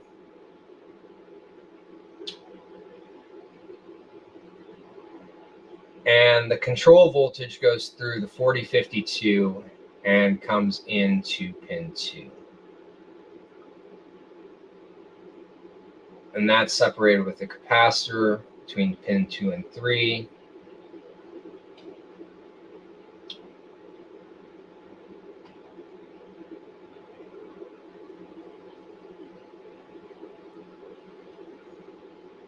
Just reading a little bit about that. Okay, so, you know, actually, you know, I keep saying, sorry about that. Let me print this page so that I don't have to be scrolling between.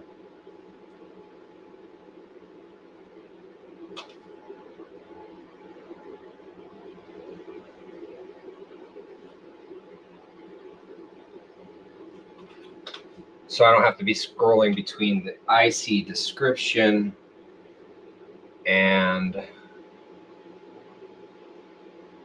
the schematic. Let's just stay on the schematic for a little while.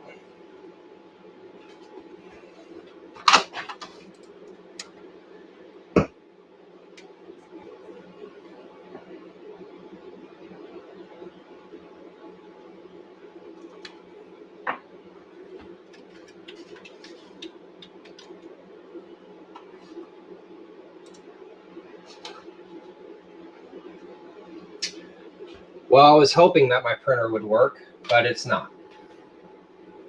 All right.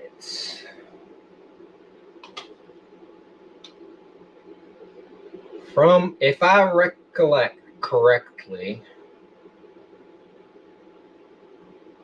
the pin 1 is our clock. So we've got clock X and clock Y. Pins 1 and pin 4. So clock X, good. Clock Y, good. Okay. Then that stupid page isn't printing. So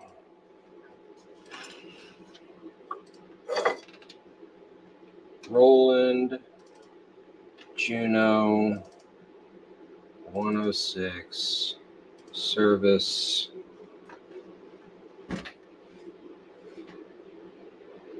I'm printing off the wave generator circuit description so I don't have to go back and forth between the 2 pages.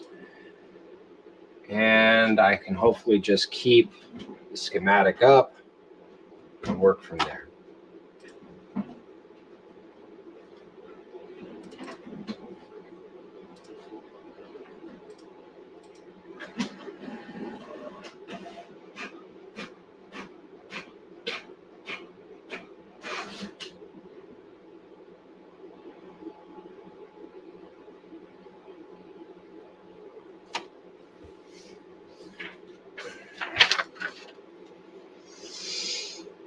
All right, so pins 13 is the sub oscillator output. Self-explaining from the figure, the output amplitude being variable to a change of collector supply voltage, sub level.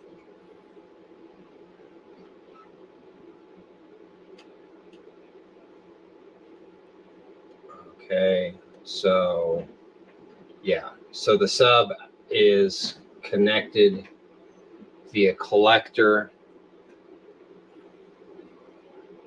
to an output range.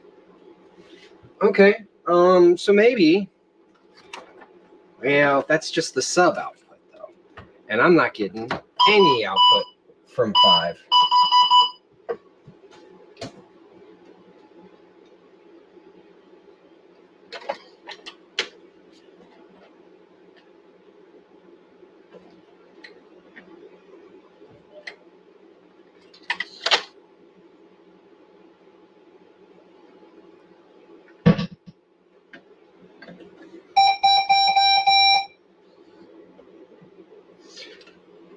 So when I put that chip in, take it out, I'm hearing a clear difference. So, the output of the VCF is working. It's quite literally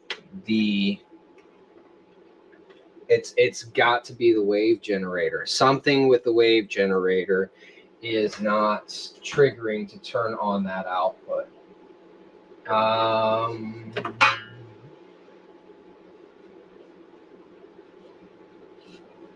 screen's all wonky.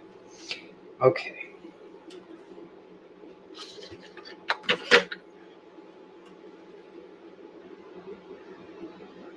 I'm seeing clock signal in.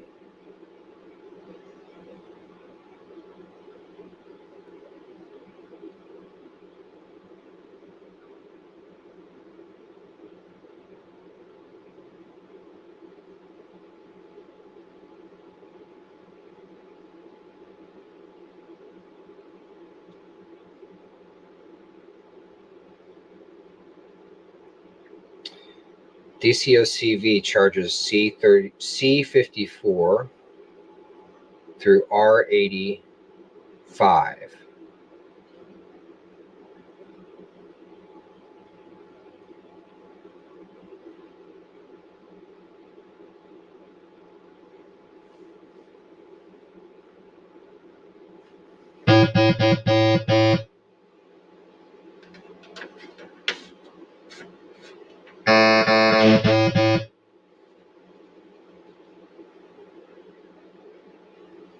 Wow.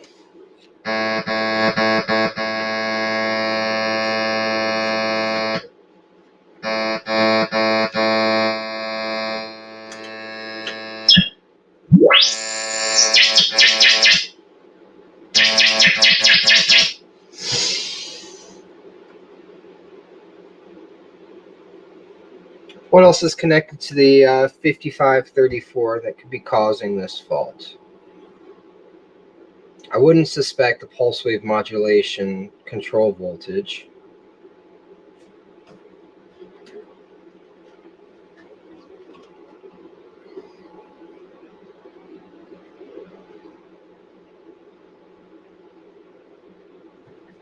The frequency is the same.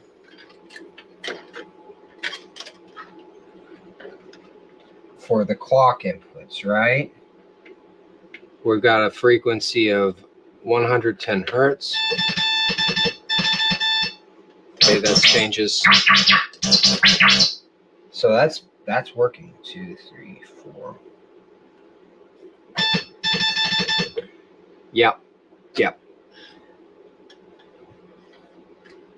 Good DCO in. The range. 1,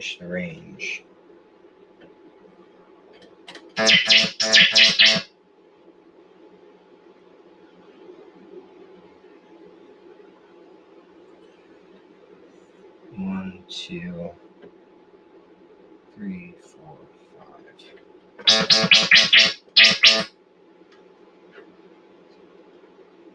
Change my coupling DC.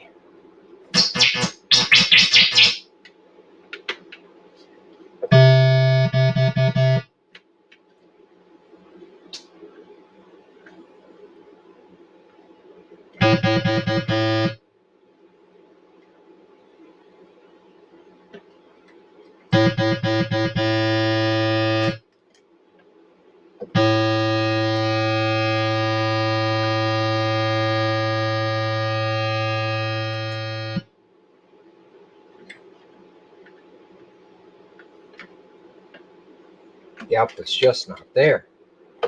Okay. What else is X about? 3 and 6.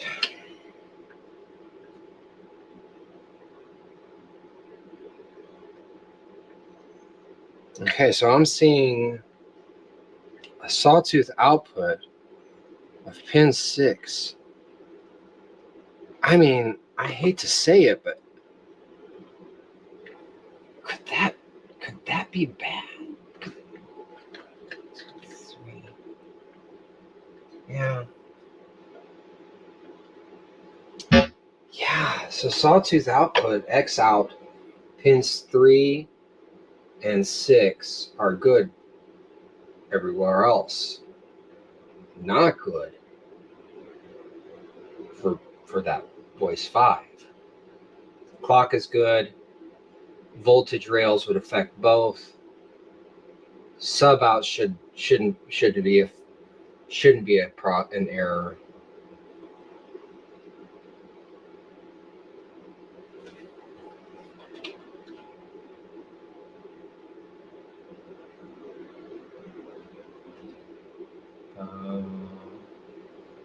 I confirm that the sawtooth on-off is good. PWM, pulse wave modulation, control voltage goes to the op amp to the 4051.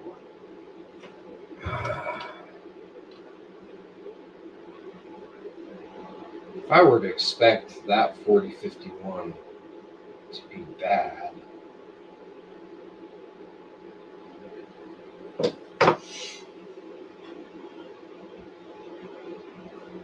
okay, so it's coming up. I'm coming up into the IC there. Changing the width.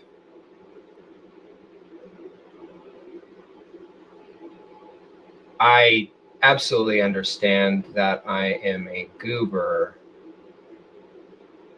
so I appreciate y'all bearing with me there. Huh.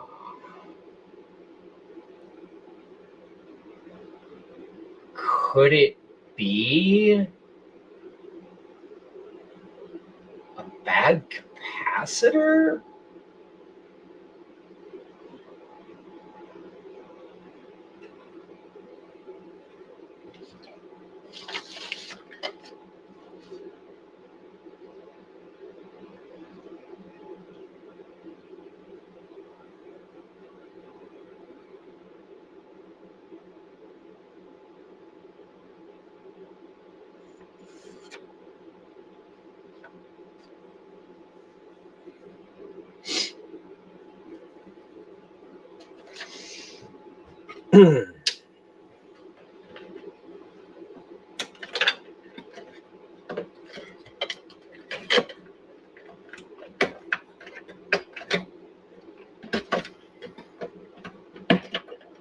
All right, just to kind of go over the troubleshooting process here again.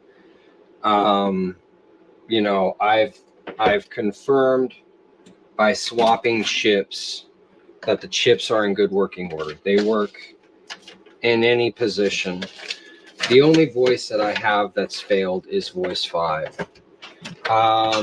You know, I've confirmed that the output of the wave generator, that 5534, is non-existent for voice 5. But it's voice 6 is fine. And so too, whenever you're swapping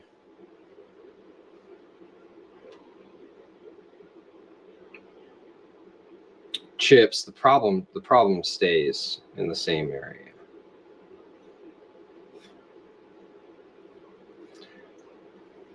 I have a hard time believing what I'm about to say, so that's why I'm kind of hesitant to say it. The problem is definitely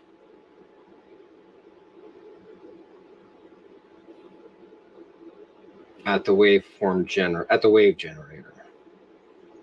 The question is, Why is one side working, the other not?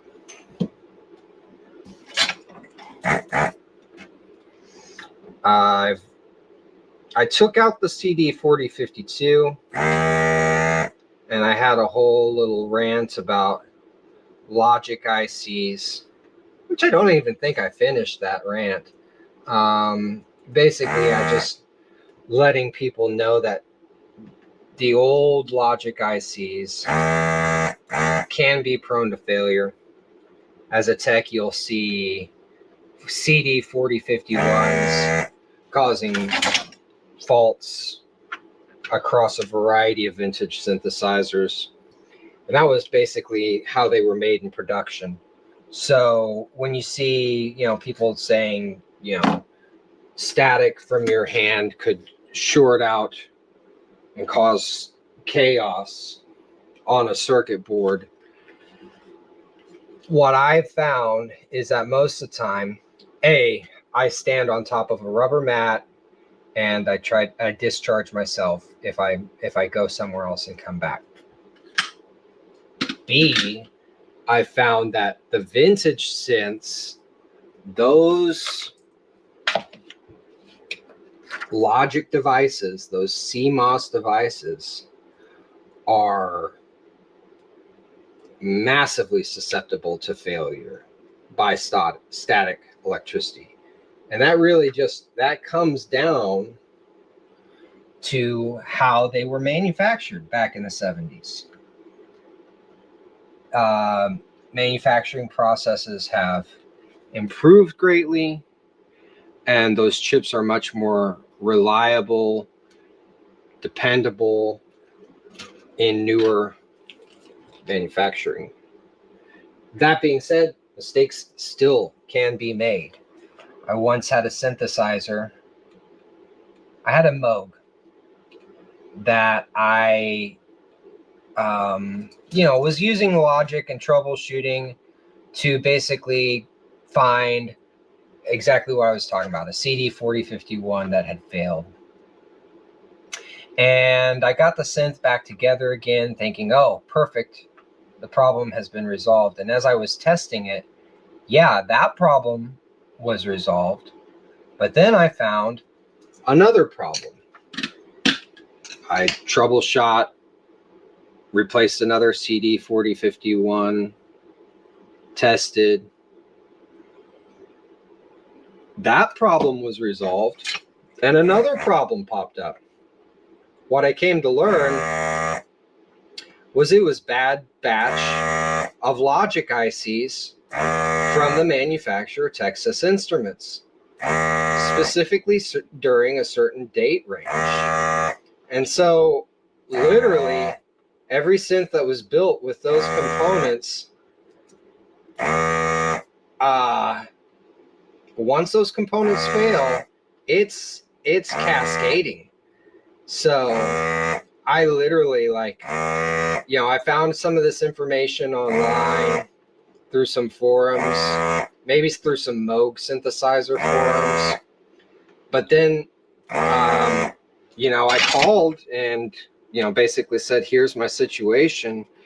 And I was told, yeah, so really the only thing that you can do is replace every single TI IC from Texas Instruments. And so I did, and it completely took care of the problem.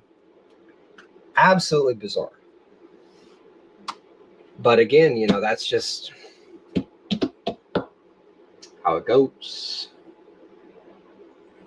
Surely that sub out, if that transistor was failed, it shouldn't mean that the output, could it? Yeah, if there was a short between the collector and emitter, it might. I don't think so. Now I'm just talking to myself, honestly. Hope that's okay. Wave out, wave out, wave out, wave out. What is that? Could that be grounding? causing the output to be failed. That's the noise signal. So no, we've got plenty of noise.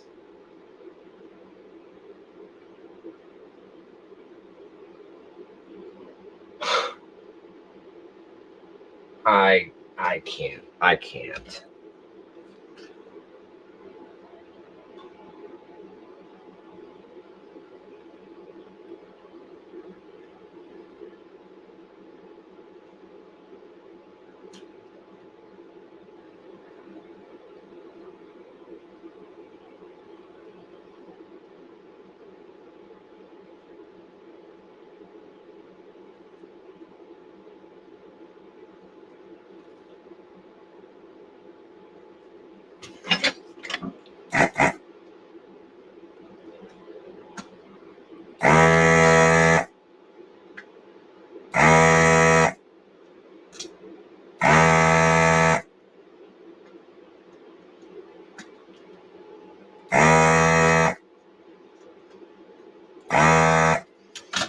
Pro tip if you are working on vintage synthesizers,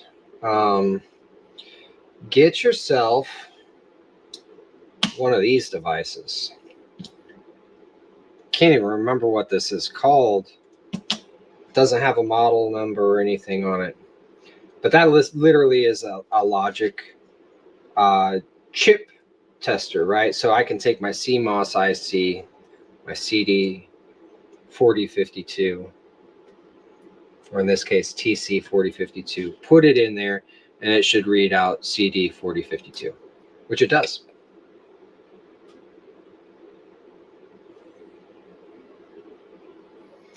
The BJT is just fine.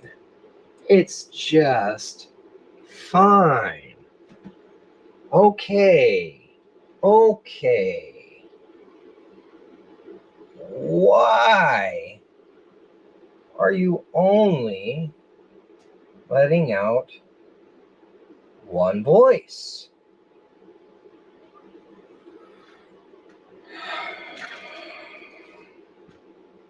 Any text in the chat you want to let me know what I'm doing wrong? Did you figure it out for me yet?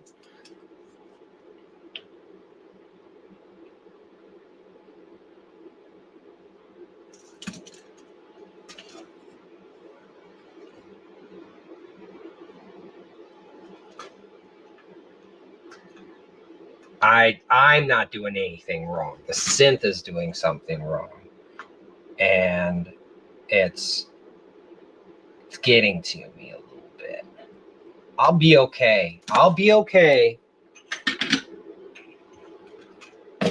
But I want to find out what's going on. I want somebody to tell me what's going on.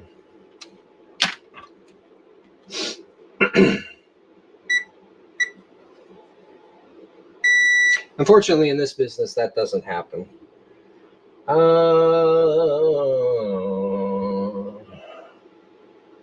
Okay. So pins 12, 14, 15, and 11 of the CD4052 should be connected through resistors to pin 2. There are the resistors.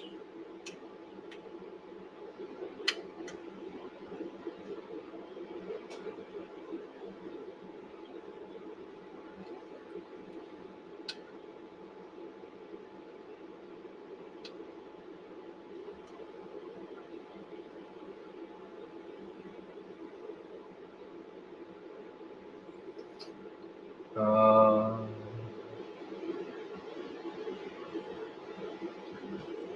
16, 15, 14, 13. Pin 13 is connected to these. What?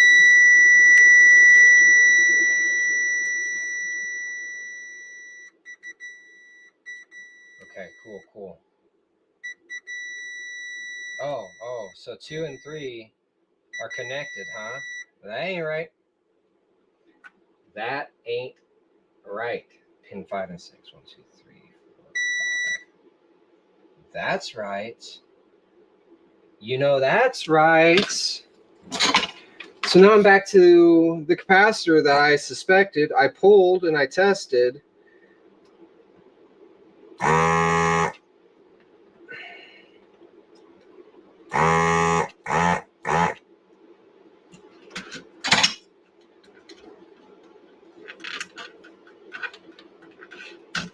Get out.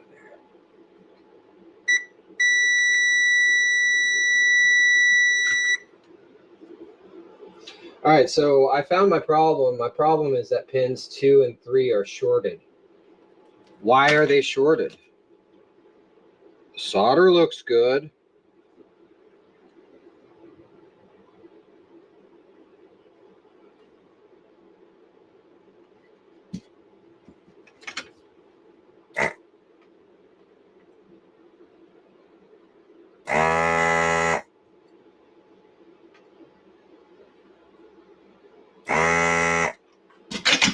Desoldered pins 2 and 3. How?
All the pins are moving. That's great. It's out. It's out. Why? If this multimeter beeps, I'm gonna be pissed. I'm pissed. Yeah. Yeah, what'd you do? What'd you do? You like literally have no reason to be acting this way. Socket is completely removed. IC is completely removed.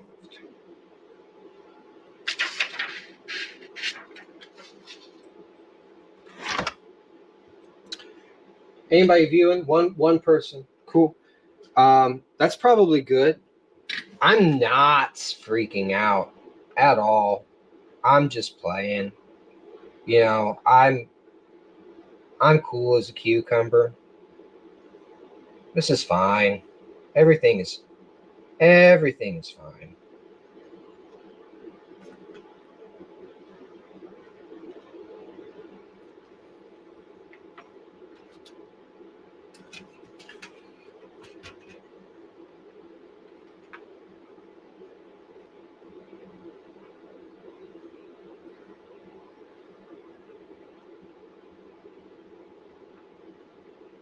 There's literally nothing, absolutely nothing connected.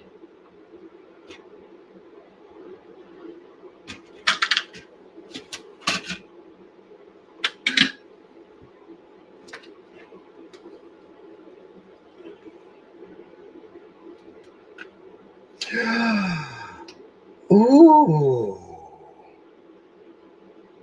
Okay.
Pretty sure I figured out the problem. If you're watching, am I saying it makes sense?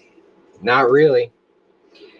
I found that pin 2 and 3 of my MC5534 were bridged. But you know, I don't know how. It wasn't, you know, typically when you get like a solder bridge, you can like see the solder that's connecting the two.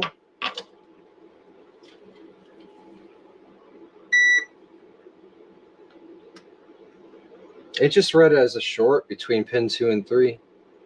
And I removed the capacitor, and that didn't take care of it. So I just finished up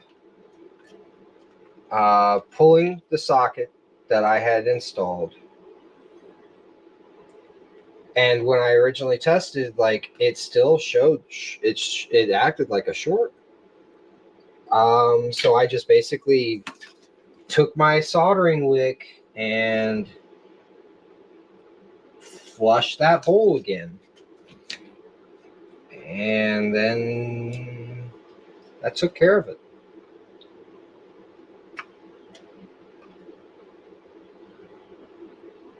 Electronics are wild, y'all. I want you to understand that. I hope you get, if you get nothing else from the day, just know that it's wilding. It's wilding out here.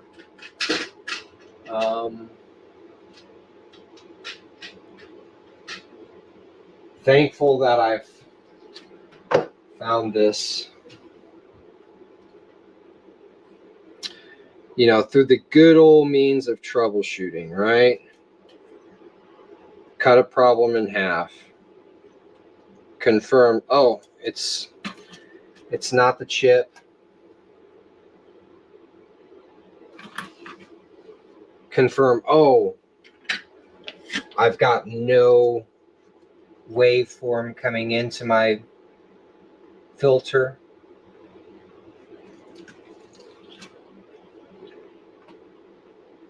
Confirm you've got clock to your wave shaper. Confirm that it changes frequency as it moves, as you move up the key bed. Confirm your control voltage, right?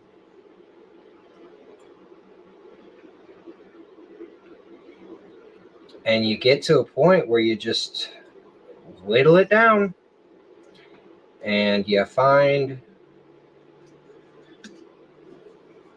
2 leads of 1 IC shorted.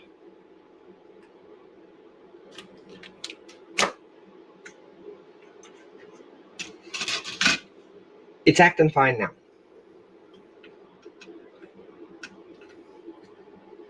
So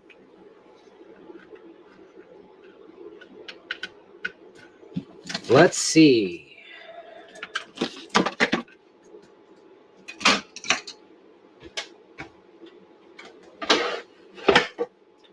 Do I have a 6-voice synthesizer?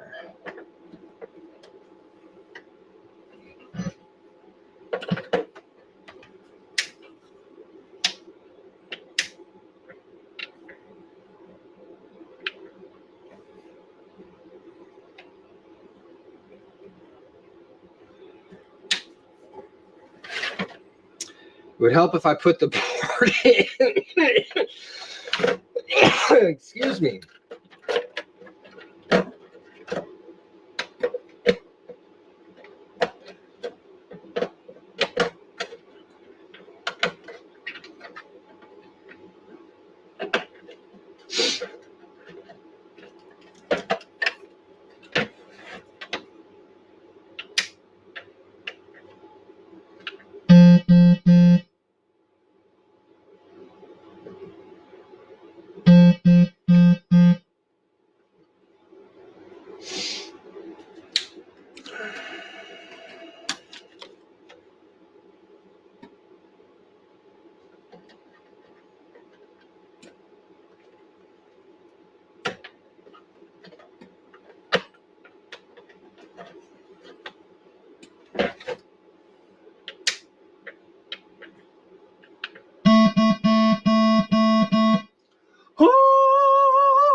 All right.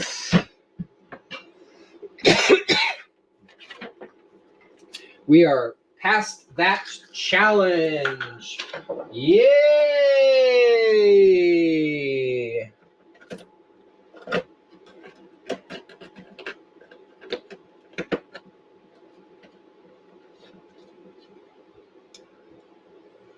Weird stuff happens when you work in this business, y'all.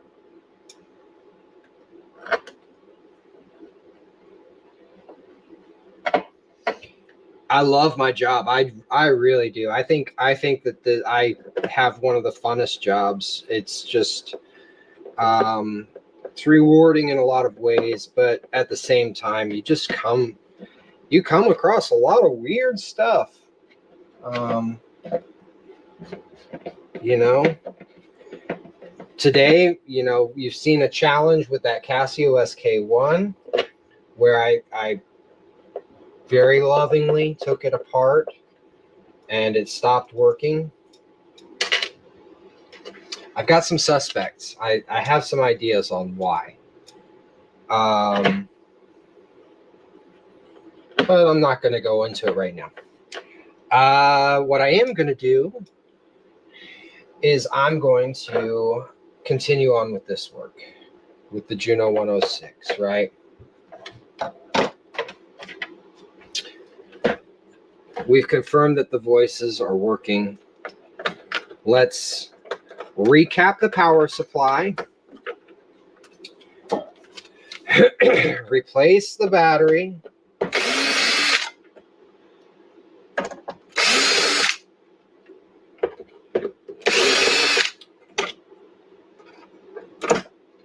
There is a light film of dust all around this 106. And it is a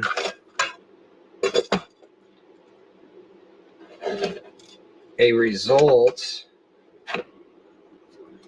of the dust gaskets in the potentiometer failing. So that's going to happen.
Okay, I'm back. Hello. I think it may be Ellie the cat that's watching me. I've only got one viewer. That's cool. First time, you've obviously seen that things are not quite as easy as they are meant to be sometimes. And that's okay. I mean, that's just part of this process. So I'm getting some capacitors because I'm going to recap the power supply. And two 3300s and a 6800. And reflow the solder on other points. What's the voltage rating on the 6800?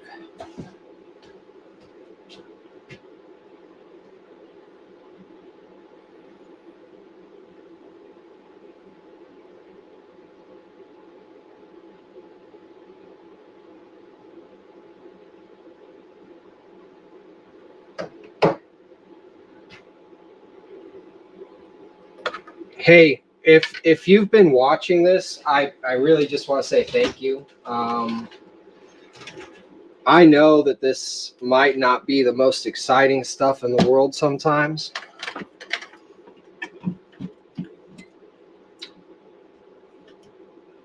I know that me talking to myself can probably be a little bit boring. But thank you for showing up, at least the few people that did. And I don't know. I feel good. I like this. This is fine. I get to talk to myself, you know. Hopefully, if you're an aspiring electronics technician, you feel a little bit inspired. If not, that's cool. Derek, thank you. Thank you for coming along for the ride. Appreciate that.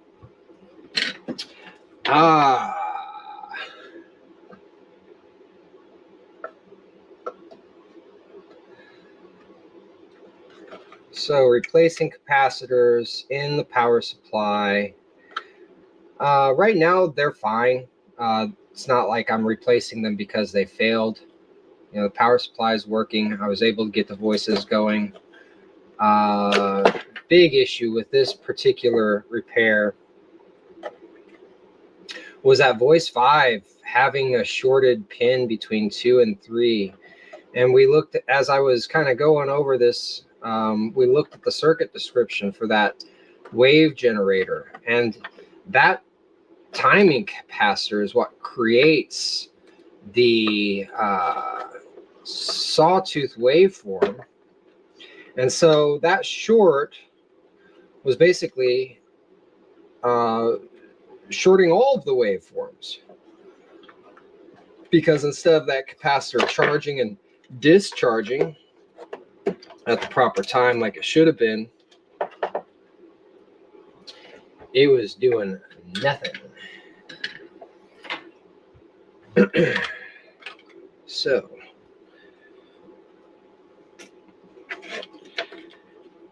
cool little find. You don't see that all the time. That was a weird issue.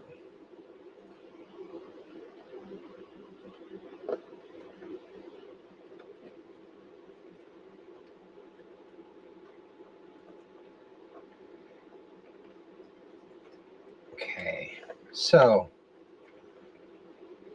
capacitors. It's kind of funny. One of the most common things that I hear from clients who bring me repairs is they'll say, it may be a capacitor.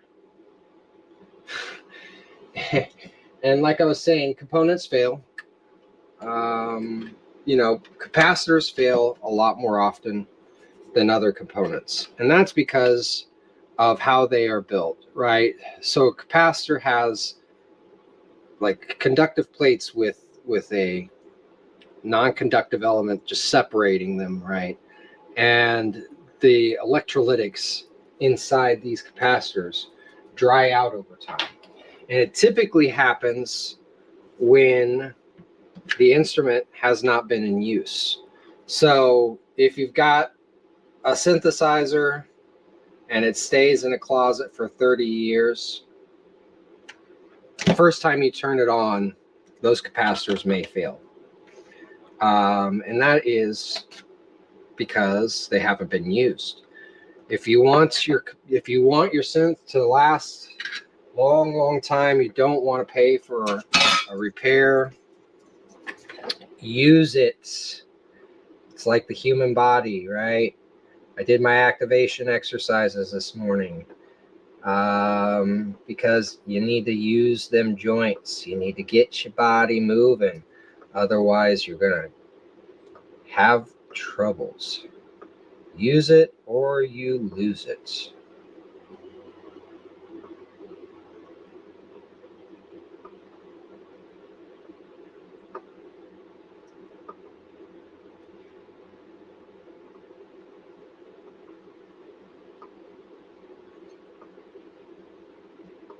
I really should have changed the tip on my soldering iron.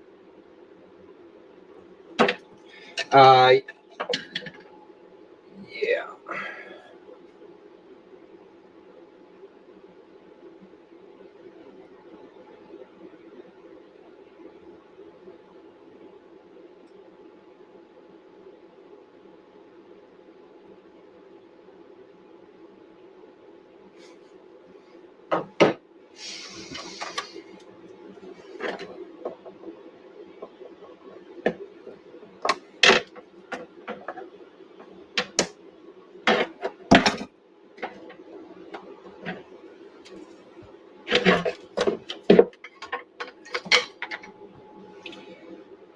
So what I'm doing is I'm just applying some hot glue to the base of these capacitors.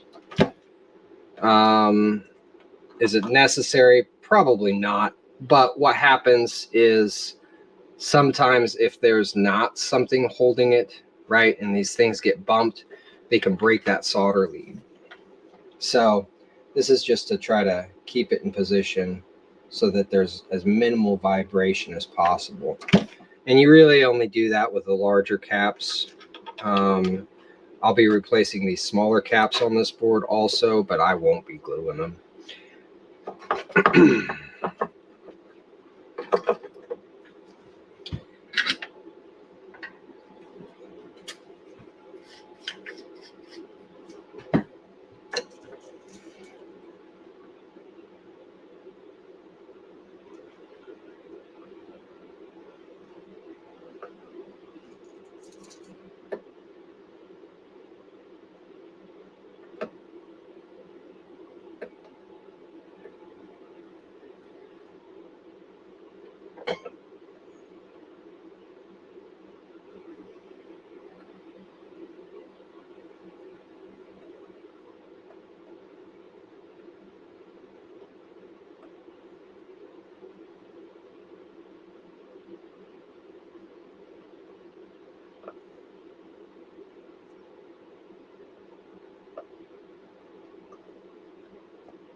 Cool.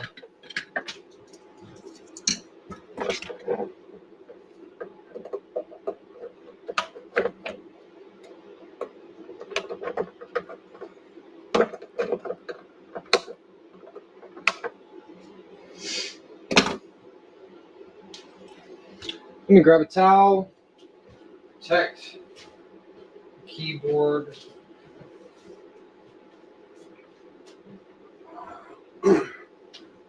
I'm going to be showing you something pretty disgusting after I replace these capacitors. 4.7, 2 4.7, 3, 1 and 10. Okay.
All right, 10 microfarad.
$4.7.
All right,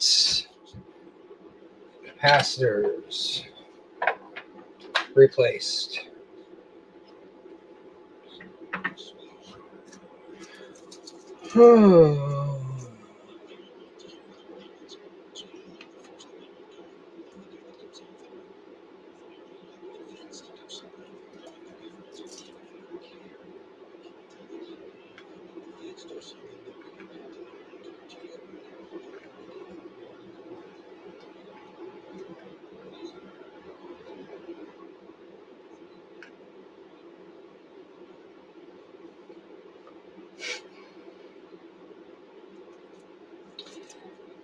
All right.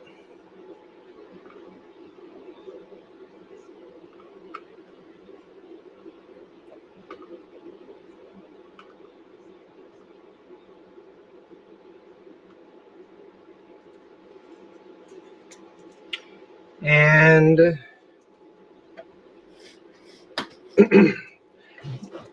reflowing solder on the regulators.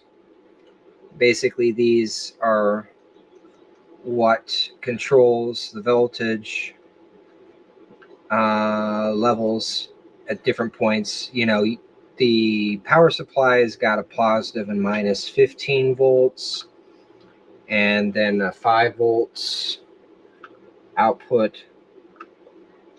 And just over time, like the heat that's generated causes that solder joint to get a little weak. And so I just like to go through and reflow solder on the points that, you know, I've seen that solder crack in the past and cause some failures. So we're good with that. I need to trim those leads, and then I'm going to clean the board and we'll move on.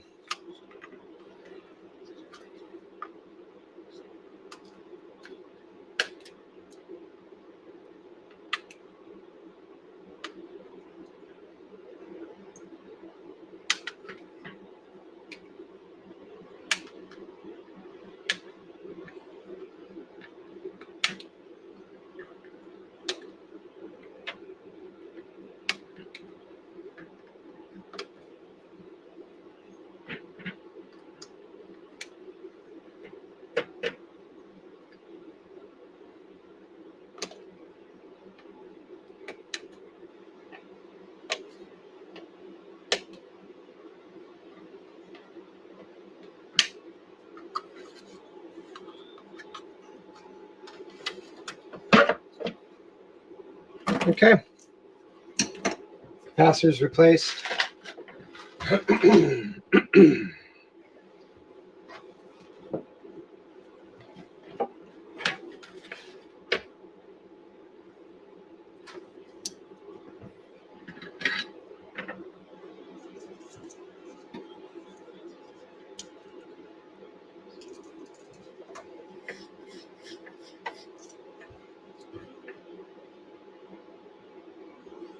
Cool.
All right.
All right, so now I'm gonna clean that and show you what all that flux looks like when it comes off the board. All right, okay. Let's just douse it with isopropyl alcohol first. Okay. Just lay that on there. Oh, look at that. Look at.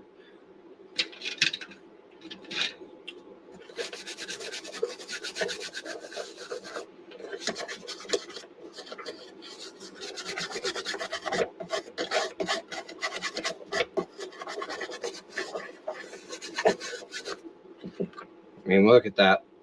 Just Flux City.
Hello, this is Benjamin.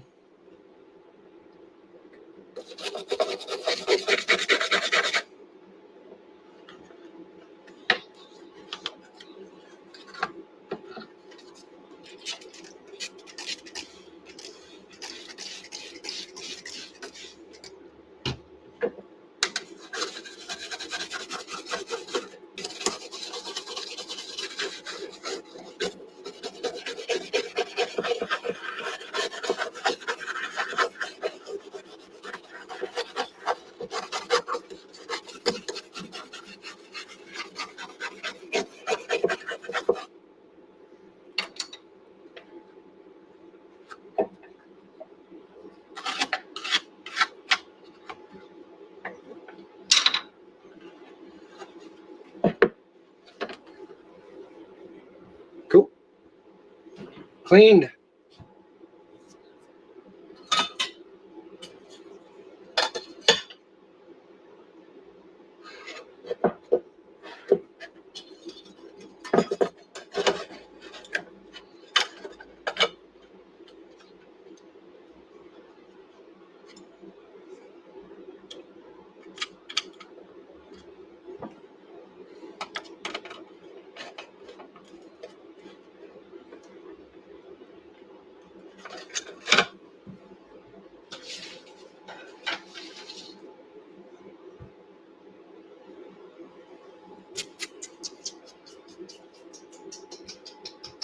There we are.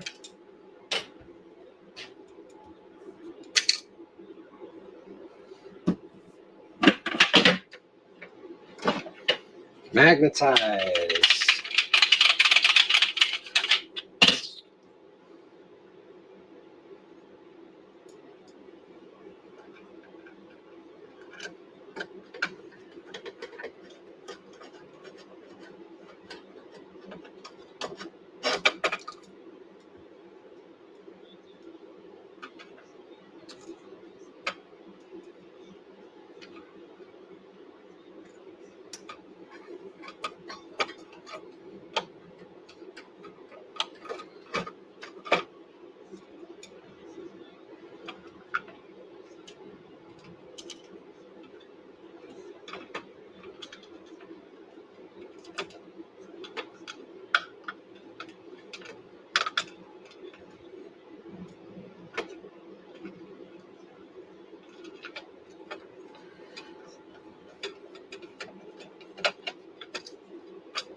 It's a fun song, right? Yeah. That's from a show called On Cinema at the Cinema. My friends are probably real tired of me talking about it all the time.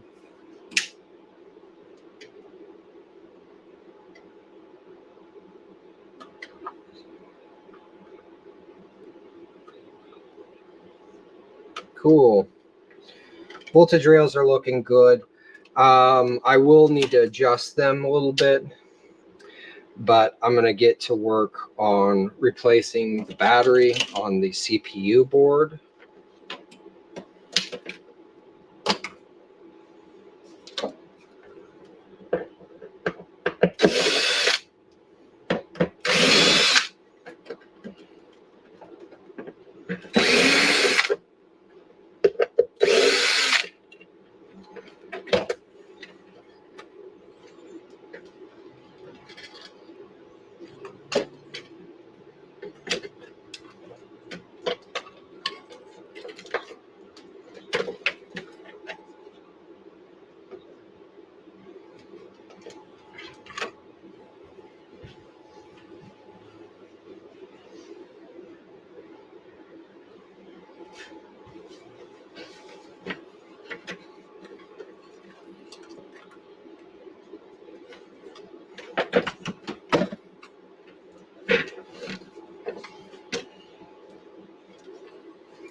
Replace that battery.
Cool.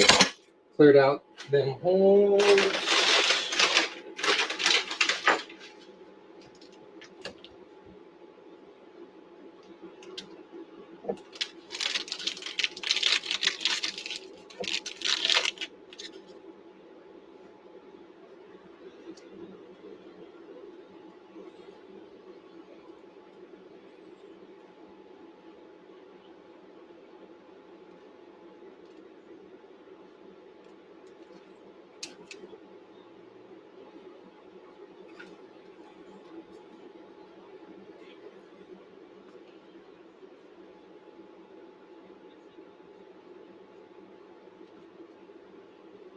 Checking to make sure that the battery will be oriented properly.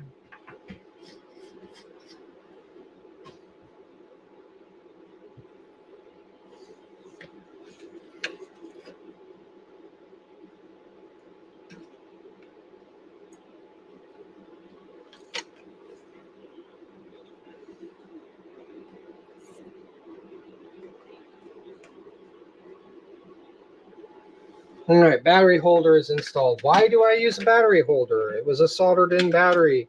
You know, maybe in 10 years you need to replace the battery. You can do it yourself now. All right. And that's installed. Let's make sure. Plus minus 3.3 volts. All right. Then we're going to clean that flux. Clean that flux. I promise I didn't say a dirty word there. I actually feel like I haven't cursed today. But, you know, I'm sure I have. But boy, I can't think of like moments where I dropped the F-bomb or did any of that. It's been a pretty wholesome show, I think, for the most part.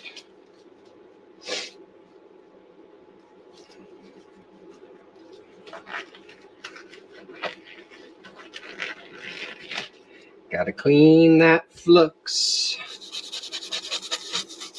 Make it look shiny and new.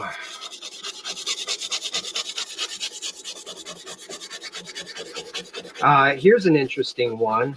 I recently got contacted via email. Someone soliciting my DJ services for a wedding in California. Pretty awesome, huh? Well, the funny thing is, I'm not a DJ, nor do I provide DJ services. So, how did they find me?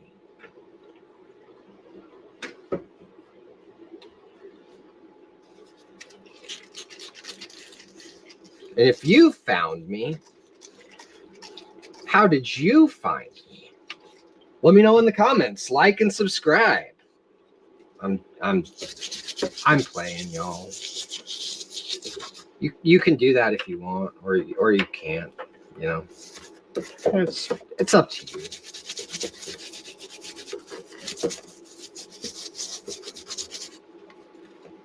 Look at how much cleaner that board looks now. Isn't that nice? Nice and shiny. All right, battery has been replaced.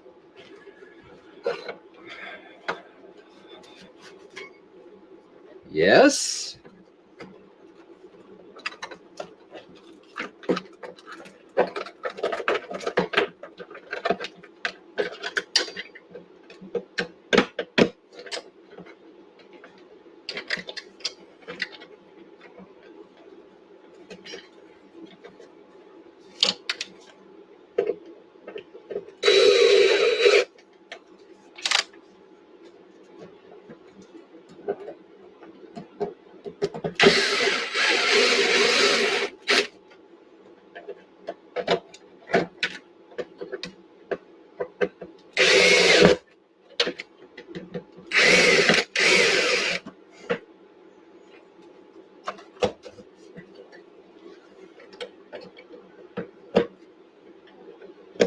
Cool.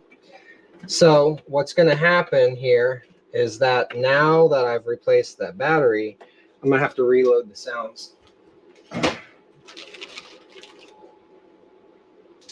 We're at 6 hours of live streaming. Yippee.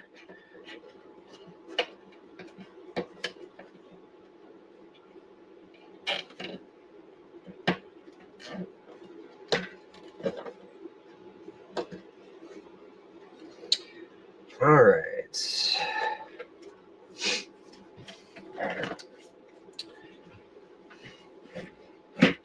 Next couple things I'm going to be doing. I'm going to remove the bender board. I'm going to remove the panel board and the jack board. I'm going to be cleaning the switches. In fact, I'm just going to go ahead and, because I don't need to remove that MIDI board. But I will go ahead and use my contact cleaner, electronic safe contact cleaner, and flush these jacks.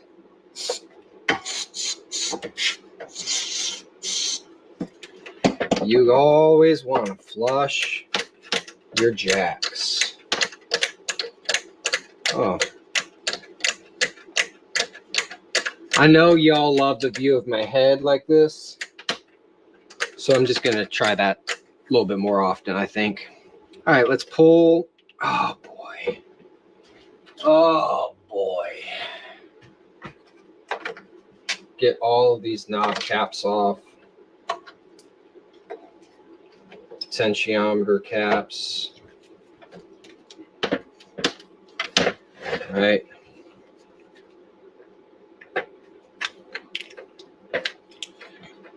You're gonna love what you see when I take this panel board off. I can tell from the top, honestly, like this is gonna be fun.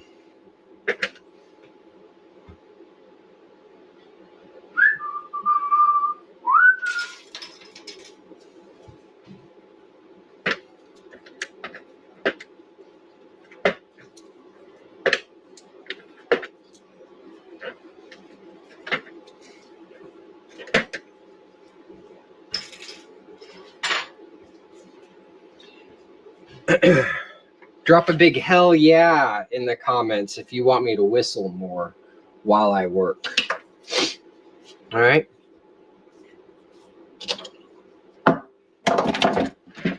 Let's get a poll going on that. Somebody maybe on the Everything app.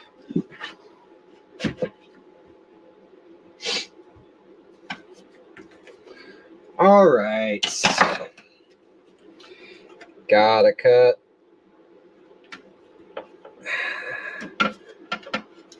Zip ties.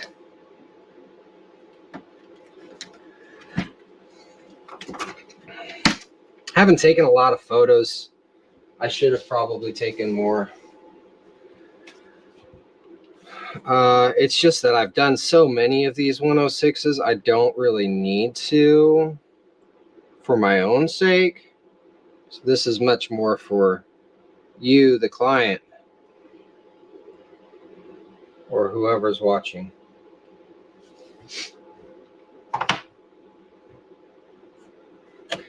All right, snip that zip tie. And gotta snip this zip tie.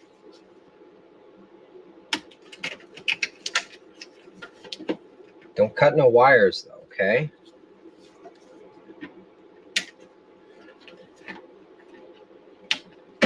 Uh-huh.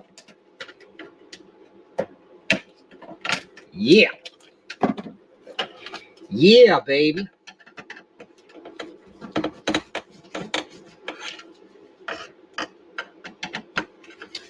If anybody knows where I got that from, sorry. I love it though. I love it. DJ Taiwai. If you don't know, then you don't know. Hell yeah. Somebody knows. I'm just going to put that comment up and we're just going to leave it on that. Hell yeah. Yeah, baby. All right. 5 p.m. Is it? No, it's only 4.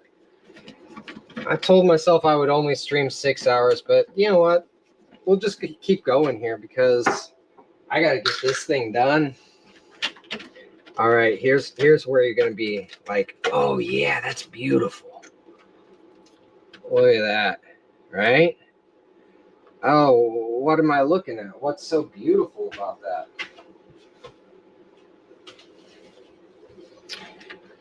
An absolute regular occurrence. Okay, well, was not expecting that. What I am seeing is rust.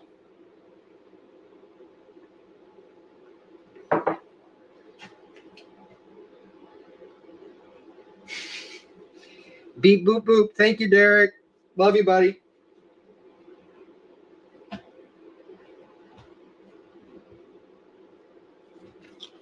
This right here is what I was expecting, right? These dust gaskets, they're just trash. And they're trash because of age. This thing has been through a lot. And it's going to be through a whole lot more, but it's going to be through a whole lot more with good, solid dust gaskets.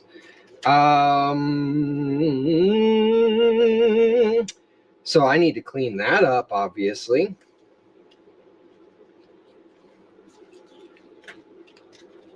Let me go get my trash can.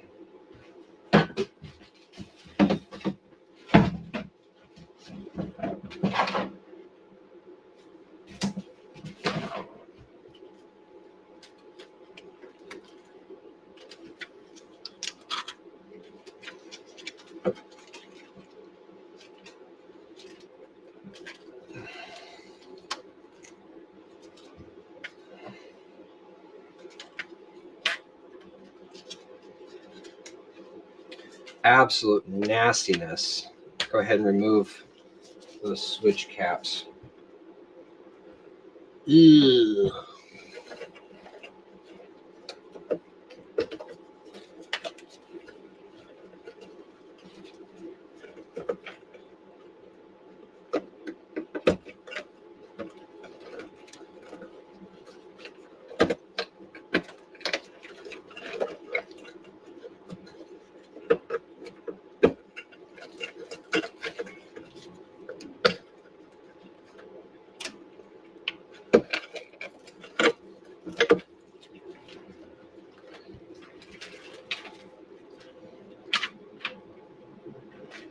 Right into the trash can that goes.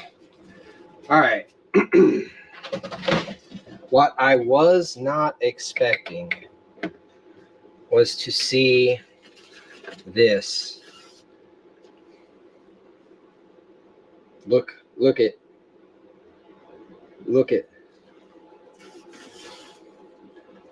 rust, nasty.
a vacuum.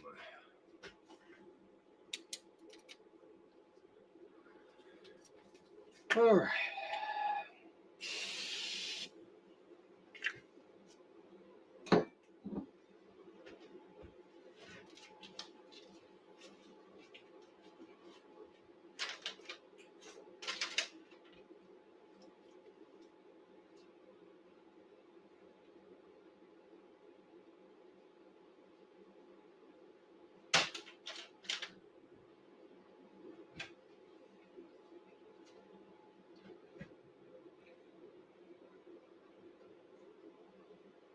A meeting.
No one knows.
All right.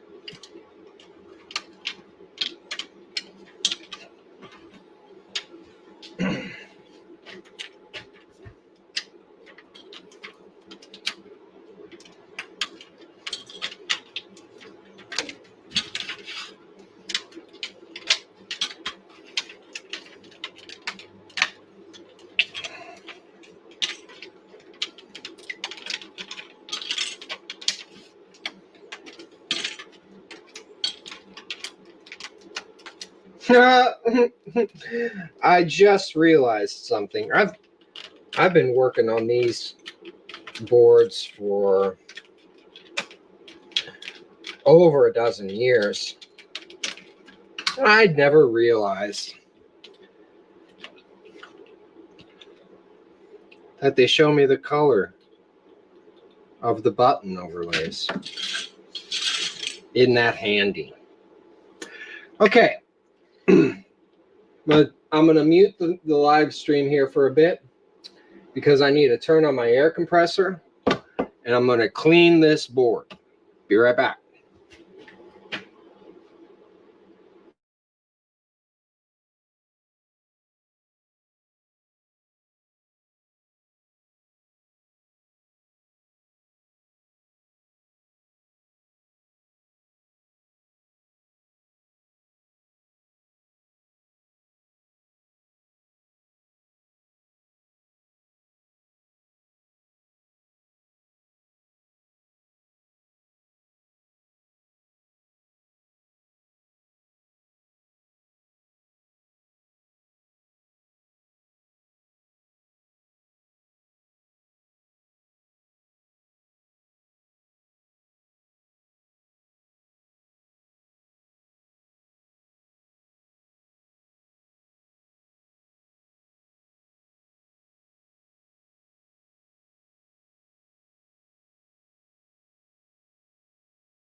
Oh, shoot.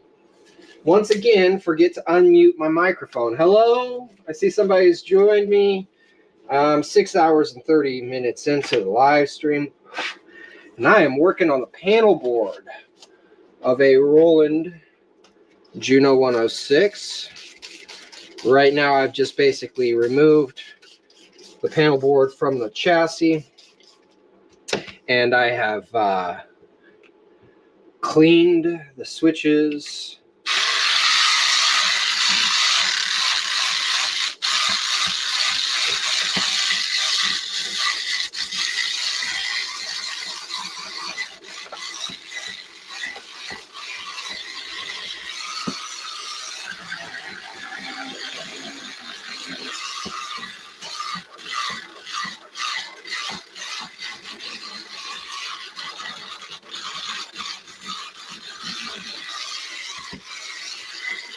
Clean the potentiometers.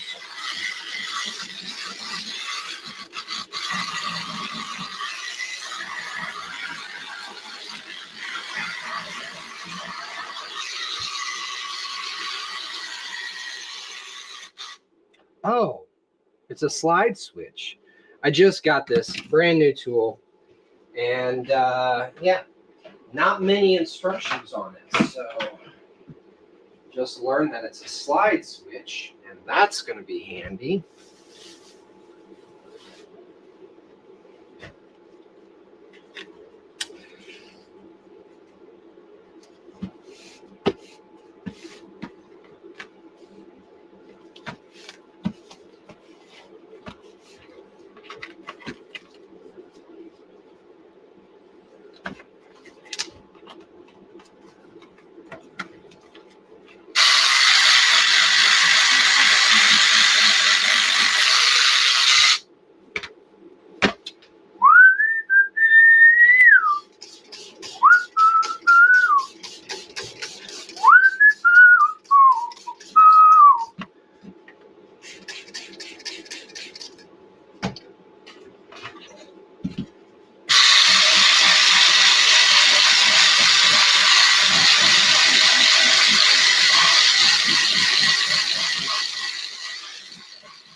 Cool.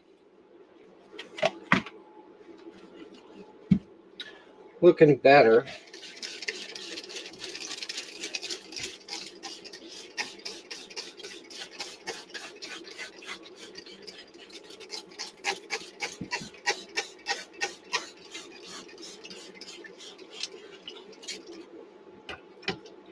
Here comes my air compressor once again.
Hello.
And I'm back. And I'm probably going to only go 7 hours. Honestly, this has been the longest amount of time that I've been standing and working like this consecutively. So thanks. Whew. Okay. So let's put the buttons back on.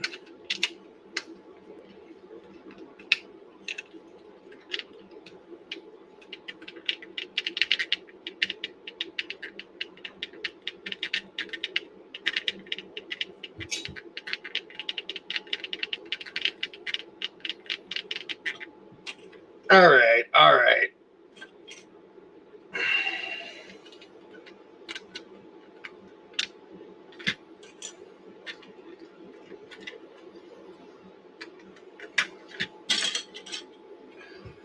Oh, 03.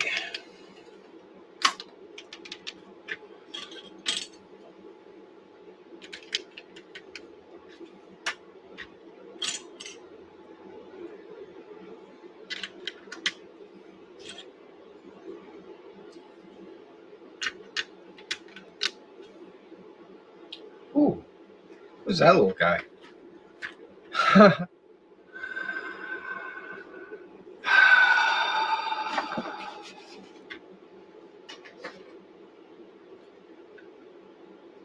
Oh, yeah, it's supposed to be there. Oh, that's the LED. I think that's the first time I've noticed that. Lots of firsts for me today on a synth that I have been real familiar with.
All right, so the board has been cleaned.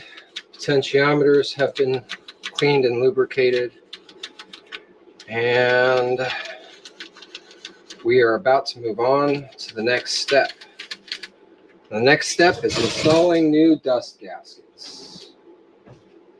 So let me clean up a little bit around here so I have better space to show what I'm about to do.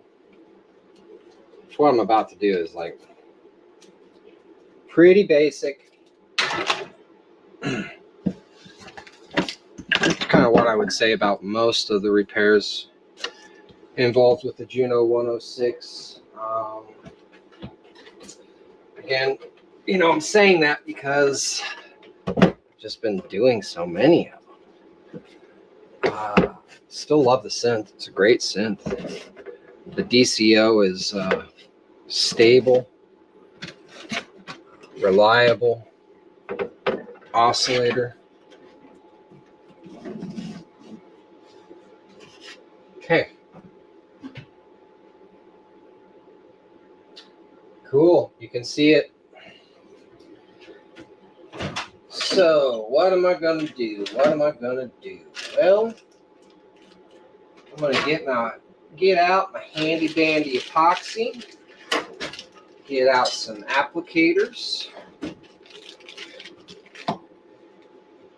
I'm going to install new dust gaskets. You can find those dust gaskets at, well, I like to use Beltone Synthworks. They're a synth repair spot up in Philly. Allison is one cool person, has always been very nice and cordial in all our business dealings.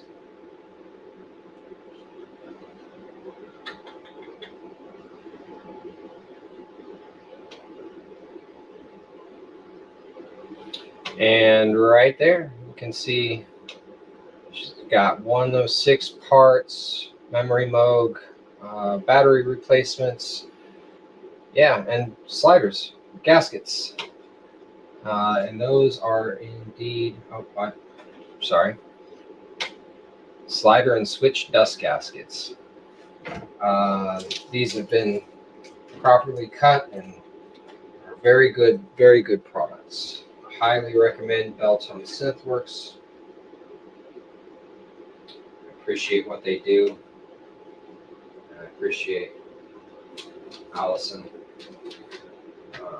Not a lot of women in our industry, and she rocks it. She's great.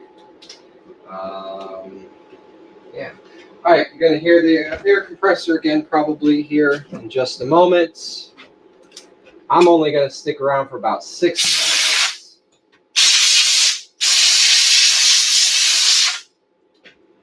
But you'll get to see kind of the process of how I'm going to install these dust gaskets. Right.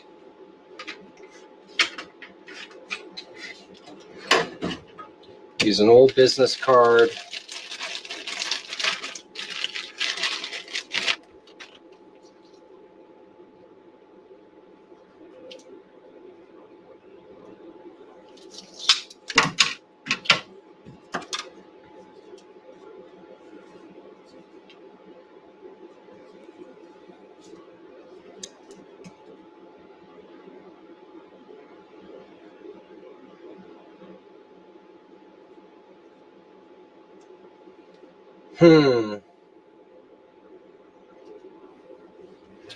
Where's my other epoxy?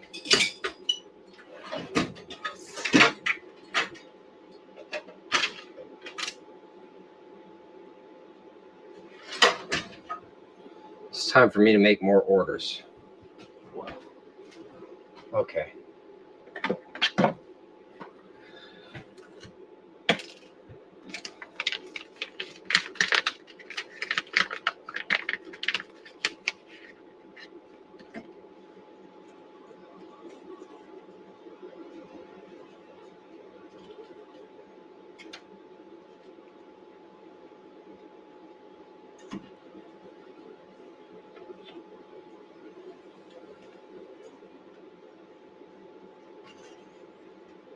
Cool.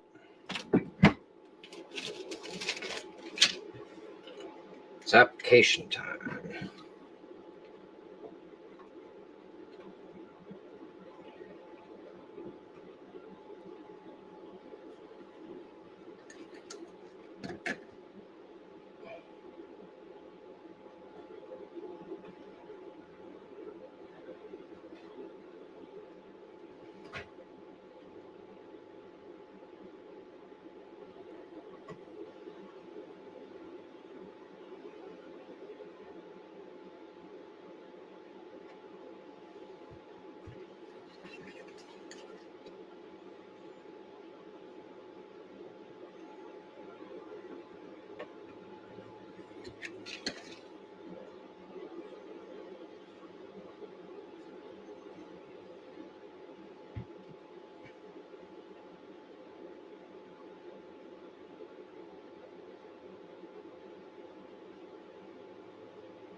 Gonna give that some time to dry.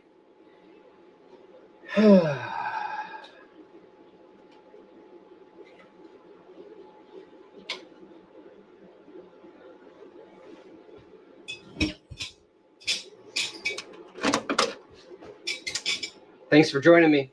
Probably will do this again. Maybe not next week, but maybe the week after. I don't know. Probably gonna have to build up my tolerance, standing and working 7 hours consecutively. I can feel it. Anyway, take care of yourselves, move, get your body going, and wishing you all the best. Bye.